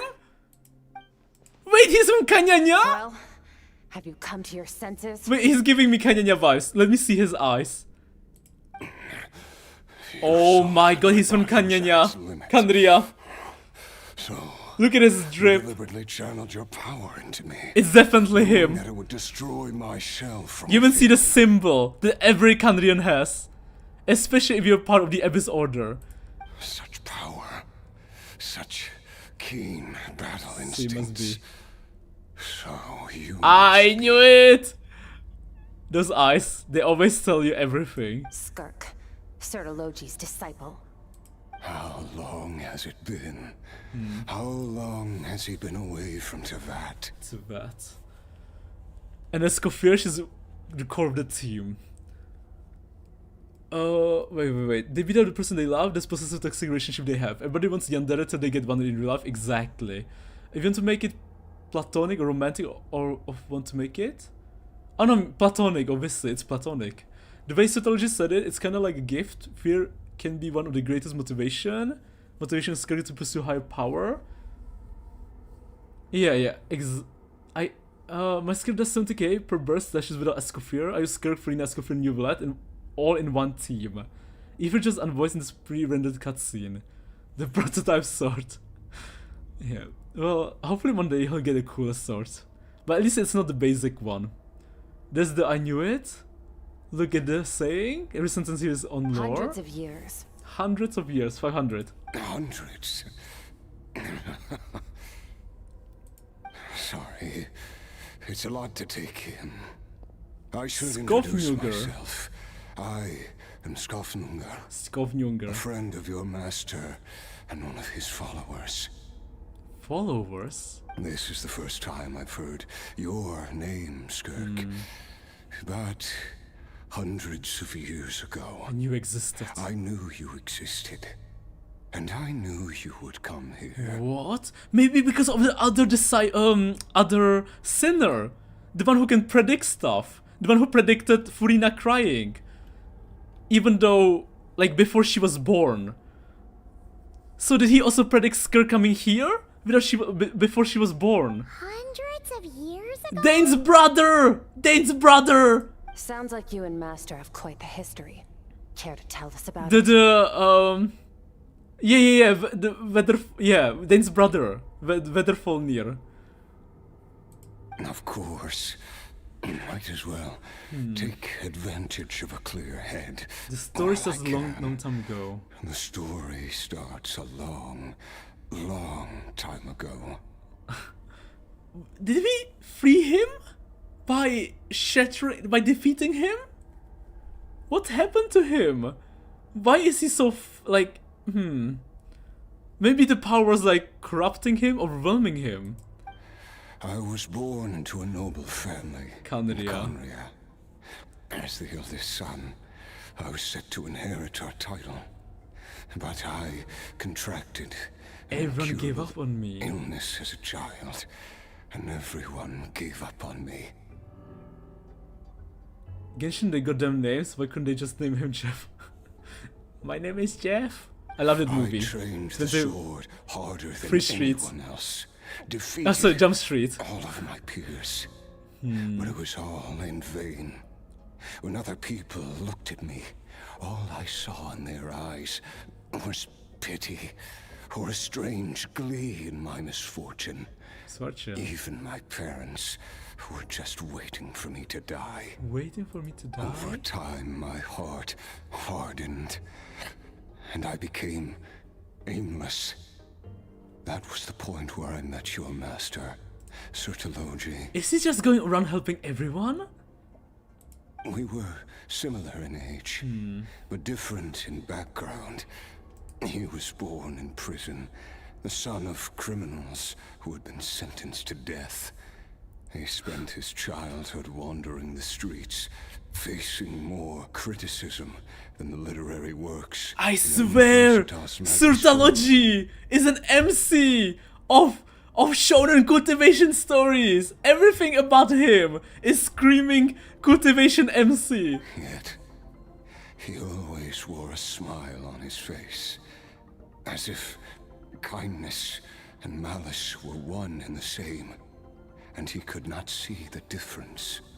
We're just hearing about a main character from... about just another main character. I still remember what he said to me when we first met. You need to fight to survive. Even if it's a losing battle, it should light a fire under you. How can you sit back? How can you sit back like this and go down without a fight?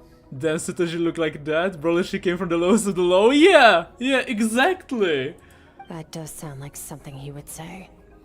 It does sound like that. He was the first to acknowledge that I was worth something. And he inspired me to keep going. When we sparred together, it was the first time I'd actually felt the thrill of combat. When I was 10, he stole forbidden research materials and managed to cure my illness. It was like there was nothing in this world he couldn't accomplish. When it came to the human form, he was always intent on pushing the boundaries of possibility. But somewhere along the way, I fell behind. My talents were nothing compared to his. And at some point, I realized he had pulled so far ahead, I was too embarrassed to even ask him to spar. After his grand endeavor was successful, he sought me out and said to me, "This planet no longer holds anything of interest to me, so I'm leaving. But first, I have an offer. I can use a power I have just refined to break the curse of immortality for you." He is the main character! I can use the power I have just refined to break the curse. He could just do that! I swear! At this point, he might even be stronger than HP and all of the shades. Sorry, all of the... Yeah, shades. Maybe even stronger than all the sinners, who knows? Your death was once what we worked so hard to prevent. But the immortality you now face is a different kind of pain altogether. When he actually managed to deal with the immortality? What the heck, Cetology? Are we sure he's not the main character? I'll pass. Immortality doesn't sound so bad. And he's so cool too! Since I can't die, it means I have an infinite amount of and time. he's being such a bro to him. Maybe I'll finally catch up to you one day. And we can spar like we used to. Wait. Wow. Rivals. Are you sure? I cannot say when I will return. Your body, or rather, your soul, might not be able to withstand this curse. All I can do is try. After all, a wise man once told me, people need to fight for their own survival. But the power he got from the highs to the high, the abyss, it's like the main villain, making him an unfortunate person stronger to use. The writers are CN, so of course they have experience in cultivation for beasts. That's true, that is definitely true. Wonderful news also got rid of immortality since Clefar died. I guess... The sinners already surpassed the curse of immortality or authority of death. Wise indeed. Yeah, you know, I didn't even think about it. If you grow weary but you're right, Excel Prime. And wish to experience a good sparring match before you wither away, seek out my disciple. Seek out my disciple. Wow, So Surtalgu is definitely, or most likely, stronger than Ronova. Or like he managed to either get on the same level or even beyond. I would say even beyond. Disciple? Never thought I'd hear that word. Especially because Surtalgu just keeps looking for fights. For fights. So he's gaining experience, he's becoming stronger each day, each month, each year. While Ronova is kinda stuck on Taviat. And I'm not sure if she's necessarily looking for fights. She's more like observing. Because she's like already like one of the strongest in Taviat. Nor I. But Vedifenir said I was destined to find a disciple out there in the universe. And bring her to Tibet. Oh my god, it was him! It was him! Are the prediction correct? You know as well as I, Vedifenir's prophecies are never wrong. Never wrong. Now I want to find out, like, what are all of his prophecies? Because he prophesied the ending of, you know, the Hydra girl. Furina, he prophesied Furina crying in Fontaine. And now he prophesied Skirk, Surtalog's disciple, arriving in Taviat. Well, now I'm curious about who this disciple of yours will be. Wait, and do they know her name? All that Avenir said was that one day the stars shall bow in her honor. Ooh, the stars shall bow in her honor. Sounds pretty impressive. That sounds very impressive. Like she will become the strongest. That even the stars have to bow before her. Even the freaking stars, like the whole universe. Of course. Only the most outstanding people would have the right to become my disciple. Ooh, and you know what they say, right? The disciples always become stronger and surpass their masters. Still self-assured as ever, I see. But you're not wrong? But you're not wrong. I'll be leaving then. Oh, and if you are serious about getting stronger, I left you a little gift in the primordial sea. As I've said before, walk whatever path you want. Freedom means even the wicked get to make their own choices? Means even the wicked get to make their own choices. To be fair, this one longer holds anything of interest to me. But Ronova has experience from the first and second battles with the Sovereigns and Dragon King. To be fair, all we've seen from Ronova are the Curse of Immortality, and during the Battle of Natlan in Natlan Act 5, maybe she's stronger than this. Dragon King was one that brought the Abyss to Taviat, and the Power Stone is holding just a small portion of that, so Ronova would probably give him a good fight. Jingli wants to cut stars down from the sky. They're both white-haired ice sword masters. Dea is cooking. Dea just managed to figure out something massive. Jingliu and Skirk are eerily way too similar. Oh my god. Skirk might be a Jingliu. Oh, what do you call it? God, what do they call it in the Honkai fandom? Or Genshin or multiverse or whatever. You know, like, it's like Raiden and Acheron. Waiting for me in the primordial sea was the all-devouring narwhal, already beaten into submission by Sotologi. In its weakened state, Expo. Thank you, Annie. Thank you. You're right, Annie. Expo. And Yeah. sow it into my own heart. I didn't even realize. But Jingliu and Skirk are so familiar. Design-wise, look-wise. Your heart? That sounds like torture. How did you even survive that? How did she survive that? Because, of course, I bear the curse of immortality. And I didn't even realize. But thanks to today's streams, there's in Genshin, you have so many familiar characters. You know, at first I thought it was like mainly, it was just Raiden and Acheron. Because I thought like, okay, Acheron or Raiden, right? She's probably like the flagship character of the Honkai games, right? But like now that I'm more and more in the Honkai, like a Honkai player or Genshin player or whatever, right? In this like fandom player, more I realize that it's not just Raiden or Acheron, but it's like Cyrene, Elysia, and others too. Holy shit. So, you used the curse to turn yourself into a vessel for power. So do we also have the Honkai Impacted MC as exposed already in Genshin and Honkai Star Rail? Cause what is her name? You know, the sister of Kevin Kaslana. Oh god, who's the sister of Kevin Kaslana? I keep making jokes about her, about the Trailblazer Kaslana. Kiana, yeah, Kiana. Raiden and Ye are Raiden and Ye are the most obvious. Those are subtle. Wait, Ye? Miko Ye. Kiana is wait, Asmodee? I'll hate them. Okay, I don't know. I don't think I'll hate them. It's like, well, to be fair, I don't know much about Kiana besides how she looks like.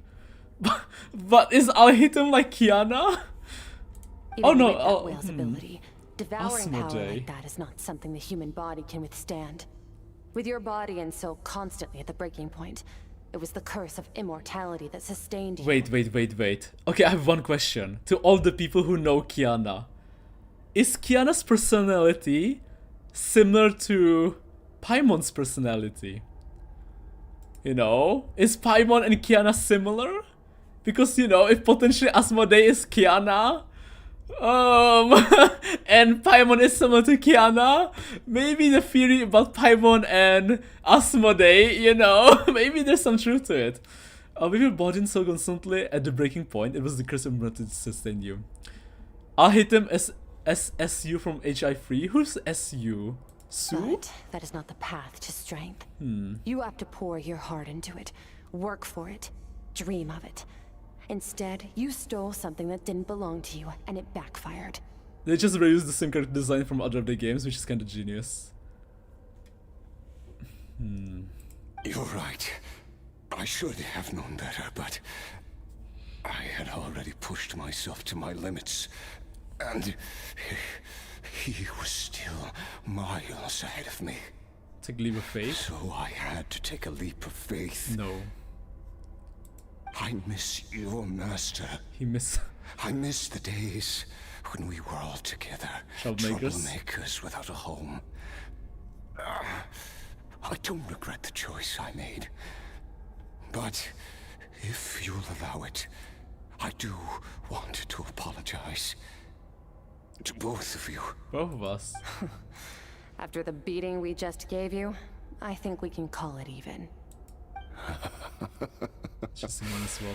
You're an interesting one as well. That's what is specifically Herschel Void XP. We're different from the typical Kiana personality. That's a lot to live up to.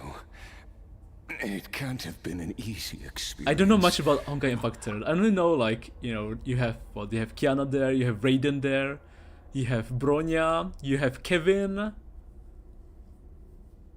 And then it's like, you know, it's oh, Velt, my boy Velt.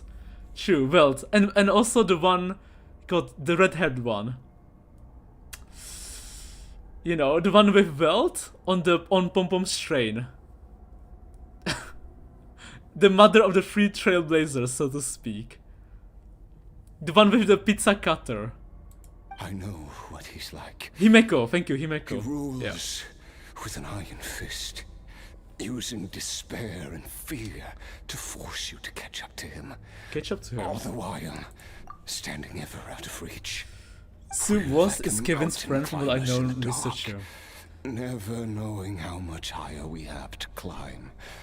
Or when we will see the sun again.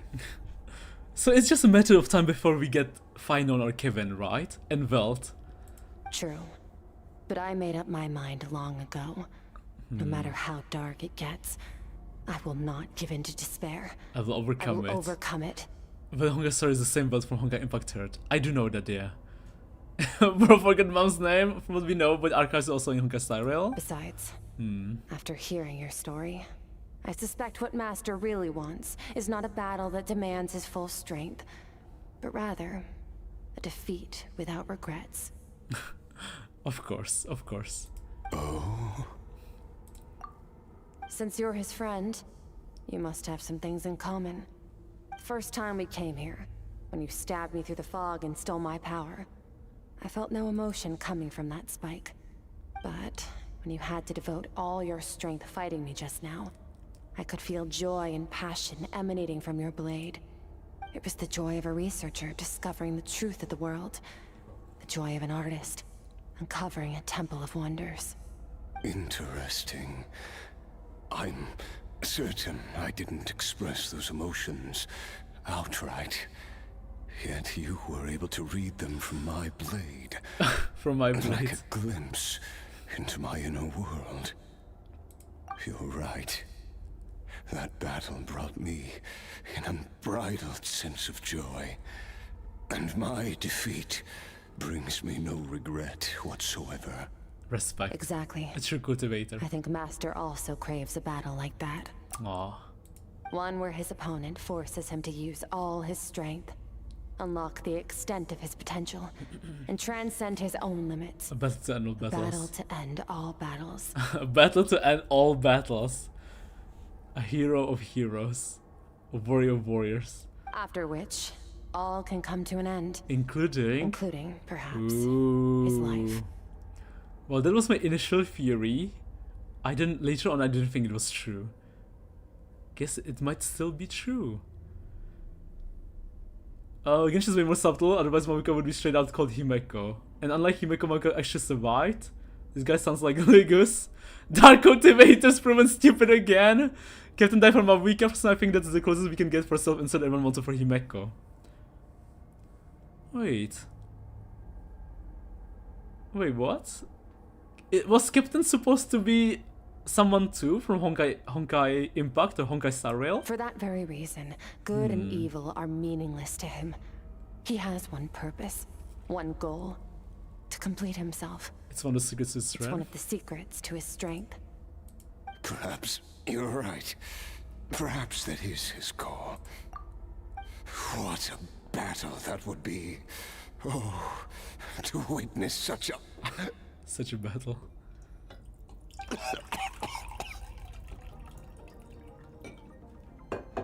you okay? Too many different kinds of power are surging through my body. The curse of immortality allows it all to coexist, but it does not remove the pain. I won't be able to hold on to my sanity for much longer. What a shame. I would have loved to witness that battle. Sertologi once offered to free me from this curse. Now, I must ask that of you, Skirk. Can you release me from the pain? Sure. I can, but not through death, if that's what you were hoping for. Not for It's death? not a suitable punishment for your crime. As an alternative, I can take your consciousness, along with all the power you've consumed, and smash it to pieces. Smash it to The impurities pieces? will dissipate, and under the curse of immortality, your mind and body will regenerate. When that process is complete, you will be back to who you were before, no longer tortured by powers you can't control. But it will be a time-consuming and painful process. The decision is yours to make. Yours to make. I accept. And who knows? Perhaps I'll wake up in time to witness your great battle with Sertologi. I have faith that you'll be able to stand against him one day. Though I know it'll be a long and arduous road. If we are climbers in the dark, it appears the dawn has finally broken for me. But your ascent continues. At least, it looks like you are not alone on your journey. I will reach the top of this mountain, no matter what it takes. Looking at and you, Ether. Skafnungur, will be my witness at the end of all things. At the end of all things. It's finally over. Let's get out of here. It's such a beautiful place. At least we don't have to make a mad dash for the exit like last time. It reminds me of the scene with Acheron. Deja vu. What the heck? Oh. Let me just enjoy the scenery, because it's not like we can come back here. I guess when we fight the Narval again, well, I mean, then you will have to listen to some dubstep music. Now I can unsee it. It's really Jingliu. I really can't unsee it. Skirk gazes into the distant sky. There's nothing else to do here. Should I leave? Don't leave yet. The abyss. Let's go. Time to go back home. Leave. In Honkai Impact 2, the person you're playing as is called Captain, like the Traveler. For Genshin or Traveler's We did it! Wait! It's only been a few Wait! days, but it feels like forever. In Honkai Impact 2, you play as Captain? I thought you played as Kiana. Once again, we've proved there's nothing we can't overcome. We're just that awesome. I thought the main character was Kiana, and that you play as Kiana. So there's also a, like, player character called Captain. Oh! Wait, so... I see. I didn't even break a sweat. Wow, you sound even more confident than usual. Guess you really have become stronger. And then in Genshin you have El Sure went by Capitano. fast. It's night already. Oh wait, that reminds Paimon. The stars you mentioned, the ones that died out? Did something happen to Himeko, and did they have a special relationship? Captain and Himeko? Is that why people were happy with Mavuika and El Capitano? It's because MC and Honkai Impactor is so irrelevant no one remembers he exists? I see. It's not playable unit, but all the Vox call you Captain. Yes. The power Skafnungur stole has been returned. So, the stars have regained their light. Okay, so you actually have a, like, MC and Honkai Impactors. Wow, so irrelevant. Great! Huh, it's crazy that you even noticed their light was gone. There are so many stars I in never the knew sky. that. I thought it was all about Kiana being the main character. Be able to tell. And like her being the MC. And that there was no like player character. But like all from the point of view as Kiana. I suppose it's because I have gazed upon this sky for centuries. Centuries. The false stars. Four hanging in the stars. meticulously planned sky, glittering with rotten light. Fake sky. Ooh, 4 stars. Planned sky. Rotten light. It's not real. Yep. And yet, it is for that very reason that I can look upon it and enjoy the momentary peace it brings. It's beautiful, I agree. I like to see what it's like up there. Even the most beautiful of bubbles has to burst.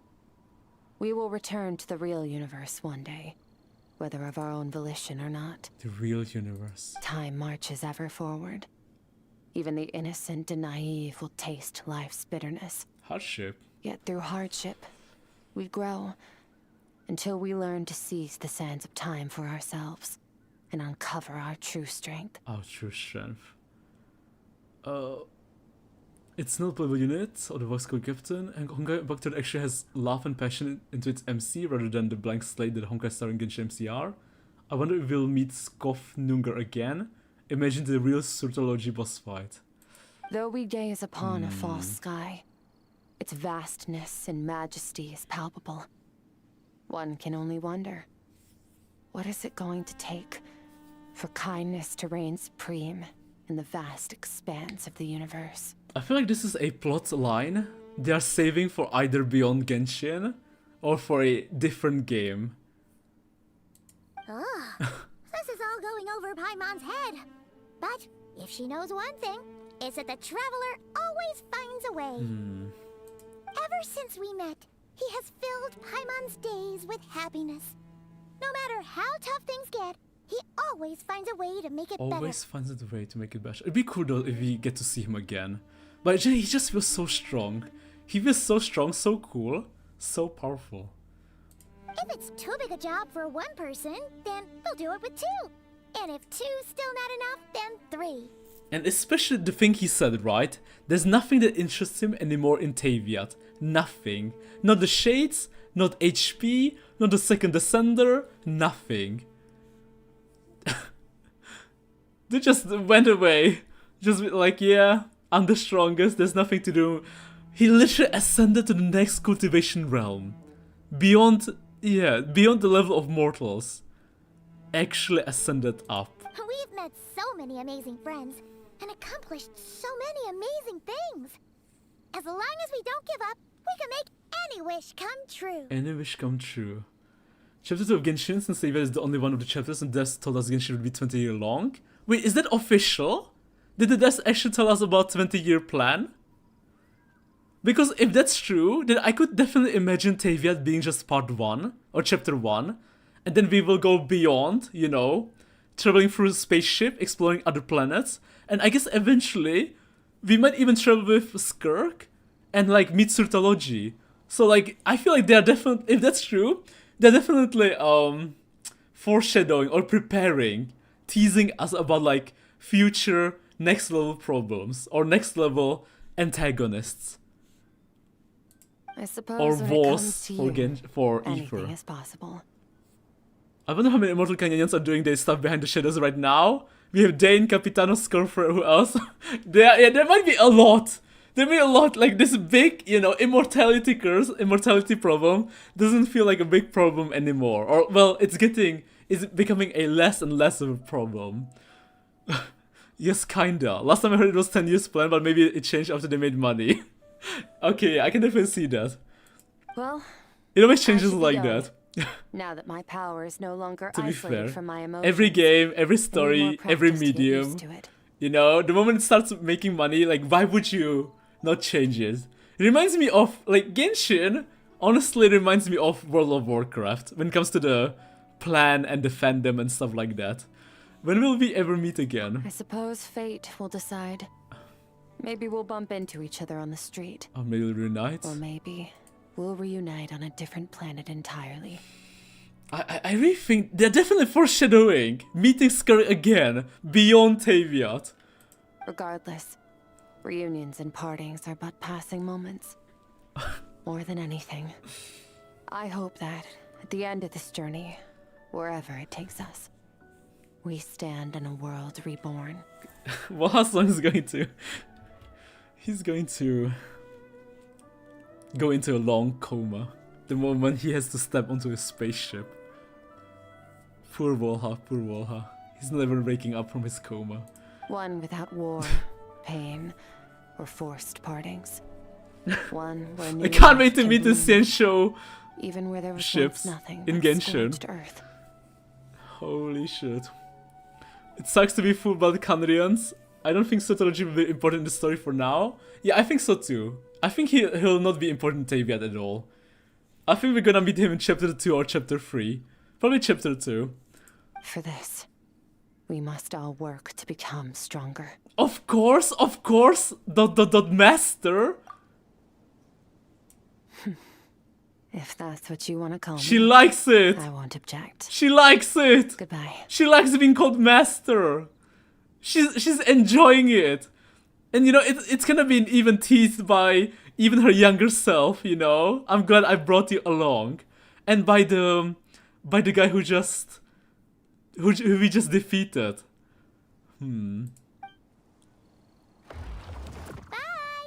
Bye! Bye! Okay, well, I guess she will become our companion in chapter 2. Is it just Paimon? Or is she being nicer than before? Yeah. We definitely count as friends after all that, That's your don't you think? fake? Genshin is gonna be 1 terabyte by the end of the story. Well, I don't mind, but they better give us the option to delete old files, right? Why do only mobile users have it? Why? It's so big. Right now, it's like 150 gigabytes. Like, fuck me, man. Hey, what do you think about camping here tonight? Just give us the option to delete like old sleeping under the files. stars.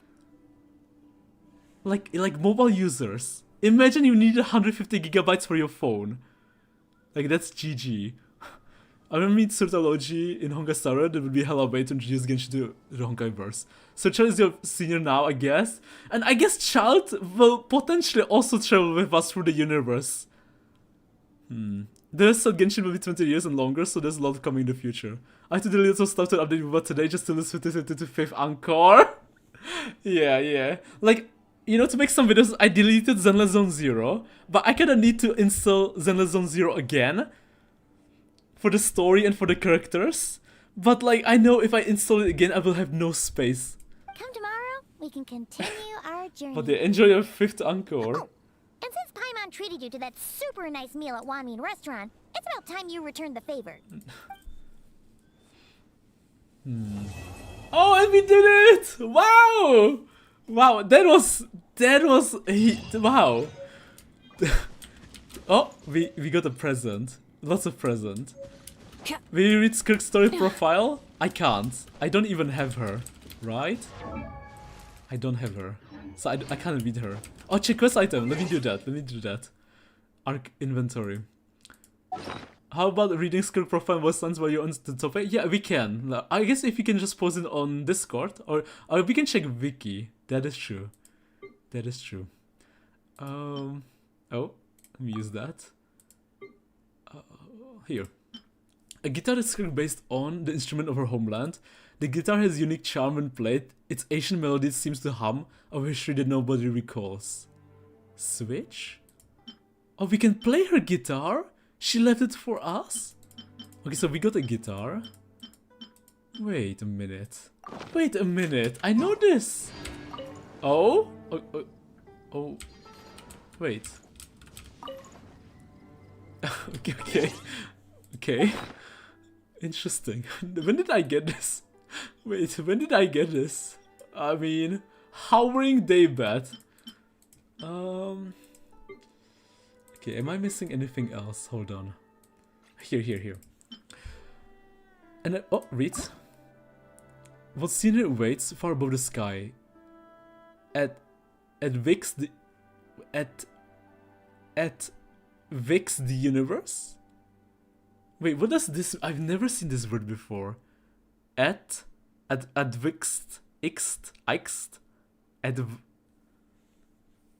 what scenery waits far above the sky? At Vix amidst the universe? Amidst the universe, or at? Is it supposed to mean amidst? Amidst? At Vixt. At the quest item 2, there's another quest item. The thing you had to see dreams. There was any gift. Oh, the one that looks like feather. Got it. The bed was patch gift. Got it. Flames consume the nest. The hatchlings unable to fly. Flesh and metal reduced to ash. Broken limbs, a shattered frame. The stars shine dimly as sorrow and joy are ground away. Fledgling wings, by cobwebs ever found, a new journey forged in the shadows of the past. Those who are lost and those now far from home, do they share a common solitude?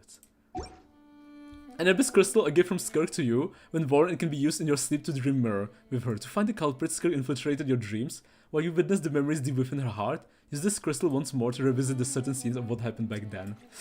This story quest was insane. We learned so much about like stuff beyond Taviat. We are really reaching the end game of Taviat. I mean, Not Cry is the prelude to Sneshnaya. After Sneshnaya we only have Kanyanya and Celestia. Holy shit. They're really teasing the chapter 2. Or stuff beyond. Stuff beyond Taviat. The bed was a patch gift, similar to Betwixt. Betwixt? Apparently Edwixt means between. Oh, I never knew that. Thank you. That's the first time I've ever heard the word Edwixt. Or even Betwixt. Thank you. Isn't that... Wow. In my, like, all my life of reading, I've never came across that word before. But wait. Let me check. Okay, wait. Thank you, Dea. Wait, hold on. Let's read it. Copy link. Thank you so much. Accept. You have Skirk. Wait, let me see if you can see it too. I hope you can see my screen. Probably. It should be fine. Profile. The mighty warrior of unknown origin. She claims to be the disciple of Surtalogy, the Foul, one of Kandrian's 5 sinners and the master of child Tatalia. A visitor who once appeared in the Abyssal Rift and the Primordial Sea, the solitary warrior mentored Tartaglia in the martial arts. Ooh. Okay, so we want to check the character story, right? Yeah, details. Just everything or the stories? You have Skirk wiki link on Discord, we want to read it. Dark Continent could be next after Celestia. Dark Continent? Hunter and Hunter mentioned? Any Hunter x Hunter fans? Character stories. Her existence like unproven rumor. Sometimes past the stroke of midnight, a tavern goer will swear he had glimpsed her, waving hands, painting a story person that nobody could be sure ever was. For a very long time. Read 2.1 to 2.8? 2.1 to 2. Okay, got it, thank you. Yeah, okay, thank you. If you and co-op buddy both have the cat companion equipped, you sit on the cat bed and the companions play rock, paper, scissors. For a very long time, Skirk had journeyed through Taviat. Wait. Sometimes past the strokes of midnight, painting a story of a person that nobody could be sure ever was. For a very long time, Skirk has journeyed through Taviat like a shadow. avoiding anything more than brief contact with others, only gathering intel when absolutely necessary. It wasn't very until recently that there came to be one who could claim to know her. Oh, my master. She's the type to keep to herself. And let's see, she's an alright cook. Could have been the creatures in the space tasting a little off in the journal, of course. We initially agreed to swing by my place after leaving. I wanted to let her try my family's homemade sausages this year. It's a real shame she couldn't make it. But enough of that. After all, what matters most about my master is his strength. And that sheer arrogance but she has to go with. Oh no, I know what I said. I'm not being ironic, and I mean no insult. As I, Tartaglia, grow stronger every day, I get the chance to know my master's strength anew with each and every sunrise. When we first started my training, she only needed one hand to beat me. There was undoubtedly her arrogance shining through, but when facing a weak opponent, I believe that arrogance is an aesthetic into itself. To crush them outright would be unbecoming, yet to feign humility, only to turn the tables later on. That dear comrade would be far too deliberate. In the present day, this review of Skirk reached her ears while she was drinking in tavern. She furrowed her brow. As I've said before, I can still communicate normally with those who possess some measure of skill, and the food in the abyssal rift only tasted off to him because he's an ordinary human. And about training, I don't really care about how many hands I use, but I do care how many he'll have left when I'm done teaching. He still needs to live in Taviat, so he can't just make new limbs for himself with abyssal energy like I can. And that's why her limbs look like that. Because she lost her limbs, and she had to recreate them using abyssal energy. Arrogance and carelessness are both dangerous things. It's good that he wants to improve, rather than show off. Otherwise I would start worrying about finding his corpse in some strange nook or cranny. Ooh. So that's why her hands look messed up like that. Because she lost her original hands and legs. It's all abyssal energy recreating her limbs. Let's go. She's not going to make it, but our orders were to. The young child held onto her broken, bloody arm and watched the two figures before her through blurry eyes. In the end, the one who seemed to be in charge bade the others to stop talking. They turned around and vanished into distance. No longer her people had learned that the universe had more civilizations than they ever imagined in the past. The chance to interact with those beyond their world had been limited to a wizened scholar few. Just a few months ago, the leaders had announced a trade relation with IPC. Beams cracked and splintered under tongues of flame. In the infernal mob, the little girl lay, suffocated by the smoke, heat, and bloody loss. As the debris and charred wood that buried her were dug away, she heard a sound, something squeaky. Her eyelids had been crusted shut with dried blood, but even so blinded she could sense the light's intrusion. And she could hear footsteps crunching on scorched terrain, each footfall shattering the broken bricks beneath it. The newcomer easily freed the little girl from the wreckage restraining her. Then placing one massive hand on her shoulder, they yanked her out. The pain of being pulled so suddenly made her think that all her limbs had been torn off at once. She cried, and as tears forced their way through her eyelids, they washed away the coagulated blood. She was surprised to find that she was still hydrated enough to cry, but the feeling lasted barely a moment. The next thing she knew, the agony sent her spiraling into unconsciousness. She was surprised to wake up again. She had not thought she would be granted the mercy of opening her eyes a second time. Though her vision still warm, she could make out a bonfire, and the tall man who sat before it cross-legged. Off to the side, a hulking red-like beast covered in the shadows, inky eyes mirroring the fire's white flicker. Awake then! Don't waste your breath on asking questions unrelated to your survival. The man did not so much as glance her way. He continued to tend the bonfire with his blade. So, do you want to die or do you want to live? She wanted to ask him why she was still alive at all. She wanted to ask who he was, but he had warned her not to waste her breath. So the girl simply turned her gaze to the starry sky and nodded. Having received her answer, the man plucked his sword from the embers and slew the red-like beast in one swing. He cut the meat from its legs, cut the chunks using his weapon, and cooked them over the open fire. At last he stood up, something he seldom did, and shoved the meat between her teeth. Bland as it was, the oiliness of the fat was more than a feast of the starving girl. At the very least, he didn't ask her to feed herself. It seems he understood that her limbs were ruined beyond repair. Character story 2. Do we know when... Is she rerunning anytime soon? Is Skirk rerunning anytime soon? If you and Co-Buddy both have... Just like her master. The Dark Sea was the place where the Zeali lived before they were punished. After the gods they were defeated, captured, didn't want to fight for the Dark Sea during the Archon War? Interesting. Once the girl's wounds had stabilized, the man allowed her to ask some trivial questions. Are you also one of the survivors? I'm not. Then why can I understand you? There's only one state of chaos and the only one definition of the void. Order, by contrast, can be assembled 1,000 different ways. The people of your planet once relied on the greatest adaptability to make contact with the abyss, and even after death, the lingering power they carried retains some trace records of this.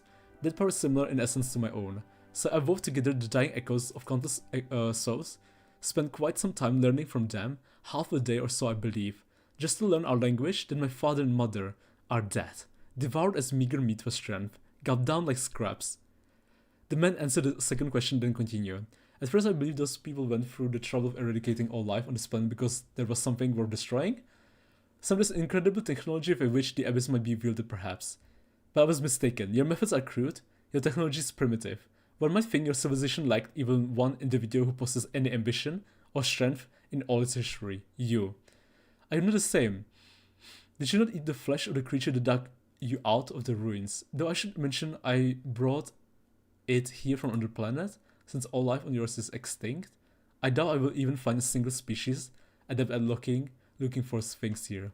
The girl wanted to say something, but no words rose to her lips. Instead, she decided to ask something else.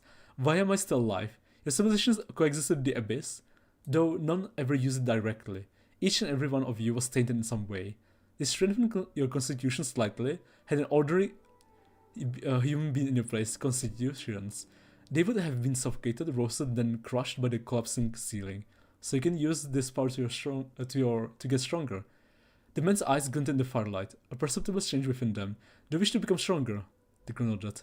Even if it costs you everything, even if you are judged and damned for using foul means to emerge victorious, do you still wish to become stronger? The girl answered, her words blown away by the winds sweeping the desolate planet. It's literally the fire we see when they were sitting, around the fire. There are rumors about her coming with Columbina. She'd been in a few patches, she didn't have rerun yet. It's confirmed that the abyss is everywhere, even on other planets. She was now called Skirk. Her severed tendons and shattered bones were restored by the man known as the Foul, but this was no cause for celebration, for the man made her wield a blade every day and trained her until her limbs were ruined anew. It was as though he simply wanted her to feel pain. Every day after training, her broken body would be restored and yet again. She traveled across the universe with Foul bearing witness to the trail of the enemy graces he left in his wake, a weapon forged using the food resources of an entire star system. A god manifested by the unity of a whole civilization's beliefs, the mightiest warriors among billions. He buried them all, and as Skirk grew from the strength to strength, a revelation came upon her. Nobody had ever forced her masters to use the true extent of his power. If it was a wicked beast, he ate its flesh. If it was a god or machine, he absorbed its energy. If it was a warrior or mage, he played with his food, forcing them to use every trick in the book, then cutting them down once he tired of the charade. To her master, this was what it means to devour.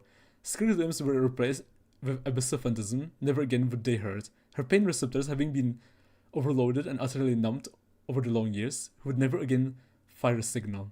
Pain was simply a biological avoidance mechanism, so Skirk knew that her body was telling her. She was very strong. Few things could now pose a threat to her. This gave her some confidence. One day, she decided to dredge up the question she'd been waiting to ask all this time. Why did she save him back then? Man, the more we find about Surtology, the more I'm sure that we will not meet him in Chapter 1 of Taviat. And the more I'm sure that he might be even stronger than HP. Way stronger. Especially in the future. Holy shit. Stronger than HP, stronger than the primordial dragons. It was a spontaneous impulse, nothing more. A weapon forged from a resource of the entire planet. The Dark Sea can also be metaphor to mean space. Her master's true name was Surtology, replied thusly. I may be the greatest calamity in the whole universe at the moment. Oh my god, do you believe that? Yeah, I did not want to press that. I am sure he is the real deal. Like, he might... Wow. So not... Oh my god. We are entering a whole new power scaling, whole new power level, a whole new world, a whole new entire universe. Holy shit. HP who? Yeah, Harry Potter. Oh boy. There's no need to discuss my belief in the Metro Master. Those that once doubted are now but dust in the void. Mission is what I have always pursued. The kind that lets one tear through every lie and manipulation. But having come this far, I find myself struck by one worry, that I might someday get bored. Skirk listened quietly. She couldn't fathom that the life of such universe-shaking villain could be boring. After seeking the strongest warriors the universe has to offer, there may no longer be any further strength for me to seek. How did the story go again? Distance is measured by heart, and my heart is slightly larger than the universe. Once the whole universe becomes my front lawn, all I see from then on will be two endeavors waging pin-sized war. I shall be in my prime then, and at my most weary. We don't know much about about Reindeer and Hrothgar, and even not much about Vendrofir. But like from what we have seen, right now he's probably the strongest, and it's not even close. He's already far beyond Taviat, But let's see what Reindeer and Hrothgar, you know, what they will have to offer. What they will be like, because we know nothing about them. But holy shit, Surtalogy, dude is already far beyond. Of course, Surtalogy was not one for reading stories. The quote only came to mind because some time ago he had come across a scrap drifting through the universe, one carrying the scent of his homeland. He took one look at the title and preface before throwing it away. It just so happened that those introductory words contained the aforementioned passage. So the thought came to me of me taking disciples, then waiting for them to mature before seeking them out for my amusement. You are the first of them, and once you leave, I will see you as my student no longer. I'll strip you of everything, that which I gave you, that which you have claimed for yourself, even the unrated miscellany around you. All will be reduced to ruin. Skirk knew none of this was some untruth meant to spur her on. Between her and Surtalogy, there was no deep master-student bond, no great care or far-fetching intent. Everything Surtalogy said he meant at face value. One day they would surely fight to the death. There are many paths one can take in this world, but once you step on one, the alternatives wither away. From the day onward, it was like a blade that had descended from nowhere now hung above Skirk's head. Her destiny, her life, and all of it had melded together, crystallized into a single goal, getting stronger. If that is true, would that mean the Surtalogy who stole a fraction of the Abyss is somehow more stronger than the Abyss, which is not happening? I mean, he could, like, maybe effectively use the Abyss power and gain even more power, like other power, and make it his own power. I'm just saying this dude, I'm scared. Yeah, dude has holy shit, that is some insane backstory here. Just because he absorbed part of the Abyss does not mean he stopped. Exactly. Like, the biggest problem is Surtalogy, he keeps becoming stronger and stronger. Like, he's not stopping, right? He's not stopping. He keeps, like, exploring new planets. He just keeps trailblazing, like Stella Kaslana. And we know, like, Stella is getting stronger. Why would Surtalogy not get stronger? Dude is obviously getting stronger and stronger. I wouldn't be surprised if we get a... I don't know, if we... get a mention of Surtalogy in Honkai. Did I say wait, Mesha, since you mentioned that your group once divided enough abyssal power amongst yourselves to overturn the entire world, or at least a sixth of it, how is it that you are now many times stronger than the entire world, or even when alone? Did I save an idiot back then? Listen well. When the fruit of a tree dies, its seeds are sown into the rotten soil. Naturally, those seeds may grow into stronger trees that bear harvest 100 or... Yeah, exactly. This is what I mean, right? They gained power, a fraction of it, made it their own, and are now even growing stronger and stronger. Or at least Surtalogy, because he's seeking more power. Even if only one or two survivors escape Doom World, their will alone can become strong enough to reforge the very world they lost. With their parting imminent, Skirk no longer bothered to feign reverence or obedience. Fear only serves as a spur for the weak, but when you grow stronger, unconquered fear will become naught but shackle. In the end, she resolved to bid her master farewell. She headed back to Surtalogy's homeland, to the world known as Taviat. She wanted to find that mother tree, that tree that bore corrupt fruit, whose tainted seed had grown into a truly formidable arbor. From that moment on, a great darkness had loomed over the whole forest. The shadows her master cast over the universe at large. All across the sea of stars, other civilizations that saw her naturally regarded her as an ally of the foul. Every community she encountered during her travels took her for a member of the cosmic calamity, and kept their distance in very defense. Except for Teviat, were the one who supervised its borders. Wait. Every community she encountered during her travels took her for a member of the cosmic calamity, and kept their distance and very defense. All across the sea of stars, other civilizations that saw her naturally granted. So she has a space too, right? Spaceship.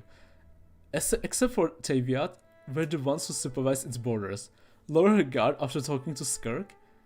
Upon the establishment agreement, she granted the latter limited passage within the world. You do not belong there. It is not the home. The words of the foul remained etched in her heart, never to fade away.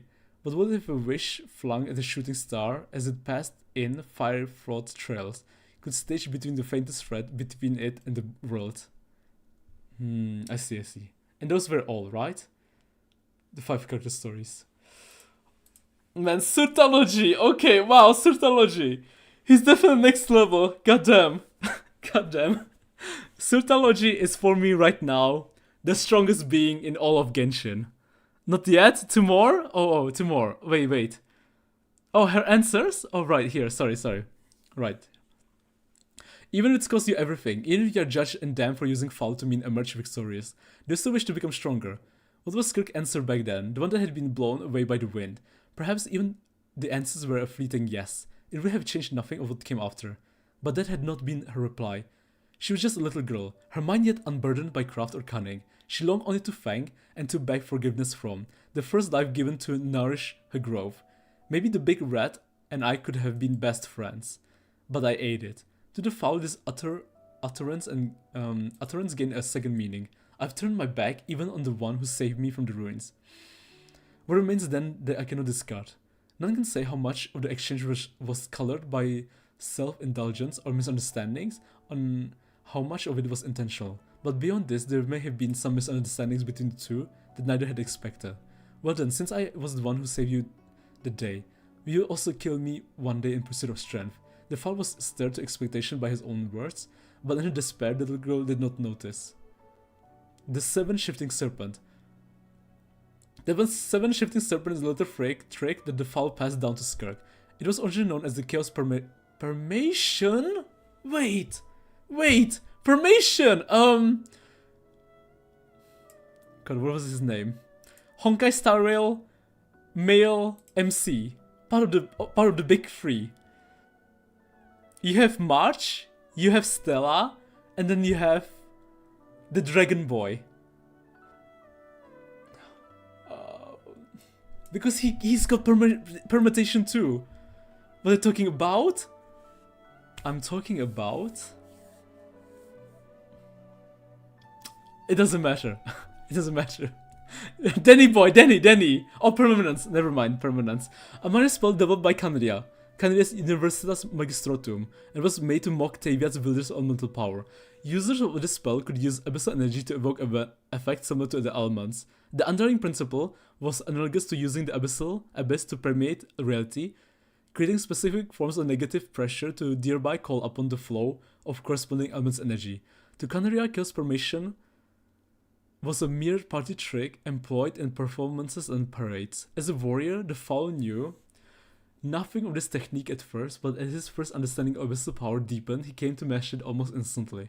While ordinary performers could spend months practicing the shifting of a single element just to scrape by, as street entertainers, the foul was able to effortlessly cycle through all 7 on his first attempt. He passed his technique down to Skirk, but not so she could fall back on performances if she was strapped for Mora. After all, demonstrating mastery of abyssal techniques across the 7 surfaces nations was something only a glutton for punishment would do. In my homeland, the 7 elements represented natural order things, so if you wish to conceal your power for longer, disguise it using this trick. Oh, and that's why she is seen as a cryo character. Permission's normal words. That's the explanation of her power. Culinary arts meant to mock the power of the elements. Yeah, wow. Oh, wow, Surtology. Holy shit. Surtology. Yeah, I think it's Surtology number 1 and then number 2 HP. And number 3... maybe Asmodee? Because Asmodee is the HP's... God, I forgot her title. But like, she's supposed to, you know, keep the rules in check. Oh, she's the sustainer of HP. Sustainer of heavenly principles, right? Which means, or at least in my interpretation, sustainer as in, she's keeping it in check. She's making sure, you know, it's not being broken. So maybe it's number 1 Surtology, number 2 HP, number 2 Asmodee. Wink, wink, wink, Paimon. Nebulang? Read her voice lines about others while you're here. Need to switch to other tab. Other tab? Wait. Oh, wait. Oh, okay, here. Got it. I guess voiceover. Yeah, voiceover. Wait, can I? I bought some old book. Wait, you can hear them? You can hear their voice? Wait, this works on... Wait, I didn't know that. That's so cool. Okay, so let's hear about the others. Cytology. Very few people manage to earn themselves a name like the Foul and live up to it. I'm sure whoever gave him that name must have truly despised him. Master's certainly done his fair share of disgraceful things. And the fact that he's a former knight who turned his back on the chivalric code doesn't exactly make things any better. And yet, plenty of people still choose to follow him. They're drawn to his strength, composure, and confidence, and the fact that he's candid with everyone, regardless of their background. He's not driven by emotion. He's on a mission to become a version of himself that is complete and perfected. That's why he's as powerful as he is. It's also why he's so dangerous. Cultivation MC. Striving to become even more powerful. Striving to become perfect. To become one with the sword. About Alice? As the sustainer of the world's borders, she tolerates my presence. Sustainer but of she the did world's make borders. me promise not to interfere too much with this world's affairs. That was fine by me, but I had to know the reason why. She said many ecologists find it emotionally overwhelming when they observe the animal kingdom and see the predators hunting and the prey fleeing, but they'll never interfere in the process. Instead, they allow the laws of nature to take precedence over their own emotions. In her own words, some call this being a callous observer, but I think it's merciful at the same time. I guess Alice is not from here, from Taviat. She seems from outside of Taviat, for sure. I guess Alice is like Skirk. Came from a different planet. I guess from Earth? Because she knows about idols. Or a similar planet like Earth.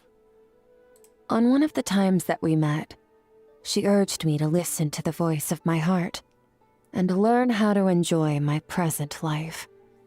She was being sincere and showing she cared. And for that, I ought to thank her. Thank her. Oshits might be sustainers, we just never learned that. That's a good point. That's a very good point. Nebulang, nice. Nebulang was like the dragon that absorbed so much abyssal power that he turned black.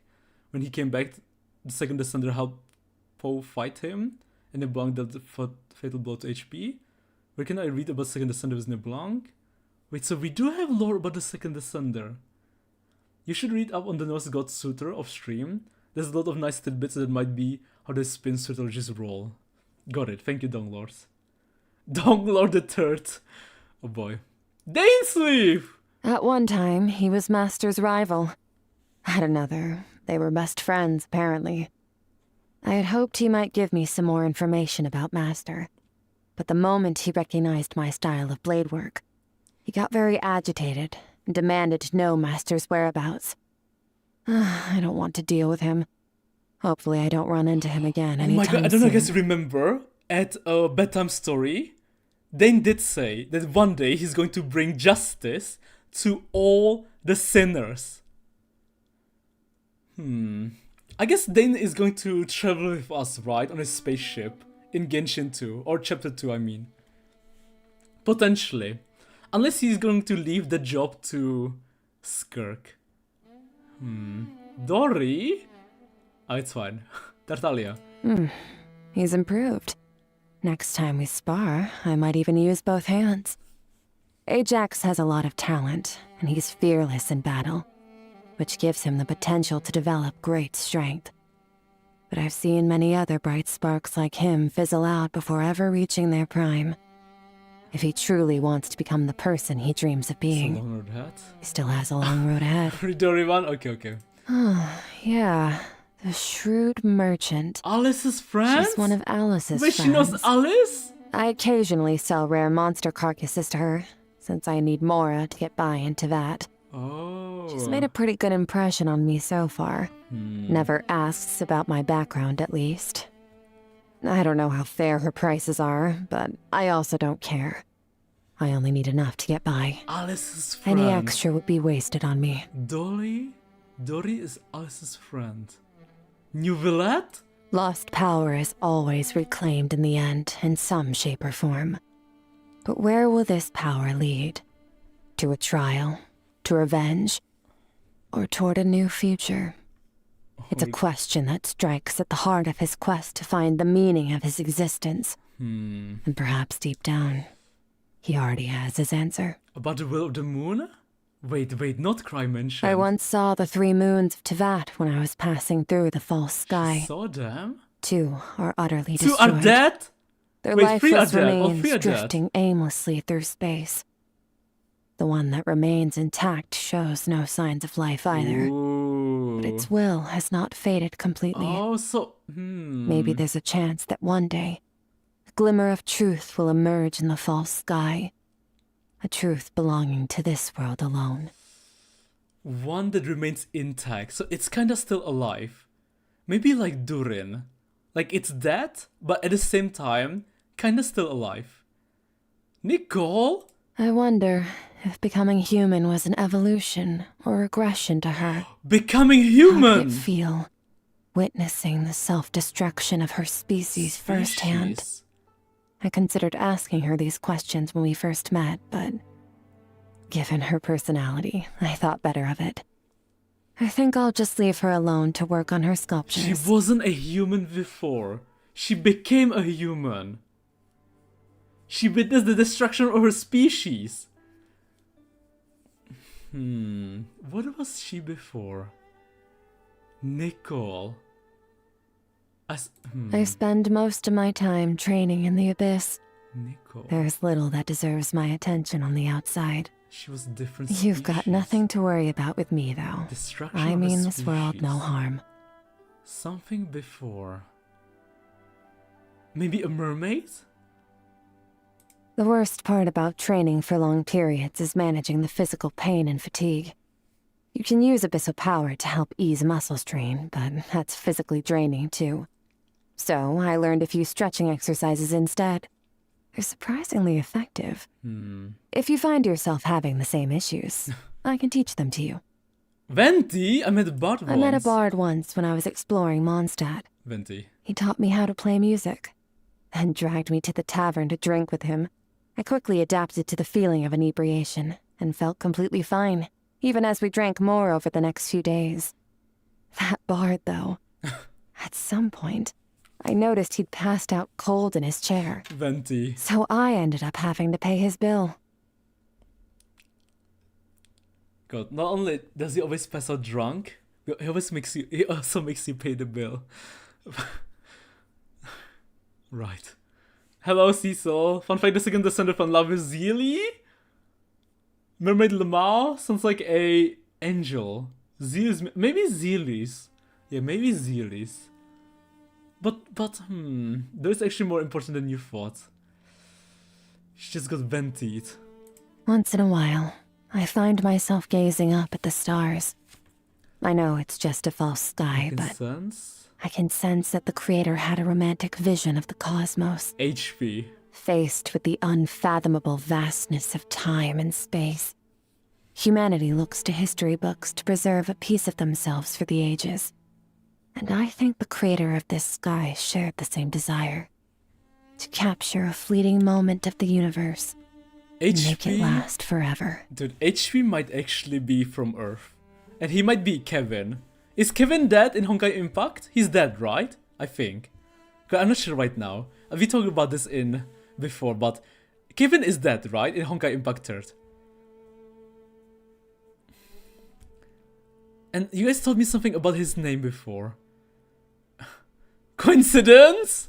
I never got the chance to learn how to play an instrument from my parents before they died. The one thing I do remember my dad teaching me was that the key to unlock your playing is to lose yourself in the music. After I got to Tevat, I bought a bunch of different instruments to practice with. But every time I got lost in the music, I'd forget my own strength.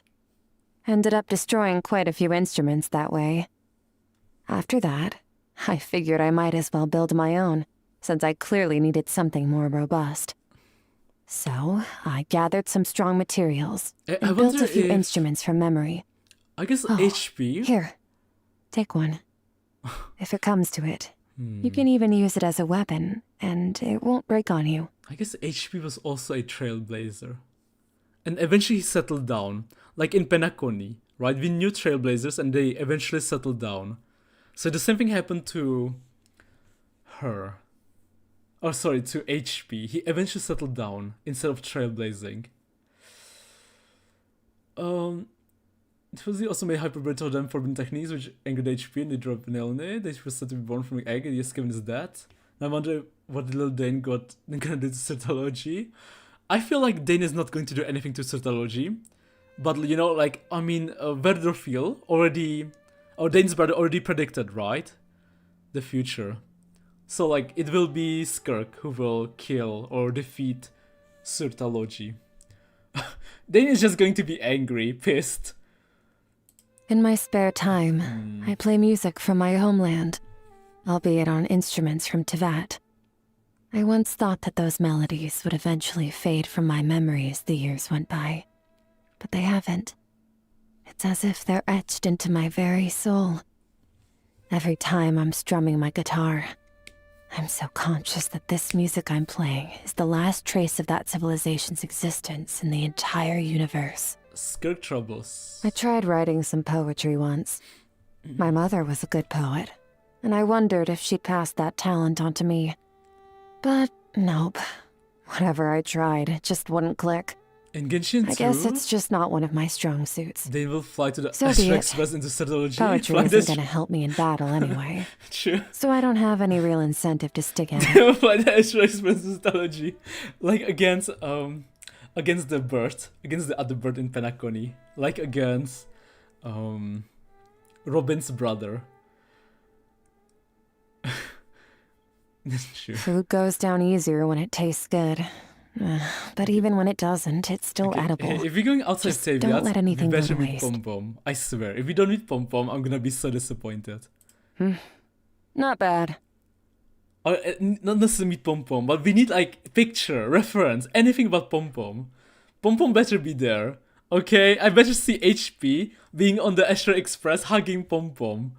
And be like, Pom Pom, it's my turn now. I'm gonna settle in Taviat, you know, but you keep blazing. My blazing friend. Ugh, waste of ingredients. Next time, I'm cooking. Happy birthday. I know some people like to throw a huge party, while others prefer a quieter fare. So she did say you have to make I more don't know friends. which She kind did of say that. person you are, but for me, birthdays are a time to reflect on the past year. Sometimes with pride in my progress, other times with profound regret.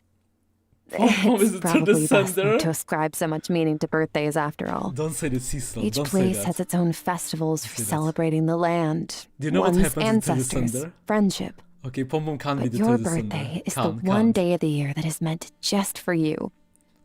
Okay, speech over. Once again, I wish you a happy birthday. And I hope you keep growing into the person you Pom aspire Pom to better become. not be him. Okay, you know what happened to Third Descender? He's dead, man. He's dead and turned into freaking Gnosis. He better not be Third Descender. Paima is the Zero Descender. The other birds and they never escaping the Charmony Drove reference, yeah. Yeah. And yeah, that's all, right? That's pretty all, the important stuff. Wait. Wonderland mannequin voiceover. Even the mannequin has. Oh my god, Alloy! Oh my god, we even have Alloy in Genshin. True. Another world. Wow. Wow. Mondstadt. Liyue. Inazuma. Sumeru. Fontaine. Natlan. Notcry. Shnaya. Upcoming characters. And another world. Ooh, the big four. Ether, Lumine, Alloy, Skirk, and a mannequin. The big four. Okay, we still wait, let me check time because we still might have time, so I might start a world quest.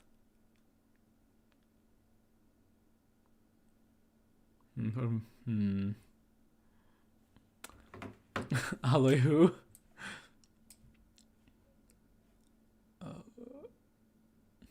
Okay, but yeah. Okay, we still have time. So we can start a world quest. Because I don't think we can do a story quest. So we might start. God, oh. I know Exo Prime, you wrote me a huge message. The first one you told me to do. God, was it the Narcissus curve? Wait, let me bring it up. Let me check it. I was reading, I just forgot the names. I read it. God, let me check. Hold on. Let me take a look. The best of course of action.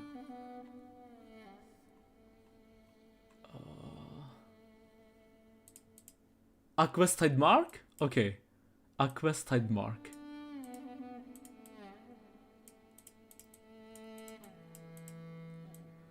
I guess it's something I have to find, right?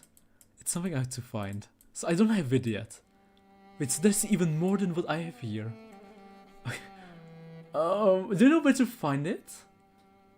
1 second, let me quickly take a look.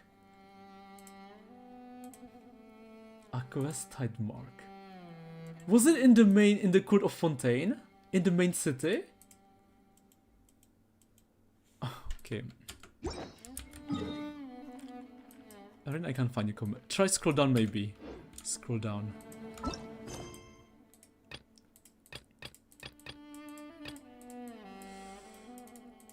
I don't think I unlocked it yet. There's a high chance I haven't unlocked it yet. Because there's some quests I haven't unlocked. So it might be one of them. Wait. So let me just find it.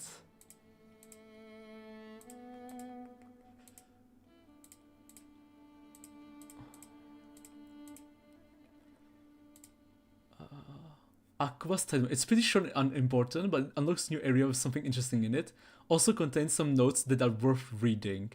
It starts the new statue of the 7 in city. Thank you. Thank you. Yeah, oh my god, I think I found it. Thank you. Okay, let's do it. Then to the statue of the 7 Fontaine. Got it. And after that, Anne of Narcissus. Okay, so we're gonna do this one. And then do the Narcissus one.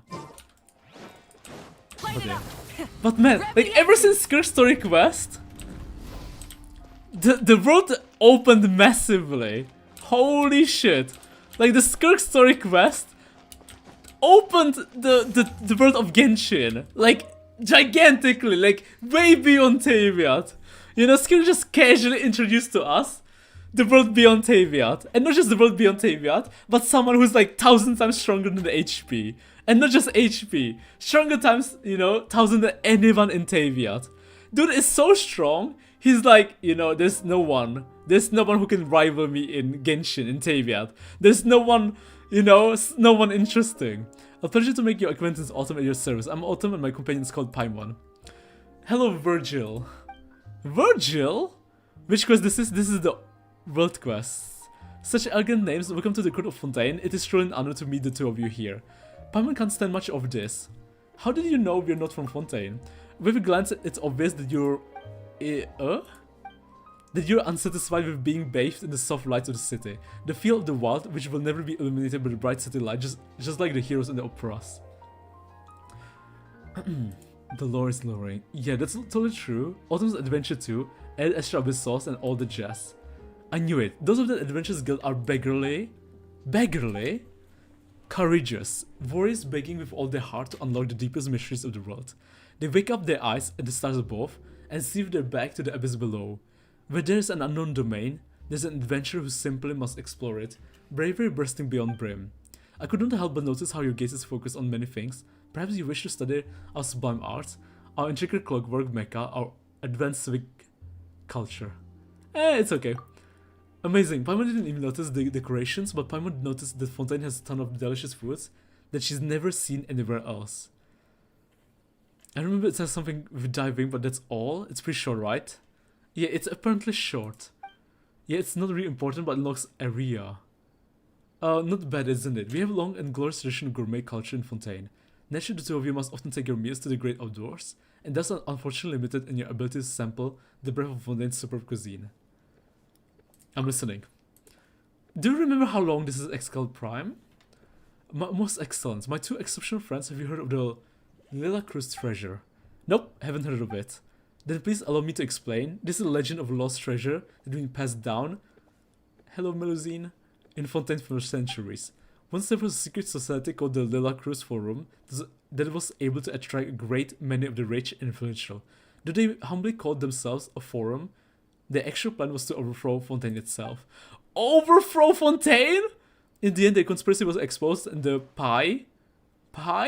the distinguished members of the forum engaged in a thrilling battle with the Maijon Guardianech. They were ultimately defeated in climatic showdown. Oh shit, I was supposed to do a ZZ1 event today. The second descendant can see the future of all planets and gain to Teviat before the HP did.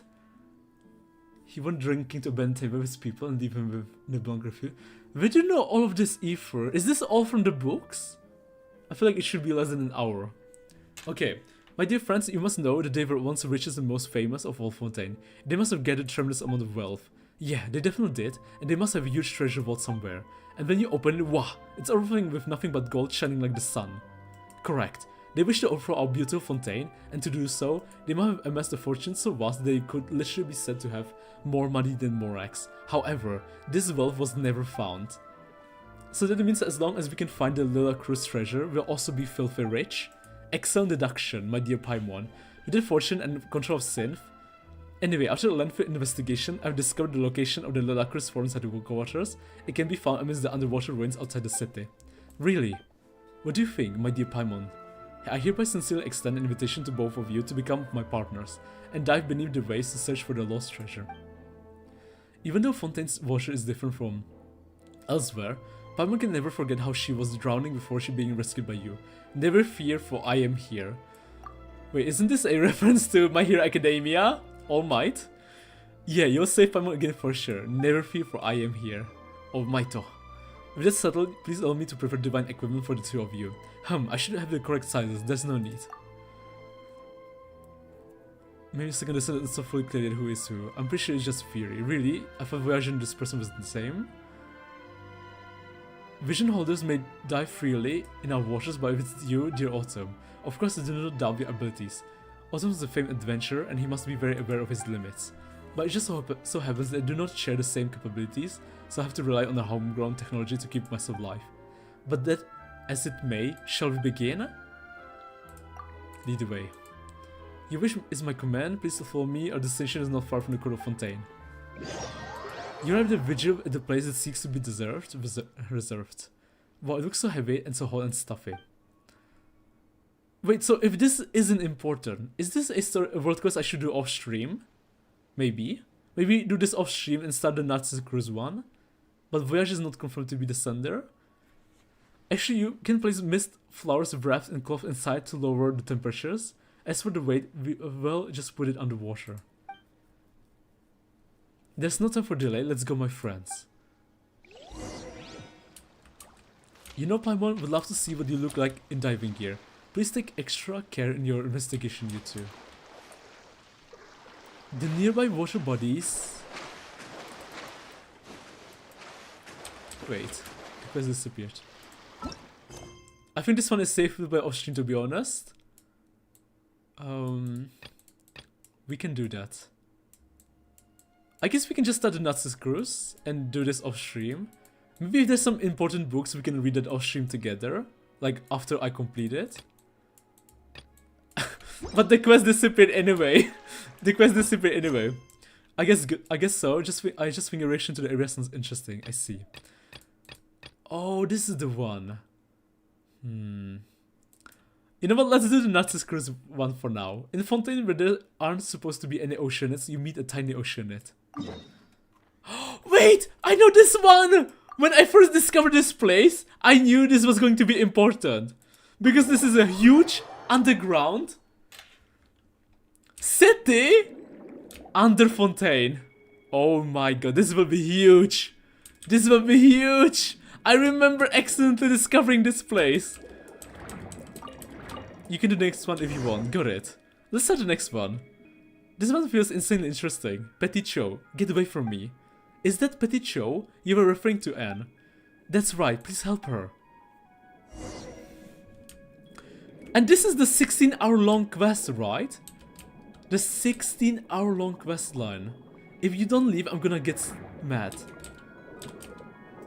Look at this entire city! It's like a... Oh, something is shooting at us? Oh my god, what just happened? No way! No way, it's sending us way back. Hello? Excuse me? What do you mean? Interesting, interesting. Okay, let me use Woody now. They're not gonna send her back, right? Oh wait, oh, help Pito. Pito? Wait. Wait! Pito is a bird? Water bird. Evil thing of Natsu's. Help? Those sections, it doesn't feel as long as the Aronara one. But I don't know about the 16th hour, but it's part of the main Fontaine World quest line. Got it. I'm saved. Wait, so Petit Cho is a finch?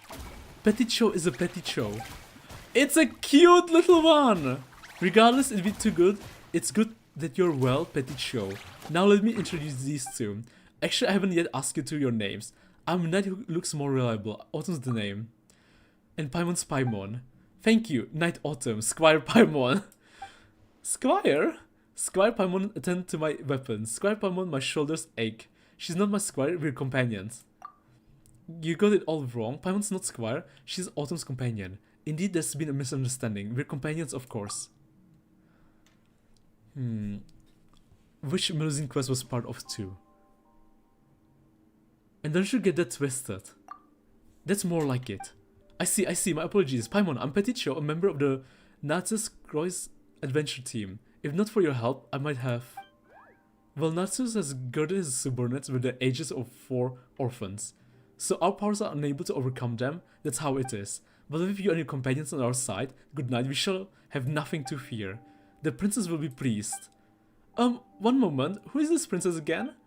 What is this adventure team of yours? And what's going on with this Natsus? Well, this is how things went a long time ago.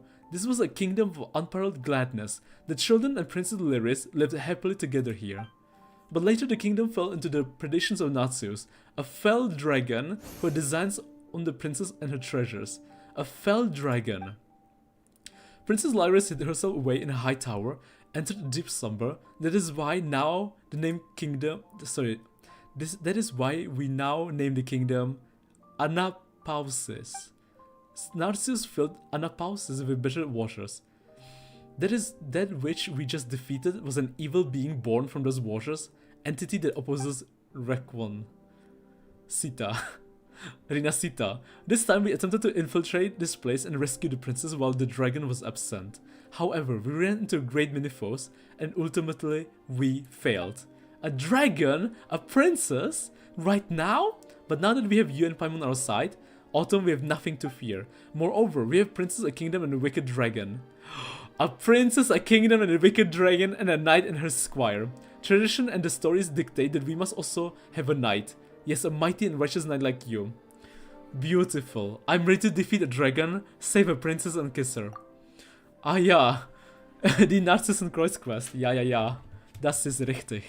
Paimon is not sure what you're going on about, but if it's the dragons he won, Otto's beaten them before. Really, you have? Narcissus is a type of flower? Daffodil in English, by the way, thank you. More than once, in fact. You're so strong. It is our great fortune to have met you. Good night, Autumn. It seems that the time has come at last for the Reconquista. The Nazis Croix adventure team shall reclaim the realm and rescue Princess Lyris. Come on, Petit Show, let us do as we planned. First, let's get rid of all this foul water. We're going to drain the water away? From this entire place? Wait, really? Alrighty. Wait. Wait. Poor fishies. We are actually getting rid of the water! No way. It's a huge one! Wait! It's a gigantic, you know, Fontainian. Ugh, all this water. Is this some kind of ocean magic? Oceanite. It's a gigantic oceanite. The defensive power is weakened. There will also be left obstacles for us to fight from here on out. This is so tiring. Anne, Autumn, let's go help my brother Al. Your brother? Is he under the character? Well, Petit Show and I can't be the only members of the team. We don't think that highly of ourselves. Also, does the name Anne sound familiar too? Anne. Anne. Not really. I think that Fisher would fit in well with them. We certainly aren't as strong as your final. Yeah, they do give me like Fisher companion vibes. Al covered our escape when we retreated. Now that Natsu's power is waning, let's go help him. Well then, let's go. The water drained? It looks so beautiful now. Man, the gigantic ocean though. That is massive. This water bubble is such a bother. And these oceanids were all created by Egeria. Wait, what?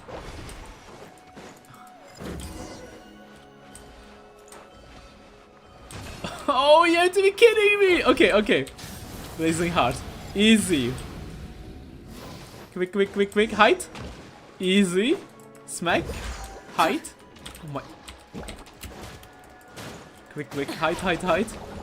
Okay, good. The Temples of the Four Winds. You have been surrounded. It feels like a bedtime story. Olay.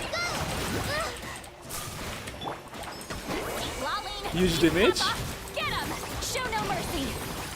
Blazing Heart. Sweet. Hindmelzen quest. You're safe, I was so worried. Fish would love this place, but Sphere is not supposed to mean much right now. My dear Petit Show, and you too. We meet again at last. In those darkest of days, I thought of you and drew strength to fight on from those thoughts.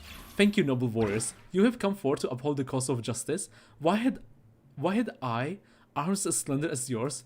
I would tip my head to honor you. There's no need to be so prim and proper. Introduce you and Paimon to all and explains what happened previously. But why is a French older brother a duck? Why a duck, you ask? Are such definitions important? I have a supple body, an iron will, and webbed feet with which to tread water. Of these I'm proud, and that is enough. And Petit Show is Petit Show. And the sphere is the shape closest to perfection, and the most complicated of all shapes. I'm most proud of my sister. Your friends aren't helping much. Hydro immune to Hydro. They eat his HP?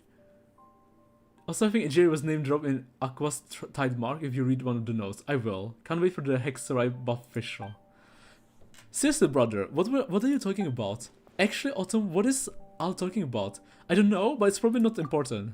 Remember, we members of Nazis Croix adventure team are desperate indeed, but we have one goal. We shall save Princess Lyris, and we shall defeat the fell dragon Nazis. Is the fell dragon the gigantic Oceanite? The person I am now knows only that one who stands before me is a noble and valiant knight who possesses the iron will needed to defeat Narcissus. That is enough for me. Usually the mightier the will, the larger the form needed to be its vessel, as it is the case of Narcissus. The knight's stature is much like mine, and yet...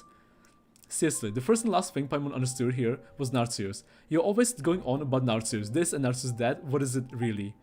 Look up, above Princess Aurelia's tower, I knew it. It's huge! There is Narcissus, a gigantic oceanid. Isn't that just an oceanid? Good golly gosh, the fell dragon Narcissus! Wait a minute, that's an ocean no matter how you look at it, not a dragon? Well, it's pretty big like a dragon, but it is the fell dragon Narcissus. The dragon who invaded Narcissus Croy's kingdom, and its wings are very huge and frightening. Dude, what is going on here? But it's an ocean, isn't it? Aren't they also oceanids? Or they're hydro creatures? Well, Autumn Paimon, you have seen much. What then should a dragon look like? Well... well, if you're talking about dragons we have fought before, they'd be... well, Nubilet or therefore Natlan. You know what? Good point. See, Paimon? That's the biggest dragon we have ever seen. Okay, Paimon? Besides him, we have met Durin, Nubilet, and therefore Natlan. This is the biggest dragon we have met.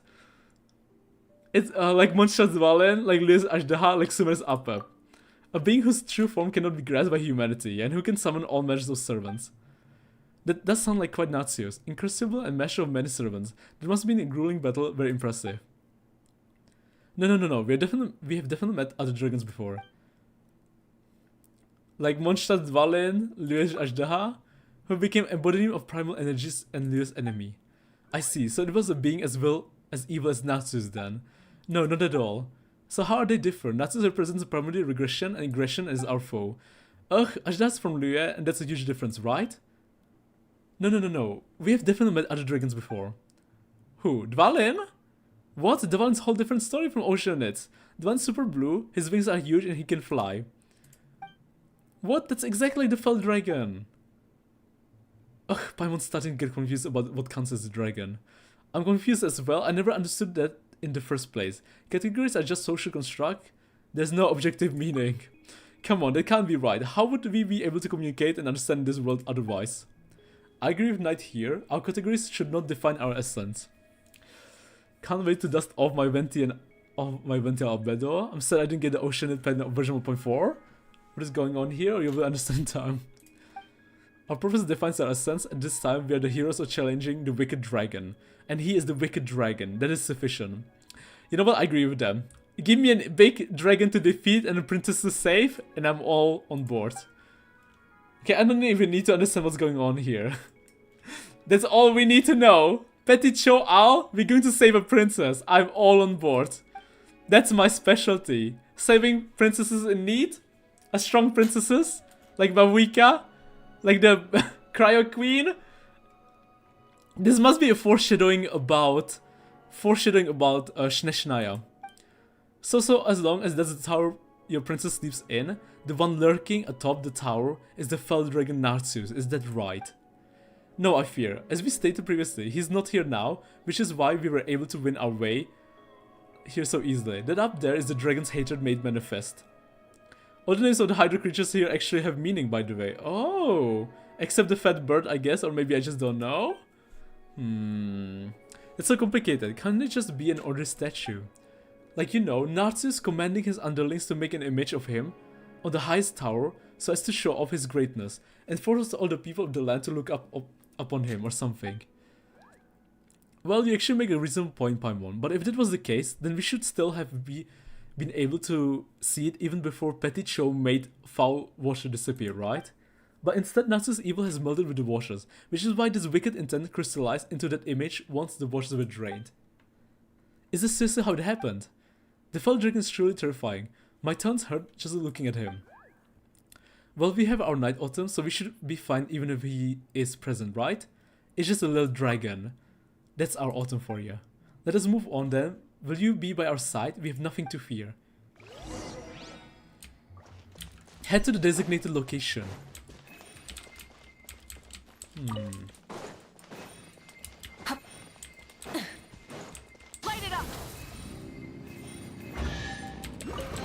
A chest? The rewards of an adventure worth Sweet. remembering.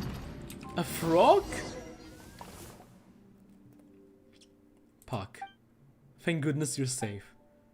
As I thought you were the one who emptied the washer out. Excellent, excellent. If I had hands like yours, yellow and white ones, I would be applauding already. Dear friend, please show some respect. My teacher is doing her best. You're right, I suppose she has done nothing wrong. Ultimately, forget it. The yellow and white ones here, who are they? Yellow and white, you mean us? Who else would I mean? Does Petition look like yellow to you, or does it then? You blue frog. Alright, Paimon, please don't be angry. Jack, this is Knight Autumn and Squire Paimon. A knight, you say? Then I suppose this Paimon is a squire? No, come on. Why does everyone call Paimon that? Paimon is no squire. Paimon is a bard whose task is to record my adventures. Is that how it is? No wonder Paimon's such a good talker. Hey, you stop that, Autumn. Paimon's gonna come up with a lovely limerick to give you a licking, the likes of which you've never seen. Anyway, we're companions, alright? Companions. I see. Then you are not some minor feudal warrior. Not in the usual sense. Anyway, are you then some honorary knight? One with a title that comes with a little benefit. Well, Autumn's an honorary knight, but he got it in Mondstadt for heroically doing battle with Storm Terror. Then you are a beautiful, capable warrior. Very good. In that case, welcome to Orchestra Jack. I don't know much about music. Wonderful, I'm a master musician. The name is merely an analogy for me to weave resonance like an orchestra in our struggle against Narcissus as we seek to rescue Miss Lyris. Miss? That's right, isn't Lyris a princess? Well, both terms refer to the same person, but leaving that aside we should... Listen well, the little princess is a rigid, hierarchical term of address, a product of an oppressive system. It was a title whose merit is birth, not labor of wisdom. Here we go again. If the universe was a more rational one, there would be no gods, no kings, and certainly no princes or princesses, nor would there be mystical powers that only a few may wield. Do you follow me? The rabbit hole is not for me. This sounds really deep, but also confusing. Confusing Paimon, but not doing anything at all, anything all day while being able to enjoy delicious sweet madams is pretty nice. Sweet madams mentioned! My favorite item in Genshin. MVP of Genshin. Like every player probably, you know, sweet madams must have saved every player. That is like iconic food item in Genshin. Is there anything wrong with that? See, if there are some who will reap benefits despite doing no labor, then there must be some who shall have to do more to compensate. Like me? Ugh, thanks a lot, Autumn, and sorry, Paimon promises that she'll eat less in future. Honest. This has been a very interesting conversation, but please allow me to interject. Dear Jack, good night. May we now begin discussing our next course of action in our rescue of Princess Lyris. Silencing voices you do not want to hear. I see. Oh, Autumn, come see the repression inherent in the system. Help, others repressing me. You. I isn't doing that. He's a good person. He wouldn't bully you. Dear sister, please do not lose your temper over this. If you have more to say, why don't we find a corner and settle this like gentlemen? Stop squabbling. We all have the same goal. Please, everyone, aren't we comrades? We have all gathered to rescue the princess. Or Miss Lyris after all. We count as such, I suppose. We shall cooperate, even though my final goal is to create a more beautiful world for Miss Lyris. Let us shake hands then, comrades. You have wings, I have webbed feet. If you think these are replacements for hands, then we shall do so, comrades.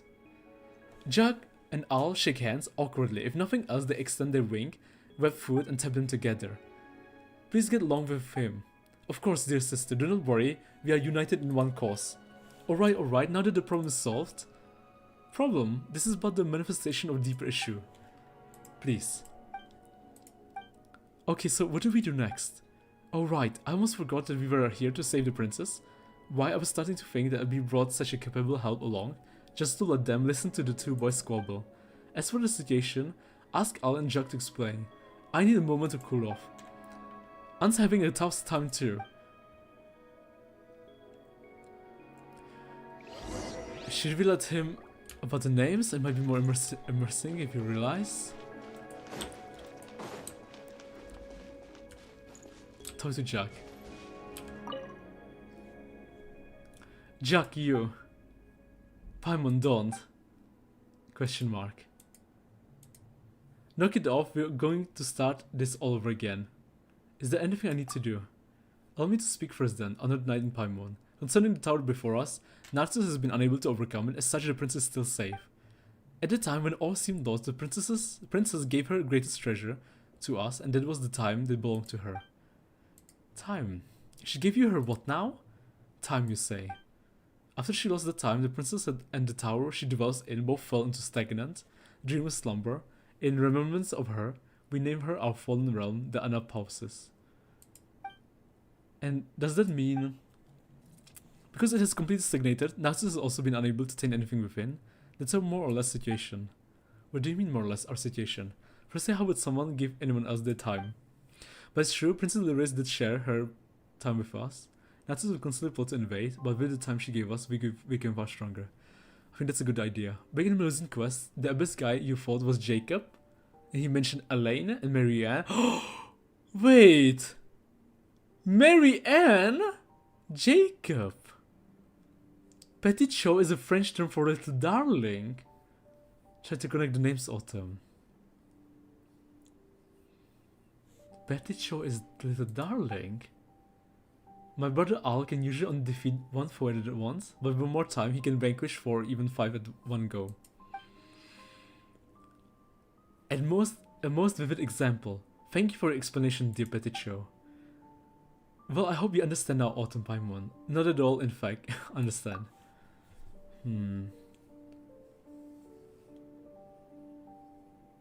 Jacob, Elaine and Marianne. What did she even understand?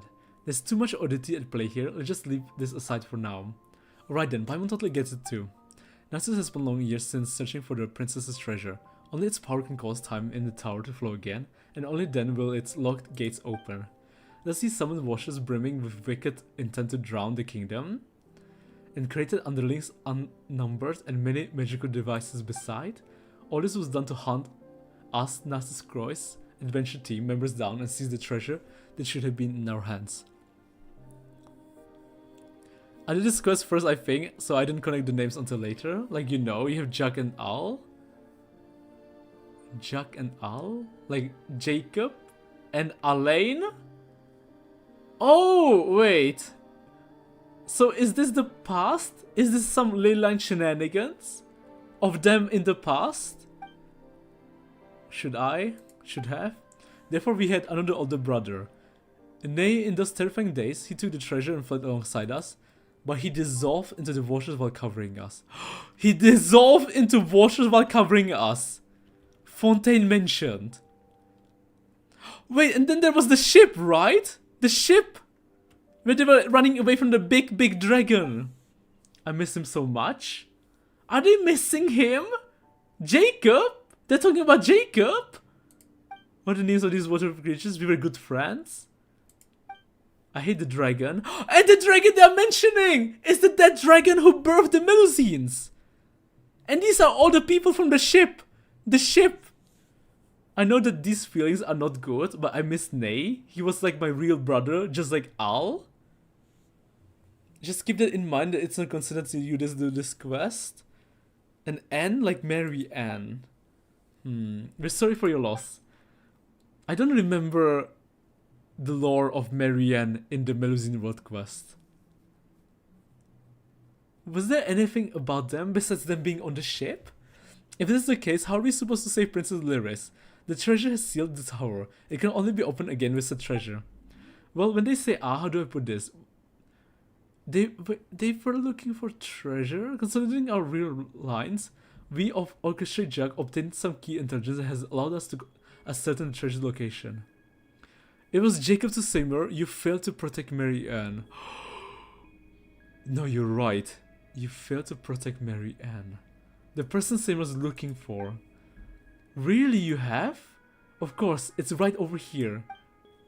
The sky? As in the water in the sky?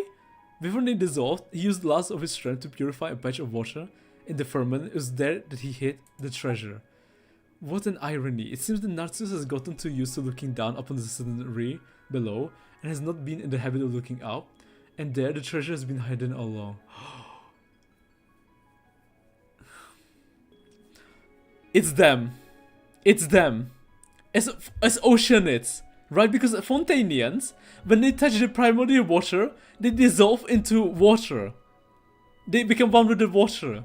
Is it them? They somehow managed to keep their sanity, plus minus, and it's them as Oceanids. And even though they look weird, they're all Oceanids. Because they are originally Fontainian. And Fontainians are Oceanids.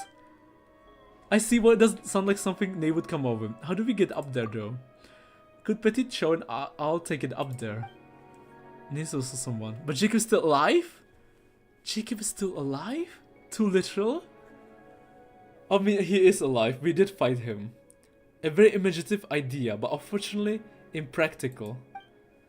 If we go up there, we should find a small fountain full of magic. Options may open to us should we reach it.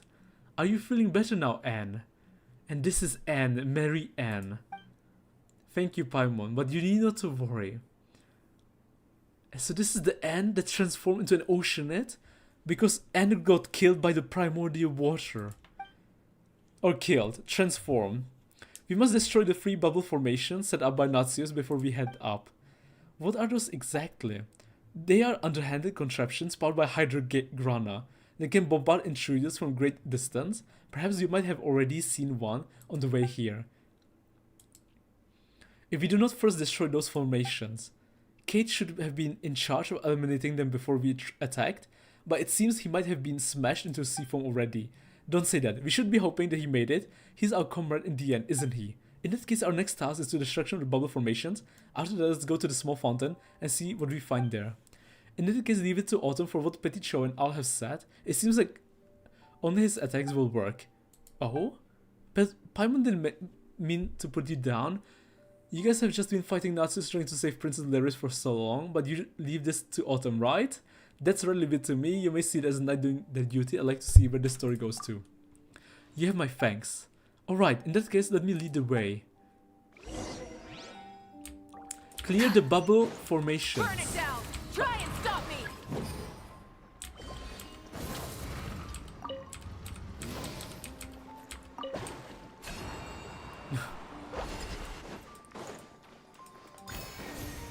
Sweet.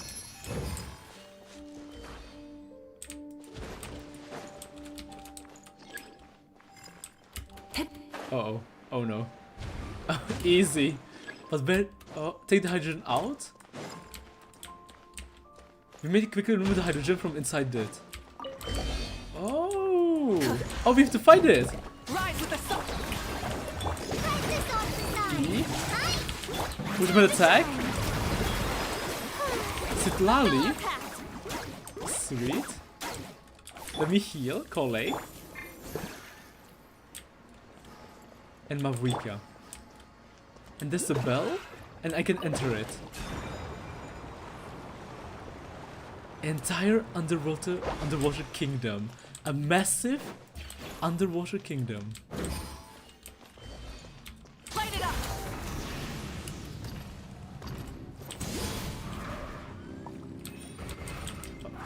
Sorry, let me just quickly... Oh, no. Get the chest. Sweet. Something to add to my collection. Rise with the sun!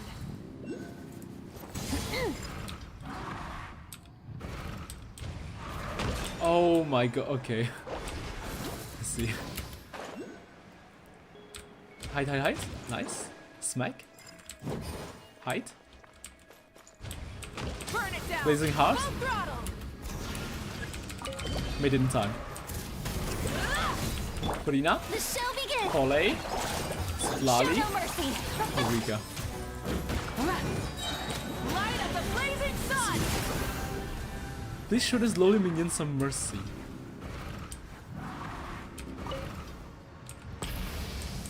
I did not want to fall down. Okay, it's fine, right? It's probably fine. It's probably fine. It's not fine. Oh no, it's fine.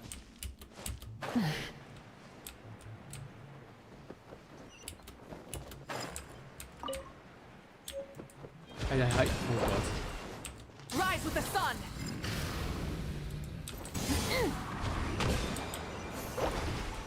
Jump up. Hide behind. Sweet. Go even further.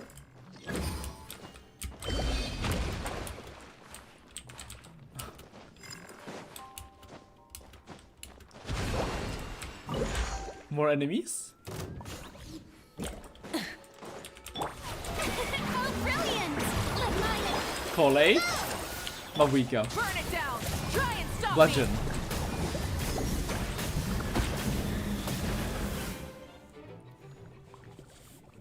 Well, I guess we won't be worrying about this mysterious bubble cannon anymore. Well done, soldiers, assemble. Well, there's that voice coming from. Does soldiers refer to us? Wonderful. It seems that Colonel Kate is still here. Let's go meet up with him. Colonel Kate. You look well. Colonel Kate is a squirrel, a hydro squirrel. These two are reinforcements then? Yes, they are... I do not wish to know soldiers' names. Amidst the cruel battle, anyone can be turned into a ruptured bubble and scattered foam at any time. Knowing the names of the troops will only cast a shadow upon our final victory. I just need to know one thing. Are they the reinforcements you sought? Yes, but... Very good. Fresh hands will help us continue our suppression of the two remaining bubble formations. About the bubble formation. Next time, soldiers, you will give your report first before asking questions. Yes, the formations are places of unparalleled peril, not to mention the three mighty subordinates that Narcissus has played within them. Well, about that, we have actually cleared all of the formations. What? Why didn't you say so earlier? We've been trying to tell you, but you haven't been listening. Well done, it's good to see that everyone's so well. And who are these people? Paimon Ether, reporting in. Very good, very good. It's a pleasure to have new blood like you in Kate's resistance front. Let us fight for the Princess of the Lyris and Reconquista. Kate's resistance front? Are you guys the same thing as the Natsu's adventure team? Kate joined the party. Let me think, we are now the same thing, is how I would put it. Indeed, we are the same objective and plan of action. Is it only because I have more combat experience that I am a colonel of my own force? Where are the rest of your team? We charge bravely into the bubble formation. Yes, and where's your team? He's the last one remaining. Everyone else is dead.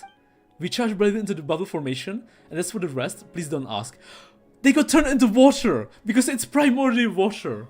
And because they are already water, they just dissolve and die. Looks like Colonel Kate's got problems too. Well, he's up against immense firepower, or should I say water power. What's next for you?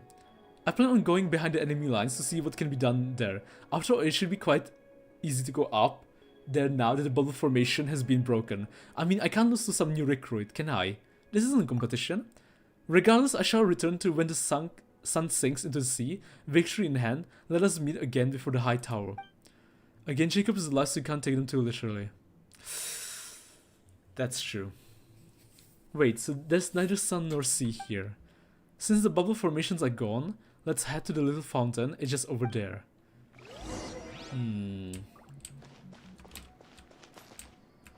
We have little ant following us, a little oceanite. And there's even... Rise like smoke. Let me try if I can get that, sorry. Let me see if I can get the Hydroculus. I can't. Well, it's fine. It's fine. Who needs it anyway? A big boar and a girl? Hello. Mori? Calliope? Sniffs? Mori, no.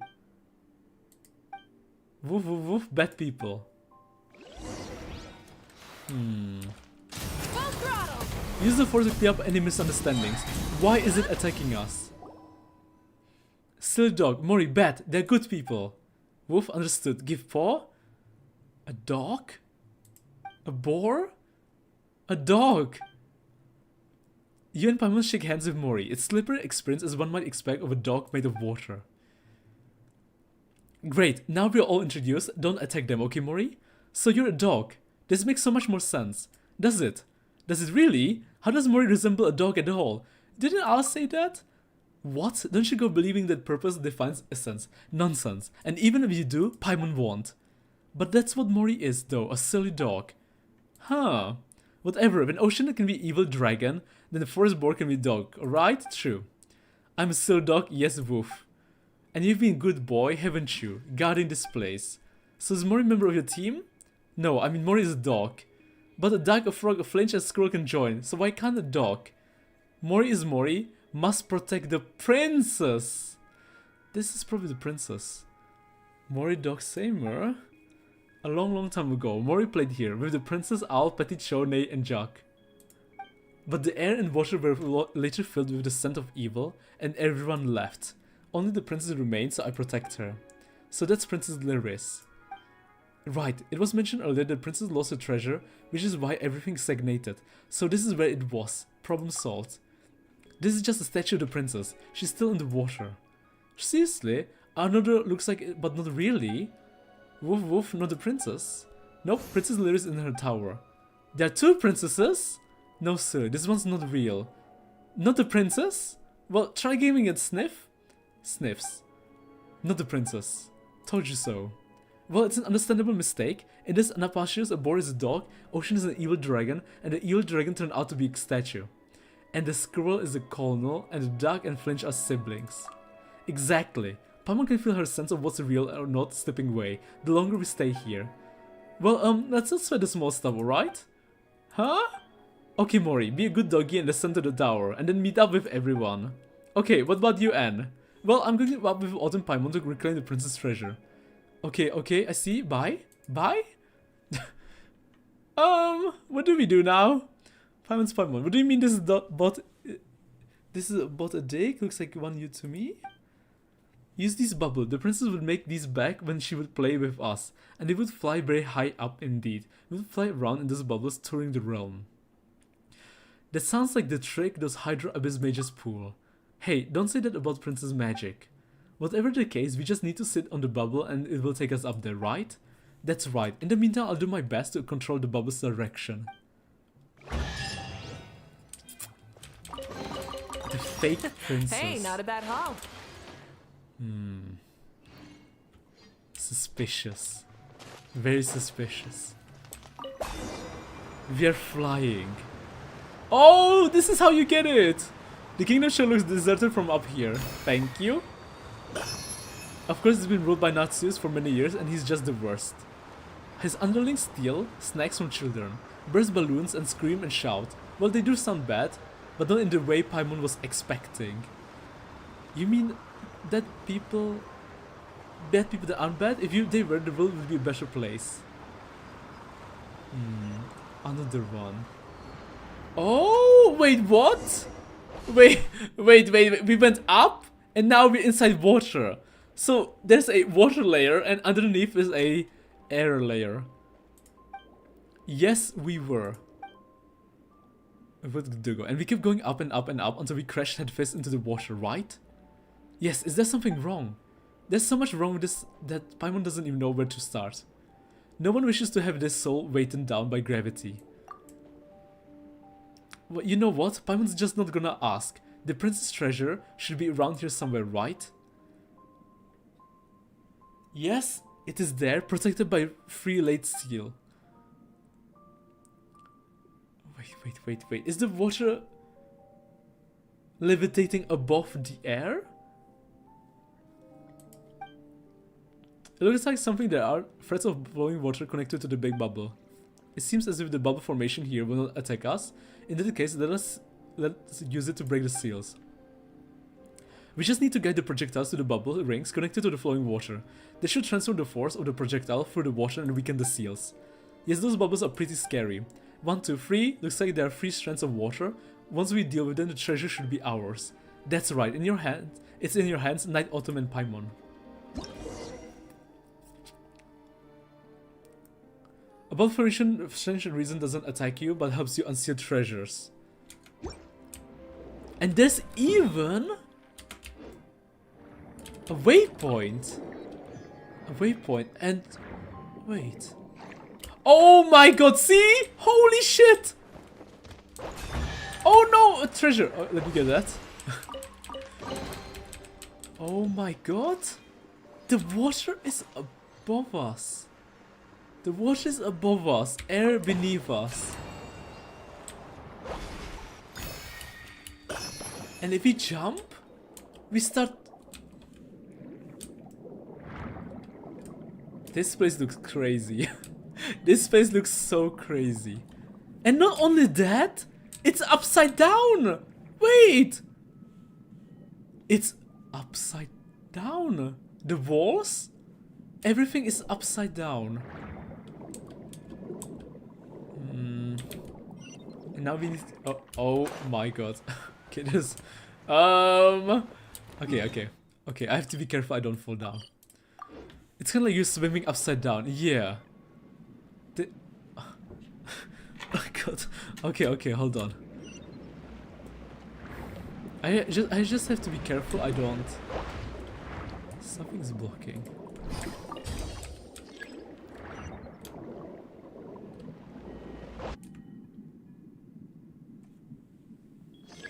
Break the curse.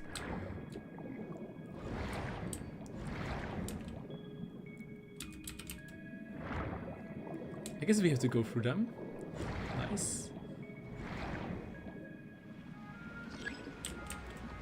And we have to use the current to push it into the ball. Heavy water pressure. When you have the armored crab shield from an arm... Okay, you can resist. Got it. More puzzles. I guess we have to go down here. Oh, attack it? No. We need armored crab to resist this.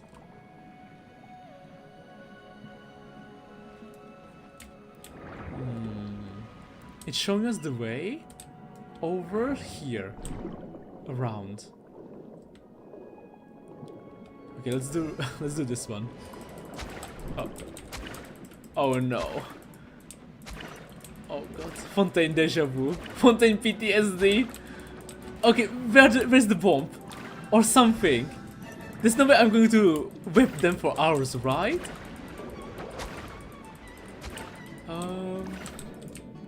It's nowhere.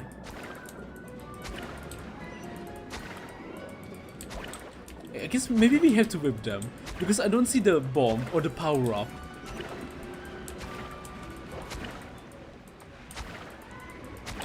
Nice. One more to go. Is there shit still behind you? There is? There's shit in front of your eyes?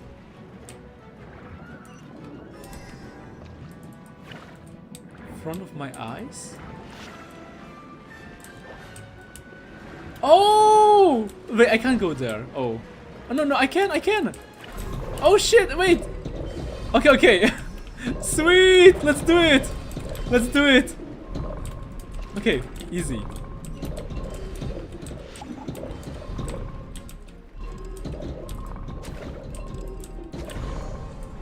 Nice, done. And now we need to push. We need to destroy the wall. Maybe we have to go up. Maybe there's something hidden here.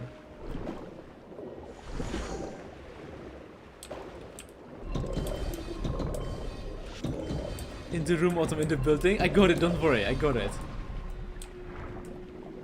Okay,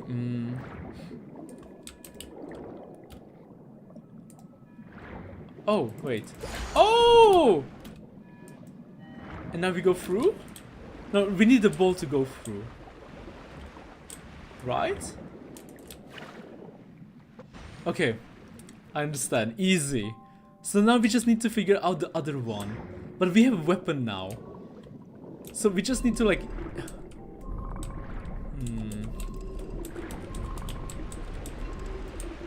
Maybe behind it?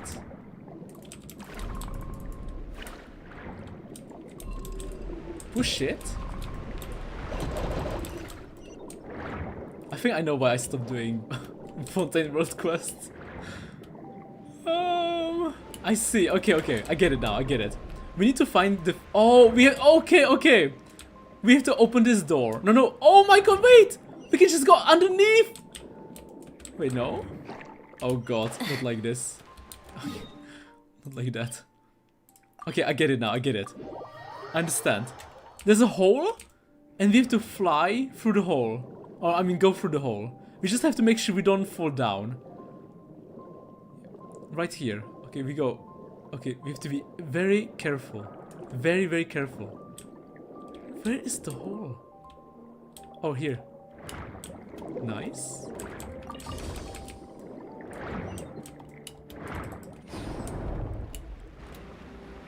And the hole? Easy first try. And now we can get the treasure. And this was all part of the plan. The seal ability goes through wall? Must have been a while. The most precious of treasures. It looks like a pocket watch. Seems like it's not moving anymore. Well, it has been in water all this time, so it should have broken down long time ago, right? This is full of Princess Lyria's precious time. Let's go back to the tower and meet up with our friends. Break the tower seal. So we just go down, fall down, and land. You're back. Colonel Kate and Miori linked up with us while you were out. We're back with the princess treasure. Well done, soldier. You've made a fine contribution. The Resistance Front is proud of you. Kate, now isn't the time. Not so fast, Colonel. Autumn's contact is a contact of the orchestra, not cannon fodder from some no-name army. Your orchestra couldn't hold Autumn, not unless you wanted to name it after him instead. What of your rank? You may as well give it to Autumn, no? The soldier's blood while commanders steal the glory. This is quite ordinary, but now you're special. A colonel who not only does nothing, but even lets his troops take credit for victory. While you were whiling your time away here, I was taking out the bubble formations in the waters above. If not for that, they would not have gained the treasures easily. Ugh, that's it, I'm done. Mori, get him. Woof woof woof. Mori bows Jack over. Kate laughs at him, only to also be knocked over by Mori. The altercation is evidently caused by Al, and Petit shows a medication. Honestly, Mori's really reliable at times like this. You know, in some ways, let's get straight to business, shall we? That's right, we'll get nowhere if we keep arguing, and the more we go nowhere, the more we're gonna argue. Yes, you're both right. Let's have a speech then, Anne. You know the rousing kind. But I approve of Paimon's suggestion. It is not at such time that the adventure team's leader should step up to the plate. But I'm not good at speeches, and you can really call me the leader. As surely as I am a colonel, I affirm that you would be the best officer for this adventure team. My views on the title of colonel aside, we are in the accord. I don't know much about leaders or glory or whatever, but if not for you and if not for Autumn and Paimon, whom you brought here, I don't know what would have become of me. Knight Autumn, Paimon, what do you say? This is between you and me. Autumn means that since everyone says so, you should just accept. Well, in that case, what should a leader say in a time like this? Let Paimon fake. Since we have Princess Lyria's treasure, next we just need to enter the tower and rescue her, right? So you just need to encourage everyone to do just that before we start? Paimon, do you have any interest in being leader? How about you? Hey, you can't do that. Why not? If not for your strength, we wouldn't have made it this far. We're just here to support you. I'm not going to overstep on what's been relaxing time so far. Wouldn't that make me a grand master of sorts? That seems the right, forget it. If you do become one someday, don't forget to make Paimon an honorary knight. Now it's a little Paimon. Now that's a title Paimon can get behind. Whatever the case, only you can be the leader of this adventure team. That's what everyone wants, so stop trying to push it off to someone else. We'll support you. Alright. Ugh, this leader business used to be so much easier. No matter what the name of our organization is, we are all part of the Narcissus Quest adventure team. We have a common goal to rescue Princess Lyria. Happy P.O.S. AM! Yapping with Miko? Priscilla, go to sleep, Priscilla. It's super late for you. Why are you still awake? It must be insanely late for you. Oh, Miss Lyria, and we intend to save Narcissus Quest Kingdom. Republic. Grows threateningly. Please continue, Anne. And restore the land and washes here to the original gleaming shimmer for the Reconquista so that the sunflowers may once more flourish. I'm not right about that. Watching you? Aw, that's so cute of you to say. Thank you. Thank you so much. That's right. We've experienced many battles and parting drifts during the long years of conflict, and many team members we once had are no longer with us. but I won't forget the times we spent together. We'll always be friends. That's right, even if I'm our leader, I'm everyone's friend first and foremost. The same goes for you, Colonel K. Jack, don't forget your friendship over differences in ideas and perspectives. Anne's being super mature right now. That can't have been easy. Bravo! Bravo! Yay! Well done, Anne. Come on, stop teasing me. With Night Autumn Paimon's aid, we were finally able to obtain the princess treasure. Time that was once frozen will flow again, and we will rescue her. For that, Autumn Paimon, I thank you. You will always be our friends. I believe that our princess would also be glad to call you such. Okay, I'm done now. Bravo. Alright, what do we do next? Well, now I think it's time to unleash this treasure's power on the stagnant tower. This way, its time should flow once more. Like this? Opening the gates? To the castle. Wow. My thanks, Autumn. Now. Unfortunately, I fear none of us know what will happen next. But since the Princess Tower has been unsealed, we should move as soon as we can, right? Right, you are Petit Show. Let's go.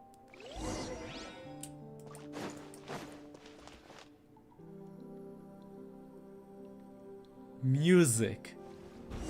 Enemies. 4 Divine Kings are Natsu's member. Thanks to your help, the tower is notorious for Divine Kings of Natsu's. Let us help you all.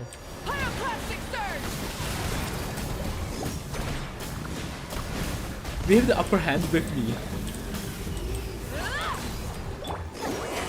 Suffer the wrath of Easley! Get to work! Just like we rehearsed. Too hard to handle. The blonde hair tires together now, time to take them out. Incinerate! Why do Natsu's little minions all need so many titles? The more useless the person, the more hats they need. Actually, there are mighty warriors who have caused us much harm during previous engagements. If the battle seemed easy, it was due to a great might. Sorry, Night Autumn, but Artex can do nothing against these henchmen, so it is all up to you. Easy peasy. You know where's Princess Lyris? Doesn't look like there's any path ahead. To be honest, I didn't think this far ahead. Let's keep going up, shall we? How do we do that? You can fly up there, Paimon. Well, even Paimon could do that. What would she do if she encountered Natsu's minions? And even if all the kingdom's treasures were up there, it would only feel like we found them if you were up there too. Go up, you say. I understand. We do. One and all have a certain amount of power. It is all magic given to us by Princess. Yes, we can do some things with it. But if we do, we're all born from the same source. I don't see why you would be able to understand and accept this. Has this not happened before? I know all this, in theory, but I just hate I hate these things. I don't know why, but I just do. Don't make such a face, Anne. We're born from the same washes and we are only this way because we bound ourselves into the different shapes using these thin flames to keep the princess company. Coming together once again for her sake is not strange at all.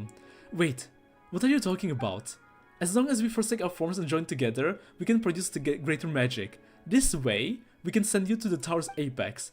But wait, if you do that, you need not to worry, friend. We came from the same body of water, so giving up our forms is not the same as what you call death. Pure waters can turn into creatures of all sorts, and as such, changes do not only go one way. Yep, even if we cannot adventure or fight alongside you, you can still progress together. Night Autumn Paimon, what do you say?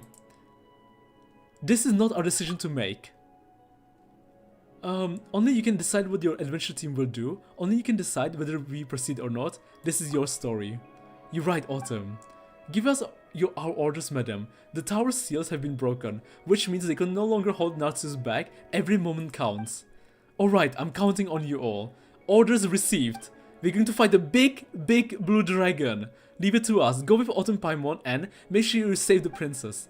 I leave Miss Ryris in your hands. In that case, dear Petit Show, Mori, Colonel Kate, and Jack.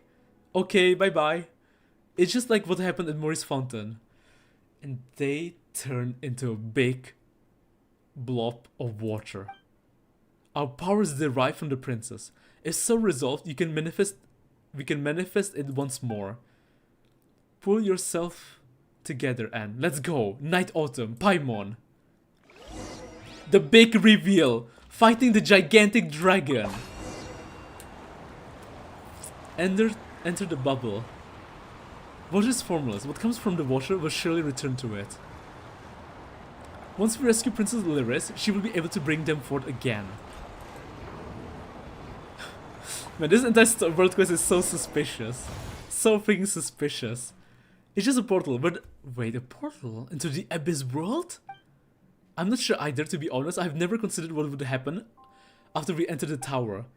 Oh well, in this case, let's proceed with caution. Let's see what's on the other side. Yes, we should be careful. We're only the ones that Princess can rely on. This is the most suspicious story quest I have ever played. I don't think I've ever played a more suspicious world quest in Genshin. What in the... Are we in the past?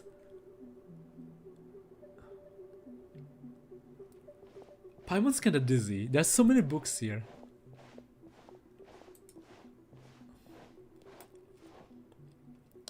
Is this a library? Is this a bookstore? What makes you think there will be a secret underground bookstore ruins anywhere in Fontaine? This library has existed since long before we have arrived. The content seems to be ancient dramas. Children love to read books, but there is much they won't understand, so they will often ask adults to read the stories to them. In the books where there is an evil dragon, there must be heroes to hunt the dragon. If there's a mage, there must be a wandering knight. The Reconquista must come to pass, and the princess must be saved. And of course a chime will sound and the tale of the adventure will come to a halt. Yet it will not end. There will be another adventure and another one after that, until the children grow up and leave this place. Sorry, it felt like memories and feelings suddenly flooded into my mind. How strange. Well, as long as you're alright, Paimon thought you might have been bewitched by Natsu's magic or something. That might actually be so. Well, what do we do next?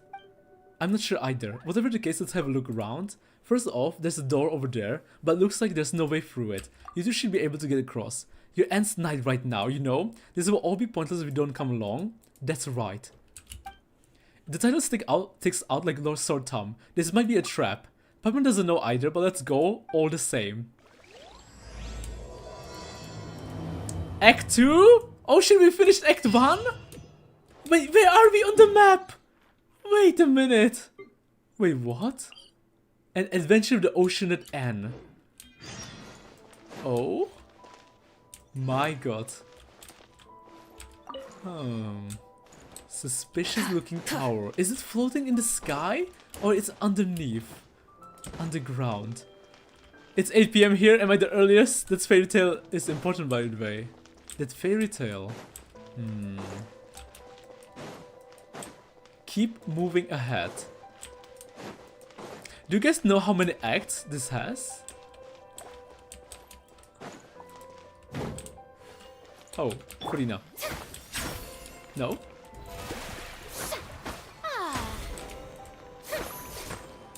That's not how you activate it. Oh! Oh, this is how you activate it.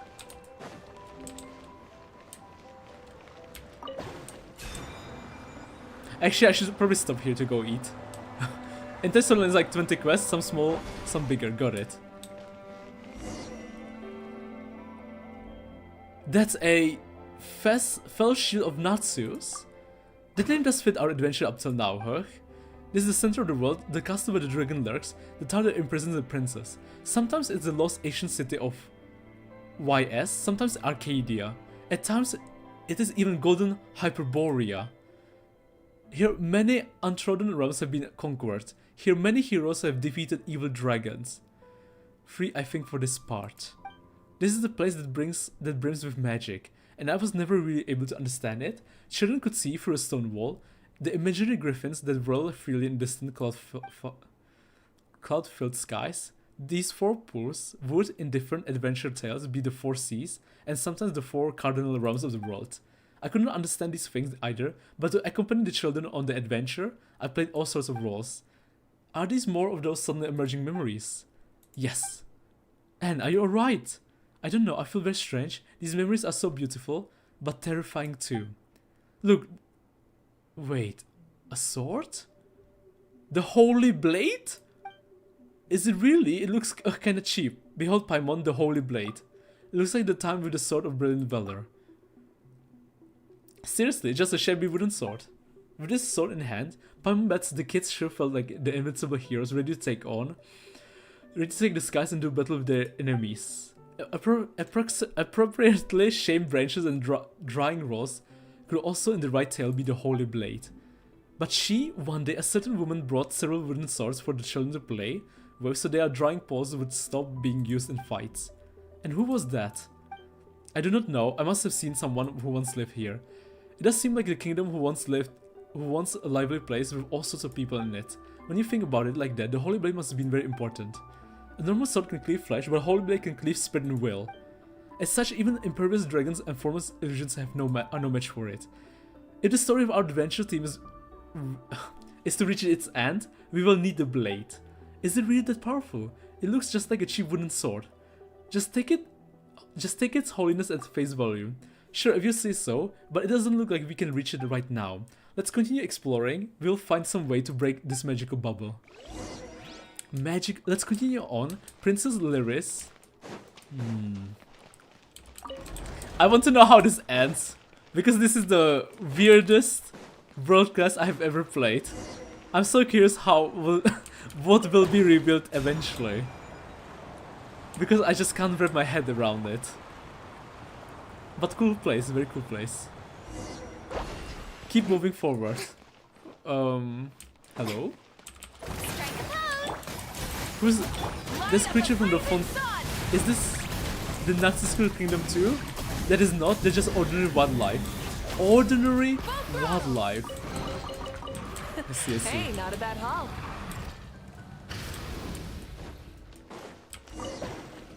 Keep moving ahead. Bubble formation, like a church. Oh, of course. Of course. Should have known. I did not want to do that. Perfect dodge. Perfect dodge. I didn't want to do that. Actually, why is there bubble formation here too? Was this meant to prevent invaders from kidnapping the princess? Yes, that is the case. Also, we ran into some enemies earlier. Didn't you say that when the Princess Lyris gave you her treasure, the tower stagnated, even Nazis could not enter? There's little stuff here that doesn't make sense. What's going on? I don't know either. I never thought about what would happen after we entered the tower. Also, this place feels very strange. I don't understand. I should never been here before, but I find myself feeling many things. Do you not feel it? No. Paimon doesn't either. Well, do you know what place this is, Anne? This was the assembly hall of Nazi Course Institute. The children would study here abnormally. I remember now, this was a lovely place. There was no sunlight, but it was always lively here. The children were all of different dimensions, some of them as different as the two of you. But here they would study together.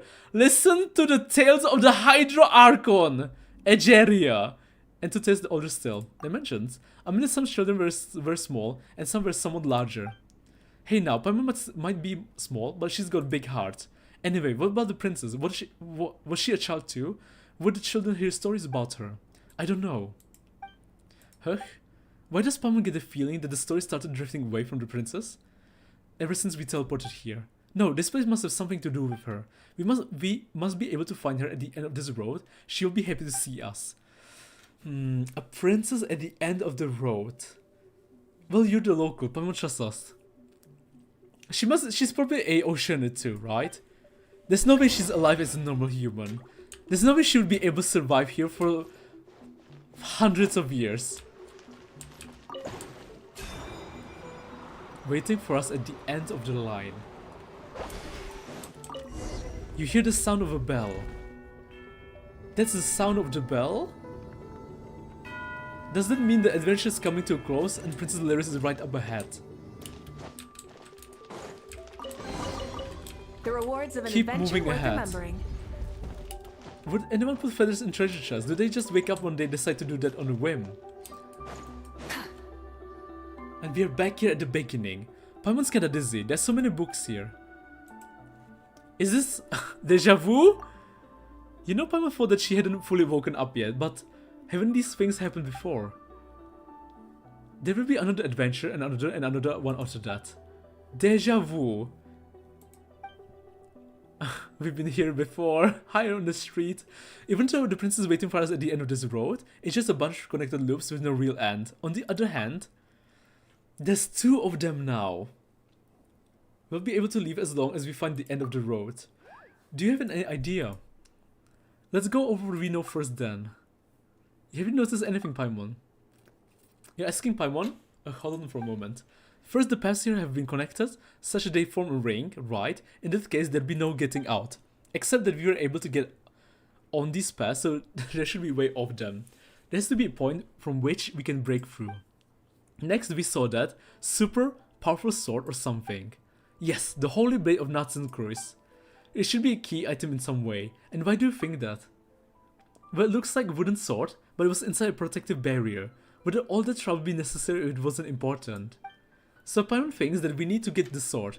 Was there any other notable thing? Paimon can't think of anything at the moment. But that said, this tile sticks out like a sore thumb, doesn't it?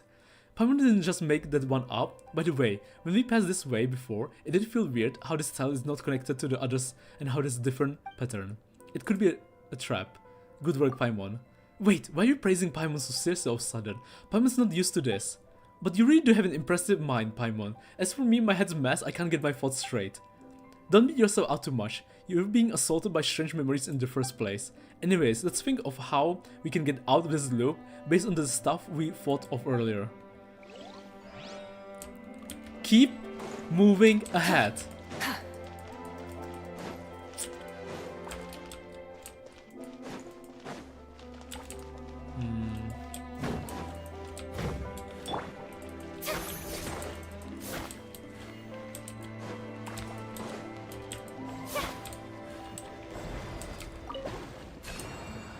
Stuck in Samsara for sure. Well, but it's different. Because we keep returning to this place, we need to somehow get the Holy Sword Excalibur. Sorry. Holy Sword. Wait! We can already get it? Oh, well, I'll take Wait. It was called Jabberwock's Holy Sword. Jabberwock's Holy Sword. Suspicious. Very suspicious. It's so cute to see Furina with that little ocean in it. Let's go. Blazing Heart.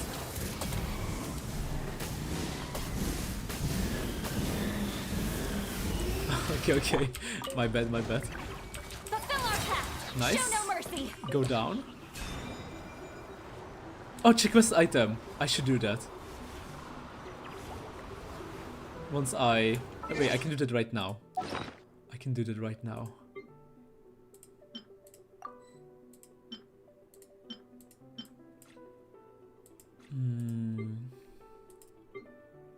Quest item. A holy sword that bears a special meaning in a certain story. Special meaning in a certain story. Wow, this creature's from the Fontaine here too? Is this the Nuts Cruise? That is not, they're just ordinary wildlife. She said this before too, and now there's two of them, instead of just one. And we keep going the same way, but this time we actually have the Holy Sword. And we were here before. This is everything we've experienced before. It's the same road. And aren't we going in a circle? It's a circle. It's a square. It's a square? Wait a minute. It's the same place? It's the same freaking place. God, I'm so hungry, but I want to know more. I see you also got the feather and pocket watch. I do? Feather and pocket watch. The feather is needed for Falcon to take flight. If they're plucked, then flight will become all but impossible.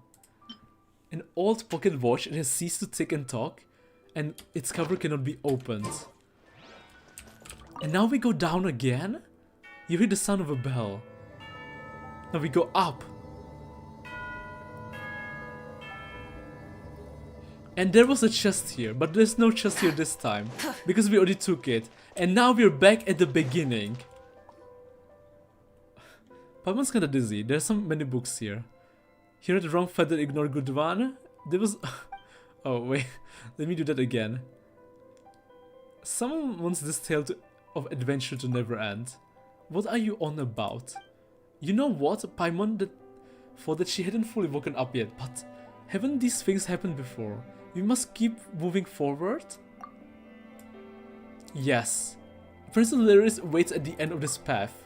Paimon knows. The last time we were here, you said on the other hand we'll be able to leave as long as we find the end of the road, didn't you? Then there must be a way? So we go again. We go... I think you read the Falcon's Feather. Oh, this one! Green Feather Accessory. Sometimes this feather has the power to advance the story forward and bring it to an end. Its appearance itself represents a power that transcends the story. Old, yet well preserved, it must have been cherished by many people.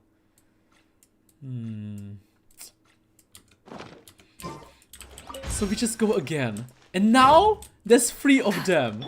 Coincidence? I don't think so.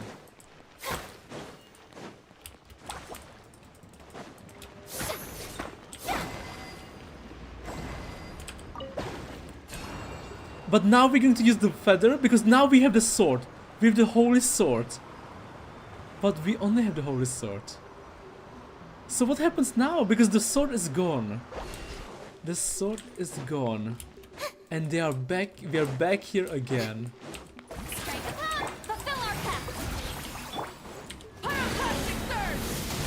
And there's more enemies. Each time we go here.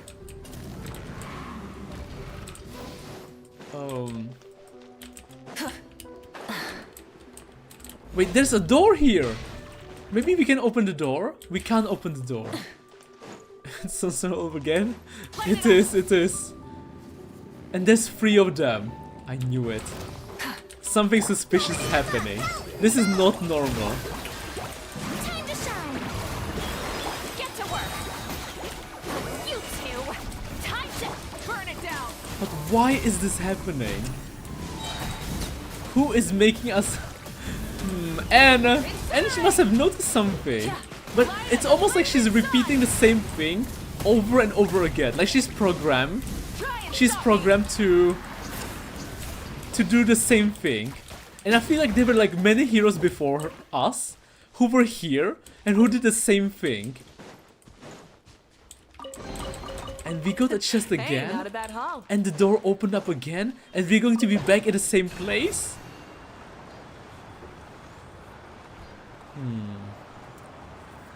This is too suspicious. What will happen now though? What will happen now?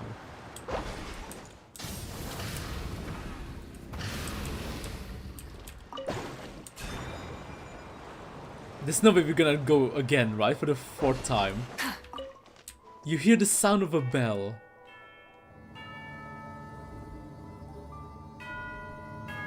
Didn't something exactly like this happen before? Paimon recalls there was a chest. And Paimon said, we're going up? Wait, wasn't there a way to... Wait. Wait, there was a path we... Okay, you know what? Let's see. Let's see. Paimon's kinda dizzy. There's so many books here. Oh my god. I think I get it. But the future of story that constantly repeats will never come true. Yes, Princess Lyris waits at the... And she said this before too. Paimon knows.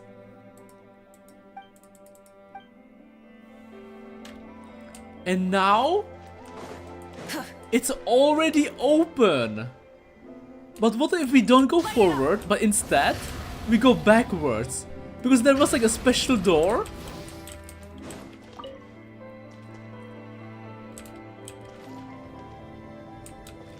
There was a special door.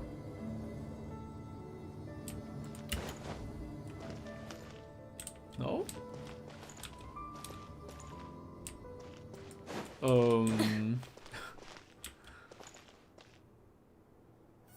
Wait a minute. Wait a minute.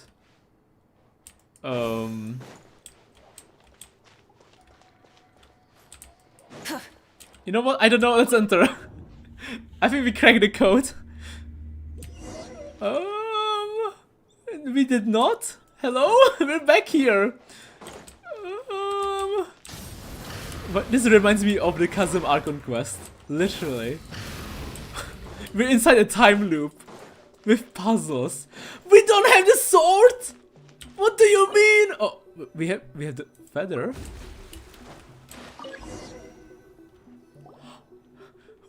Wait, what? What do you mean it's finally ours? It was always ours.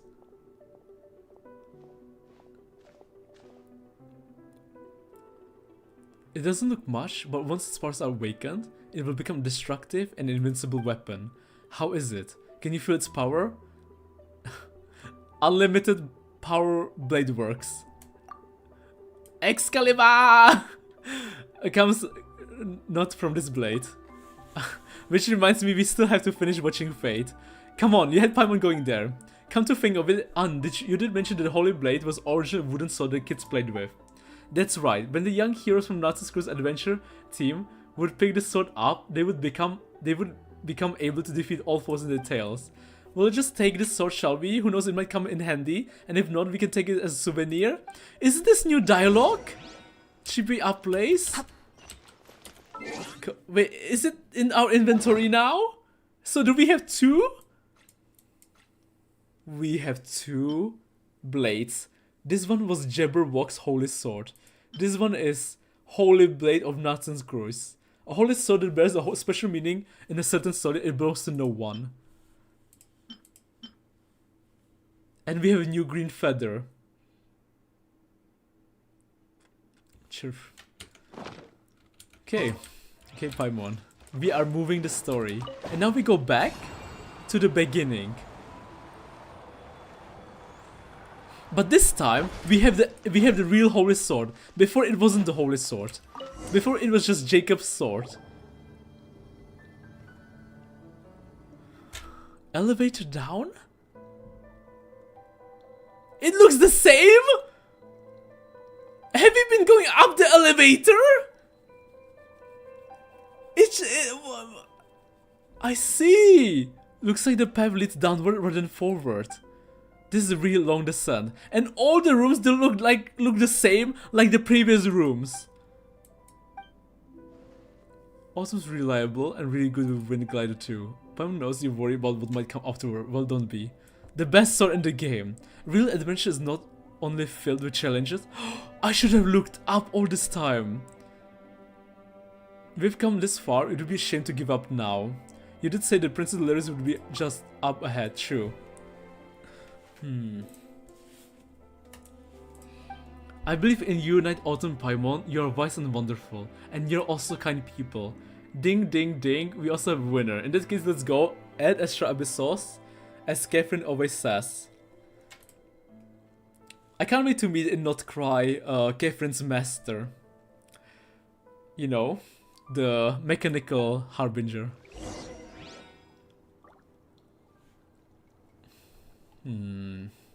I guess we just jump down? Wait, if I don't jump down... Wait.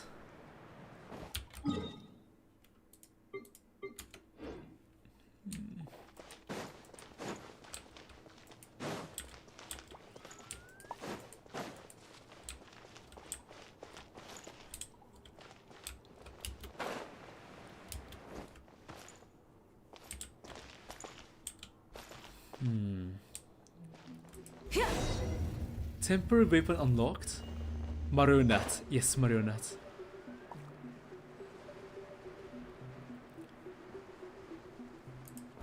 A boss arena. A boss fight. A gigantic boss fight? Paimon feels like something should happen right about now. I feel uneasy too. I've been frightened and ever since we came down here. No need to worry. Autumn will protect us no matter what. Right? Of course I will. I believe in the two of you. I just don't know what we'll encounter later. We'll take anything as it comes. Still best to be prepared, Autumn. We might be in for a battle of Narcissus for all we know.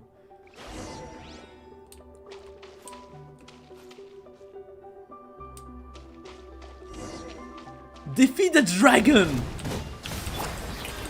Let my name echo in song! How? Show no mercy! Virgin.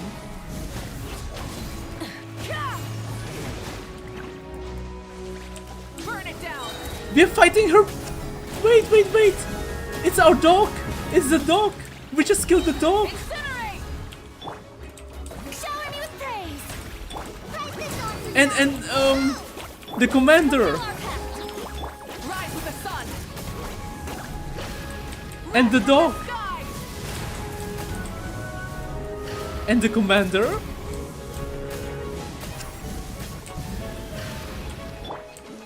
And the dragon. The show begins! Let the world come alive! Show no mercy! Suffer the wrath of Easley! Light it up! Use fistful? Oh, I see now.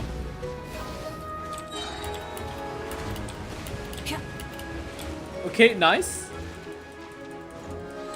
And back.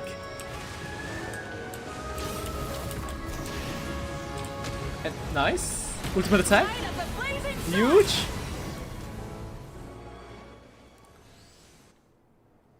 So why did we meet Narcissus in here?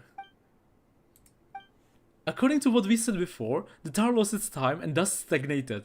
As such, no one could open it or enter it, but this space is not within the tower. We teleported to a different place from the tower.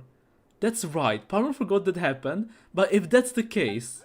But now, that can't be true. The princess should be in the tower. I mean, how that was the... that was the adventures team on the Hope in the Dark World. If she isn't, our adventurers, their meaning, Al, Petit, Cho, and the others. Anne. But we did take out the biggest threat to the kingdom, didn't we? That's a good thing, right? Yes, you're right, Paimon. Thank you both. And the story's not over. Yep, look over there. There's a place we haven't been to before. Maybe we'll find more clues. There. I still remember they used to put this thing in the far abyss.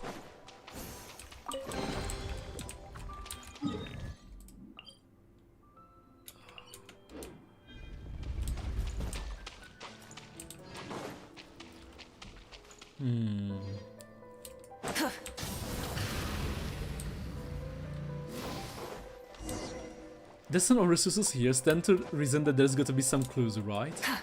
Yes, but how long it will take us to look through it all? Rather, Agent Record decided to incorporate the Institute for Raising Orphans and Children of Criminals into the public welfare system. Considering the ruins of previous civilization upon which it is situated, it shall be renamed. The seat of the director was established in honor of the Hydra Archon's great virtue, Egeria, and has been taken on by a gentle-natured Oceanite. The title of vice director is to be taken up by the one who displays exceptional moral quality and ability. This was built in the name of Egeria, upon an ancient civilization, linking up with an Ingold, Guillotine, and the rest of the old gang will go. Wait, Ingold? I feel like we heard the name Ingold before. I can only hope that they aren't treating my dear Sponsion too poorly or let it rust in the harbor, and I hope my skills haven't rusted away either. I hope all goes well.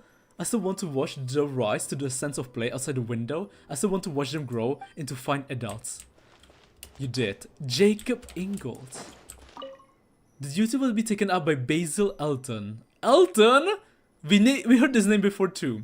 From former naval commander. May her steely temper be itself be tempered by the family she will establish with these children going forward.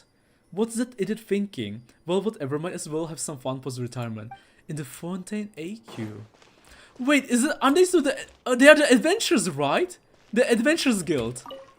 According to the ancient theater and mysterious riches hidden here, believe that the documents and folklore discovered within Petrichor research team from Institute of Natural Philosophy holds that.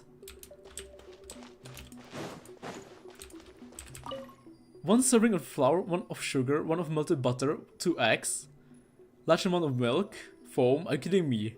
What exactly is large amount? Remember it well this time, 15 minutes at 180 degrees is not the same as 5 at 480. 540. Doesn't seem like there's anything relevant.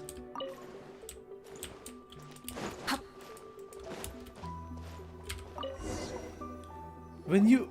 You've seen her ghost ship last stream. Oh, when you research the lab with the guy that dissolved girls, his notes mention researcher Jacob and Gold. You are right. I remember now. A picture book, it suits you, Paimon. Well, that's because Paimon's a unique sensibility, you know. Picture books just speak to her better. This book gives me a strange feeling. A long time ago, in a place far away, there was once a beautiful and kind Princess Lyris, and yep, she's our main character. I don't want this name, that's not what you said before. Do you want to read it too? And in that case, Paimon's gonna continue. Oh, come on, it's just a story. There's no need to be so fussy. Anyway, a protagonist needs an antagonist, an evil one at that. And our evil antagonist, well, that's his dragon Narcissus. So evil that the peace-loving people tremble at the sound of his name. Not that he cares about their feelings though. He saw destruction across the land with the searing flame he spewed from his mouth. His great wings turned cities to dust and his burning breath reduced to... I swear, that must be her. Narcissus is Elvira. At last, only the Princess Realm remained safe. I think we are being retold the story of back in the day during the Elvira's reign and Egeria's. But because the princess worked tirelessly to defend her realm, Narcissus' plot to destroy everything could not succeed. And we know that Elvira is a good person, good girl. She just didn't know that she was like destroying everything, accidentally. So in Narcissus' story, I'm the evil villain. This is kind of weird. This started like a storybook, but also feels like it isn't. Autumn, you've got the bigger brain here. You have a look too. Teleport waypoint unlocked. And now we're going into the story, into the picture book. What? Oh, we teleported? What is this place? Inside a story! Storybook! This is the real Anapos. Act 3, if she no longer dreams of you. Huh? I want to say that the book's contents were really weird, but it's really not much when compared to this, is it? The world should be like this, not like how it is outside. Children should be able to play under the sun, in the grass, without a fear of hindrance or harm. The name in gold also appeared in Rena's investigation way back in Cavarena, one of the most beautiful places in Genshin. One mystery follows another. Never mind that, this place is really nice. It's got to be Princess Lyris' garden, right? Say Autumn, when our adventures are over, why don't we find a place like this to live? We can eat tasty fruits, plant lots of sweet flowers, and we can even invite our friends over as guests. We could all live together happily. What do you say? Sure? Then it's agreed. Still, we should focus on helping Anne to find the princess first. Hide and seek, hide and seek. Where did Mary and her friends go? And she is right here! In her normal human form! Sounds like someone singing over there. I have a feeling that this was left behind by someone from the Hexen Circle. Because like, to be able to recreate this and do all of this, it feels like it has to be someone insanely powerful, someone who also loves stories, like witches. Witches' power. Let's go have a look. Interesting. And this is the place. But anyway guys, I'm super hungry. So I'm going to I'm going off now. I'm going to have to cook first. But thank you so much for joining the stream. We're gonna finish the world quest next time. Well, part of it. Not sure what we're going to do next. Probably we will probably combine. Or I don't know. Either we will combine a story quest with a world quest, or we're just gonna do the world quest. Yeah, I'm not sure how we'll do it yet. We might even just do purely the world quest, because it's so fascinating. It's so incredibly fascinating what's going on. It's been a huge mindfuck so far. Aren't I right, Anne? I think Anne agrees. W stream, thank you so much. But yeah, thank you so much. Goodbye XL Prime, goodbye Dea, goodbye Alice, Cecil, everyone, thank you so much. I'm just gonna rate someone on Twitch, but we're ending the stream. Autumn. See ya. Goodbye Alice, goodbye Alish, goodbye everyone. Autumn out. We said goodbye to YouTube.